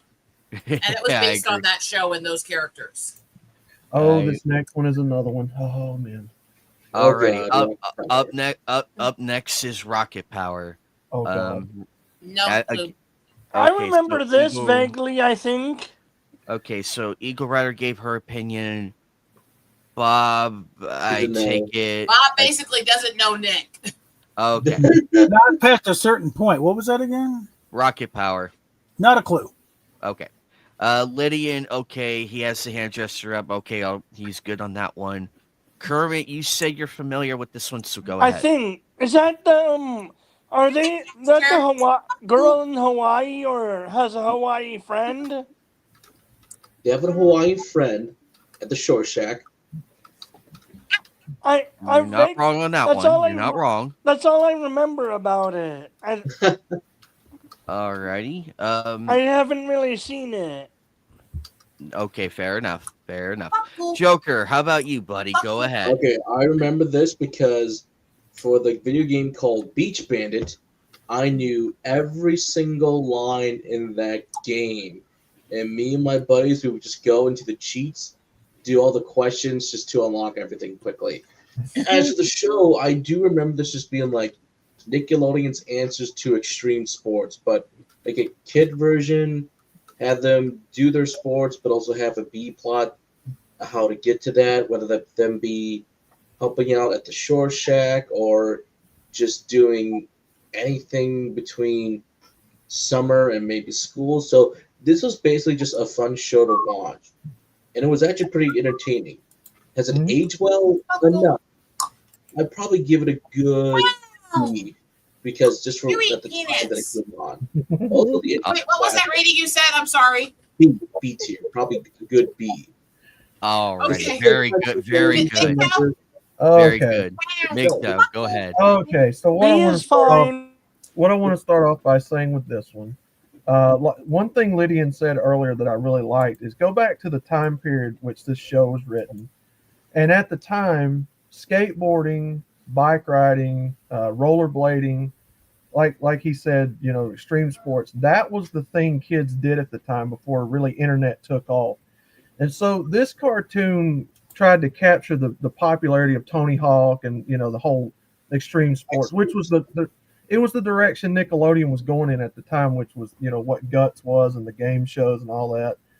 This cartoon really had some good moments, some good characters. I even think that Tony Hawk makes an appearance in this cartoon, if I'm not mistaken. He does. He makes it into one. I think it was a special where they had the X Games there, and Otto was doing the 900. Yes, because he spends all night doing it and gets it. No one believes him. Put it down now. But this show had a really cool vibe to it, like the surfer Californian Hawaii vibe type thing, beach vibe to it. I really enjoyed that. The characters were funny and memorable. I thought it did take place in California. Somewhere. Ocean Shore. I always wanted to eat there as a kid. Me too.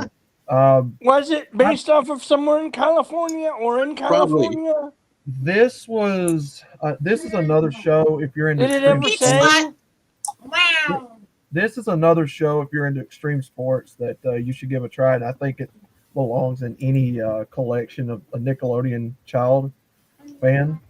So I'm going to give this probably, I'm going to say B because there was so much more they could have done with it, and I haven't watched it, in years, so I don't know how it's aged, but yeah, it's very memorable. B slut. Fuck you. All right, very good. And it also had merchandise. Yes, it did. It did. I do remember that. Merchandising. With Burger King or something, it seems like the real money is. Yeah. Why didn't you take the fucking? I think it was Burger King. Yeah, I think you're right. I think it No, was. you don't. Very good. Very good. I just picked the yogurt line from Spaceballs. Oh no! I'll say this. It's definitely for a Nickelodeon show. It definitely deserved to have its own game because it would have been fun as hell. I'm gonna stop you right there. The PS1 game was trash. Oh, it did have a game. Oh, I didn't know that. It was complete and utter trash. Okay. It's been almost 4 hours. Can we wrap this up here sometime soon? So let's just put this up there since you have the votes and stuff. All right. By the vote, we're at B. Sorry about that. Okay, you can't do that on television. S. Never saw S. it. S. Yeah. We've already been through this talk. It's S. Even Bob's saying put it up there. What is this one? Oh, this one. S. Oh, Hey, are you? So that basically put Nickelodeon on the map in a big way. What is it? This show right here. Are we still You can't doing do the that order? on television, isn't You can't put that on television right up there hard. it? Mm-hmm. This What is show. that? This one right here. Oh man. Are you afraid of the And dark? I'm gonna Or Never for kids, saw it. better than Goosebumps. Hold on. hold up. We're trying to do this in order, folks. Remember? Name it, Uh, and then we go I on. haven't seen the Stop. next Carmen, few, Carmen, last Carmen, few. Carmen. Okay, we didn't see it. We'll move on. Yeah. We're trying to do this in order here. We're trying to get back control of the order we were doing. Name the thing, and let me start getting the stuff there. Alrighty. The next one is Are You Afraid of the Dark? I'm going to say this much. You know my general opinion of horror. I don't think almost anything horror actually has very stable plots overall because they focus so much on the shock factor stuff that they mess up a lot of the plot stuff usually. And since it never scares me, I get bored with it. That's the problem I had with this show is when you took out the trying to spook the kids factor, the plots were really derivative. So I would say because it was cultural to a lot of our generation and the scare factor stuff was well done for them, I'm not going to just say it was horrible, but I wouldn't say it was better than a mid-tier.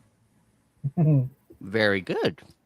Very good. So- Bob, do you have an opinion real quick? But what? No, The show's called Are You Afraid of the Dark? never thought. I'm not into Okay. horror stuff or scary things. All right, very let's- good. Can we scroll up to the letters?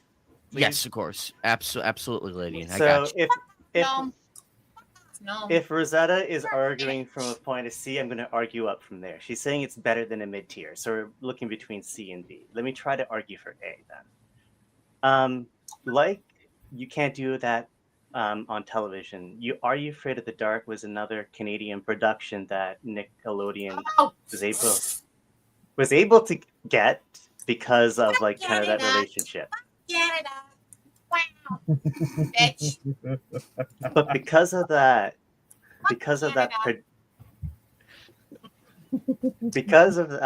production being in Canada, of course, that's the way the show looks the way it is. Fuck Canada. It is really special. When Rosetta's partially quoting South Park, No, I'm not. It's just a thing.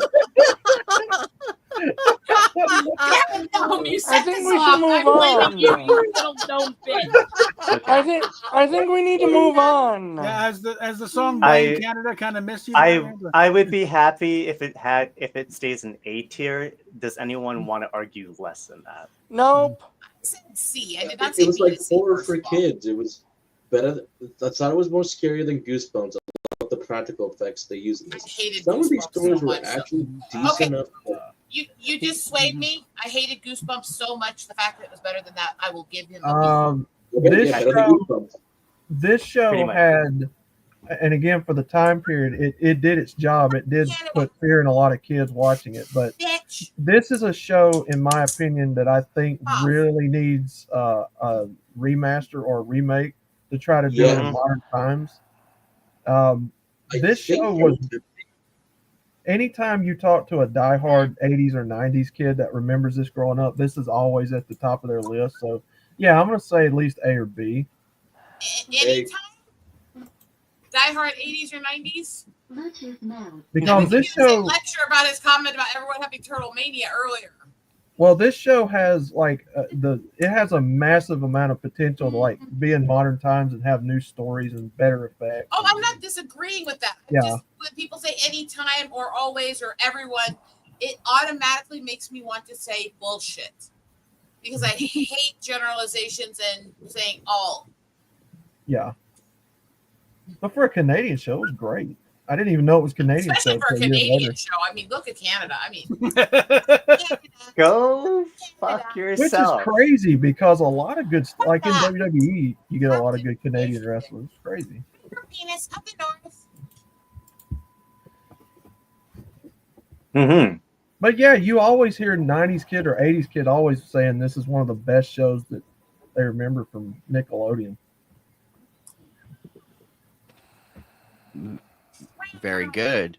Let's see. Up next, we got Real Monsters. Rosetta. I'm rating that with SpongeBob has annoyed the shit out of me, and I don't want it around me. Okay. Bob, I haven't seen it. What's don't this? think Bob. Real Monsters. Nope. Okay. This show was.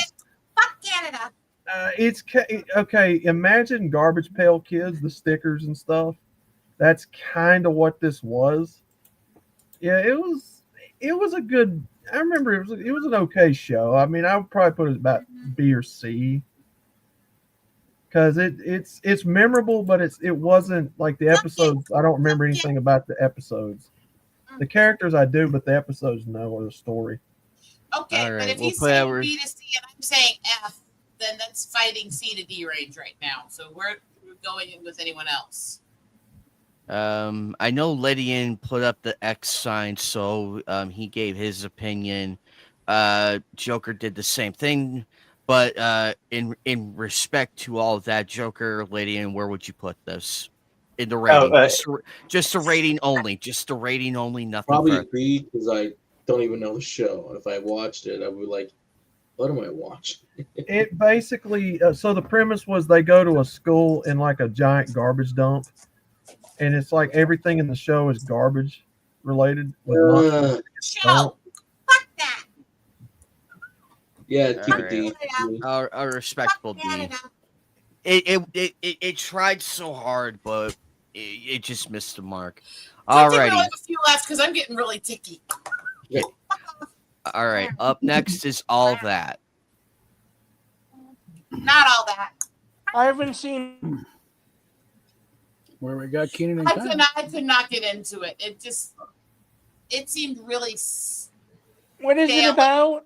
corny for me when I Sketch tried to. comedy. It's a sketch comedy. You know, it's where we got Keenan and It Kyle was from a the sketch first one. comedy one, but it seemed extremely stale compared to most of the others I saw. So I would rate it pretty low. Okay, very I good. would give it a D or C. Looking back at it.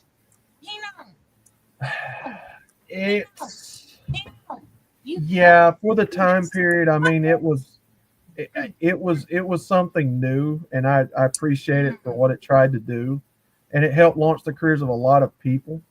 But it didn't age very well. You know, you go back now and watch it, it's like, oh God, it's very dated, very stale for '90s comedy at the time. So Honestly, probably C or D. Okay, Yep. we got to vote for a D. Yeah, So we have 4 more left. Yep. Let's see. El Tigre. Nope. I know Joker mentioned this one with me, so know nothing Rosetta. about it. Okay. Bob probably doesn't know what El Tigre is, so I know it's in the got title. That's about it. already. Lydian, how about you, buddy? Just give it No a D. opinion. No opinion. Alrighty. Joker, opinion? I still enjoy El Tigre. I do have a couple of the episodes still that I remember watching. Basically, a Spanish boy is basically one big giant family, but his father is the hero. His grandfather is the villain. So basically, he's supposed to be the next in line for these heroes and villains, but he has to decide a little bit of, do I want to be a hero? Do I want to be a villain? So I do like that influence at the time, and it's also Spanish culture as well. So thank you, creators, to give some more better representation. I do find it enjoyable. I'll give it a good C. I'll give it a good C. But this time I will agree with Midtown. It could have been just a bit more. I love the art style. I love the things were creative. I think had they had more time on the show, it could have been up there with Avatar. I think it could have been up there. It could have been. Very good. MGTOW, anything to add, or are you good? That's one of those cartoons that I never watched, but it sounds like it had a good premise to it. Yeah, I like the premise. Very Pretty good. good premise. Very, very good. So respectfully to Joker, we'll keep it at C. All right. Double Dare is up next. The game shows. The game shows. Let's see. Double Dare, God. the ways that it annoyed me were the ways that I also liked Wipeout. I don't think it did as good at the warped tasks as a lot of others did. But it also helped bring around that era so I could let me almost. But it also helped bring around that era so that shows like Wipeout stuff could be Americanized and I could watch a bunch of people get beat up on TV. So let's give it a C just because it helped me get to watch people get beat up. Oh, very good. Let's see. Bob, have you seen this one? I never saw it, but I was aware of it. And they had home versions in the stores. Very good. Lydian, do you have an opinion?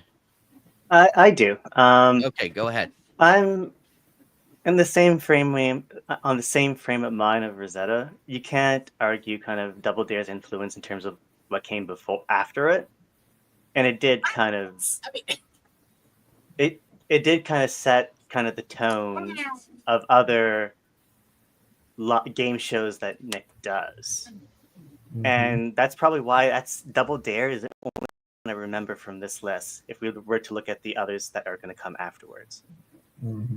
That's telling. C range or B? Between B and C, I think it deserves better respect looking forward than Guts and that whatever that game show is, Legends and whatever. That's what I'm thinking because the other two I put in F. I thought they were annoying as hell, but that one I give a C rating. Very, very good. As long as it gets better respect than Guts and the other show, I'm fine. All right, very good. Let's see. Joker, do you have an opinion? Never really liked this one, so F tier. Wow, right out the gate. No Holy comment. crap. Wow, right out the gate. I didn't like any of these game shows. I only gave it credit because it was less annoying than the others and it helped me get to watch people get beat up in other shows. So MGTOW, real quick. Double Dare, like I said earlier, it's one of those shows that introduced us to somebody that'd be on TV for a while, Mark Summers. This game show actually had another version called Double Dare 2000, and the one thing I liked about Nickelodeon in this time frame was that it really had emphasis on kids going outside and playing and competing and getting healthy. Which the game shows that comes after this, really put emphasis on kids playing and exploring and stuff. And so, memorable, probably put it a B or C, probably C. Okay, so I think we have three C's and one F, so I think it does average out to a C. Yeah. Yes. Alrighty. Legends of the Hidden Temple is up next. F. All agree. Okay, as much as Canada. So, alrighty. So we already got the opinions of Eagle Rider, Bob, and Lydian already covered. And Kermit. And Kermit as well. I wow! Lydia got so upset by looking at the screen. He walked away. He got so upset. He just stood up and walked out the room. I'll take that as an opinion as well. I'll take that as an opinion. B tier because I think this was better than Double Dare. I like the more team-based focus of this. I like the fact they did use actual historical figures, weapons, and some makeup stuff, but it was a challenging thing. And like MGTOW said, at this time, healthy activities, although how the heck they could not sell that silver monkey. No, hold up, Anime. You have 3 Fs. You're not going to boost up the C from him having a higher rating. Hold on. Watch MGTOW. This is another one, like Are You Afraid of the Dark? This is another one that 80s and 90s hardcore cartoon kids always bring up, and it was. I'm going to disagree because I talk to people in my age group all the time about Nick stuff, and almost none of them even mention this one. So I think it depends on which group you're talking to. Yeah, this is kind of like more the '90s kids that remember. But yeah, it's very competitive. It really amped up, the team competitiveness, working together. God, I hate team Um, shows. I mean, it had a really cool set that the kids, the kids and the parents had to climb through, solve puzzles and riddles and stuff.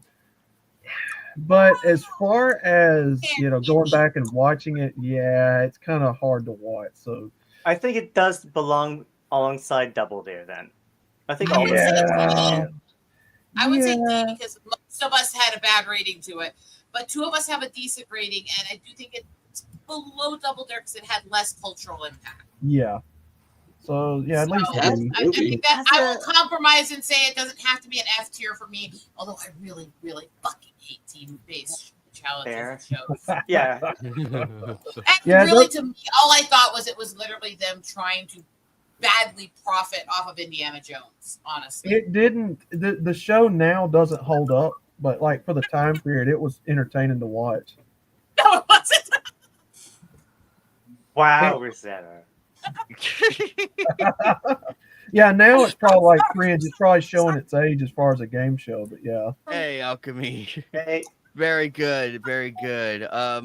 Last one is Guts, so I think we That one Haven't took seen okay. it. That was right there approaching the end of the golden age for Nickelodeon. That one was where you amped up the extreme sports, team efforts. It was kind of like at the end of the golden era for Nickelodeon. I liked it, but somebody else may not. I think I liked it more than Double Dare. Yeah. So he's slowly gonna leave. He's slowly gonna knock on my door. Very good. Very good. So we'll put out a respectable D. We'll keep it the balance and everything and reach a compromise with this. So apparently, let's see. For the S tier, we got Avatar, Arnold. You can't do that on television. A tier got Doug, Rocco, and Thornberry's. B tier went from Rugrats all the way to Are You Afraid of the Dark? C tier, really good on the list. D tier, and never watched. Well, as we all know, half of these belong in the trash, but what can you do?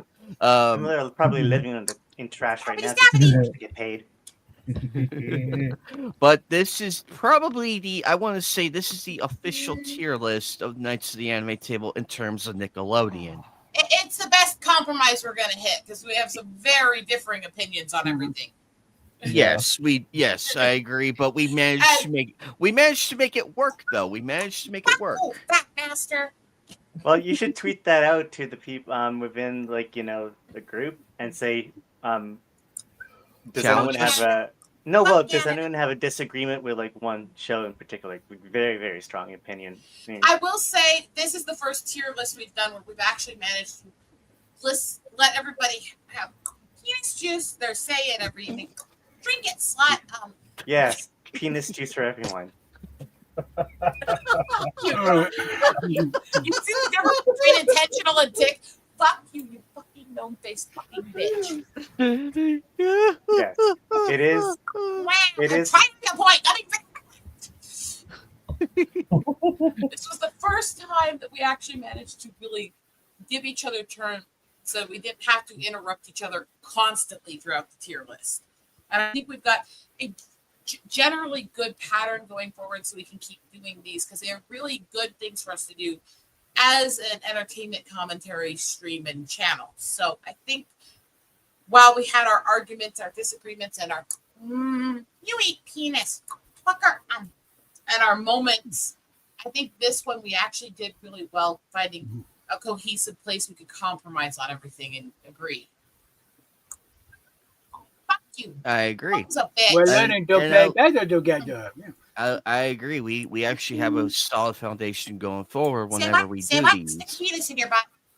But and so now oh, nice. Nice. But we are, unfortunately, we are all at the end of the stream. We've been at it for 4 hours, which is good, a good hour. And I think we've got I need to get off there. Yeah, I think we're about done. Yes. Bye, Eagle. But well, I'm sticking out the last few minutes here. I'm just saying I'm glad we're wrapping up this. Fuck Canada. Yeah. No penises. I have a story for after to tell. We go off. But real quick, thank you to everybody for showing up. We had a fantastic time tonight.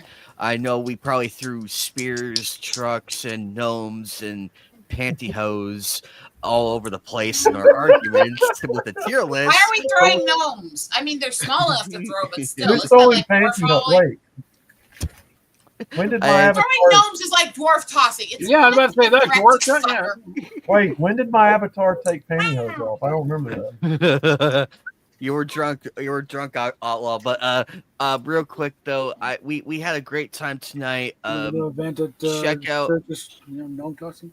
Check out everybody's channels. We're gonna get out of here and go into the night. Tomorrow night is Blood Rain. Tomorrow night's Blood Rain for the PS2. The schedule's already posted. It's already posted on my channel on X. Anyway, we're gonna get out of here. Take care, everybody. We love each and every one of you. I'll be firing up Fortnite later after this. Getting back into it. Yep, absolutely. But take care, guys. Hey DJ. Bye, Sorry, everybody. Bye. Take care, everyone. Hey, DJ.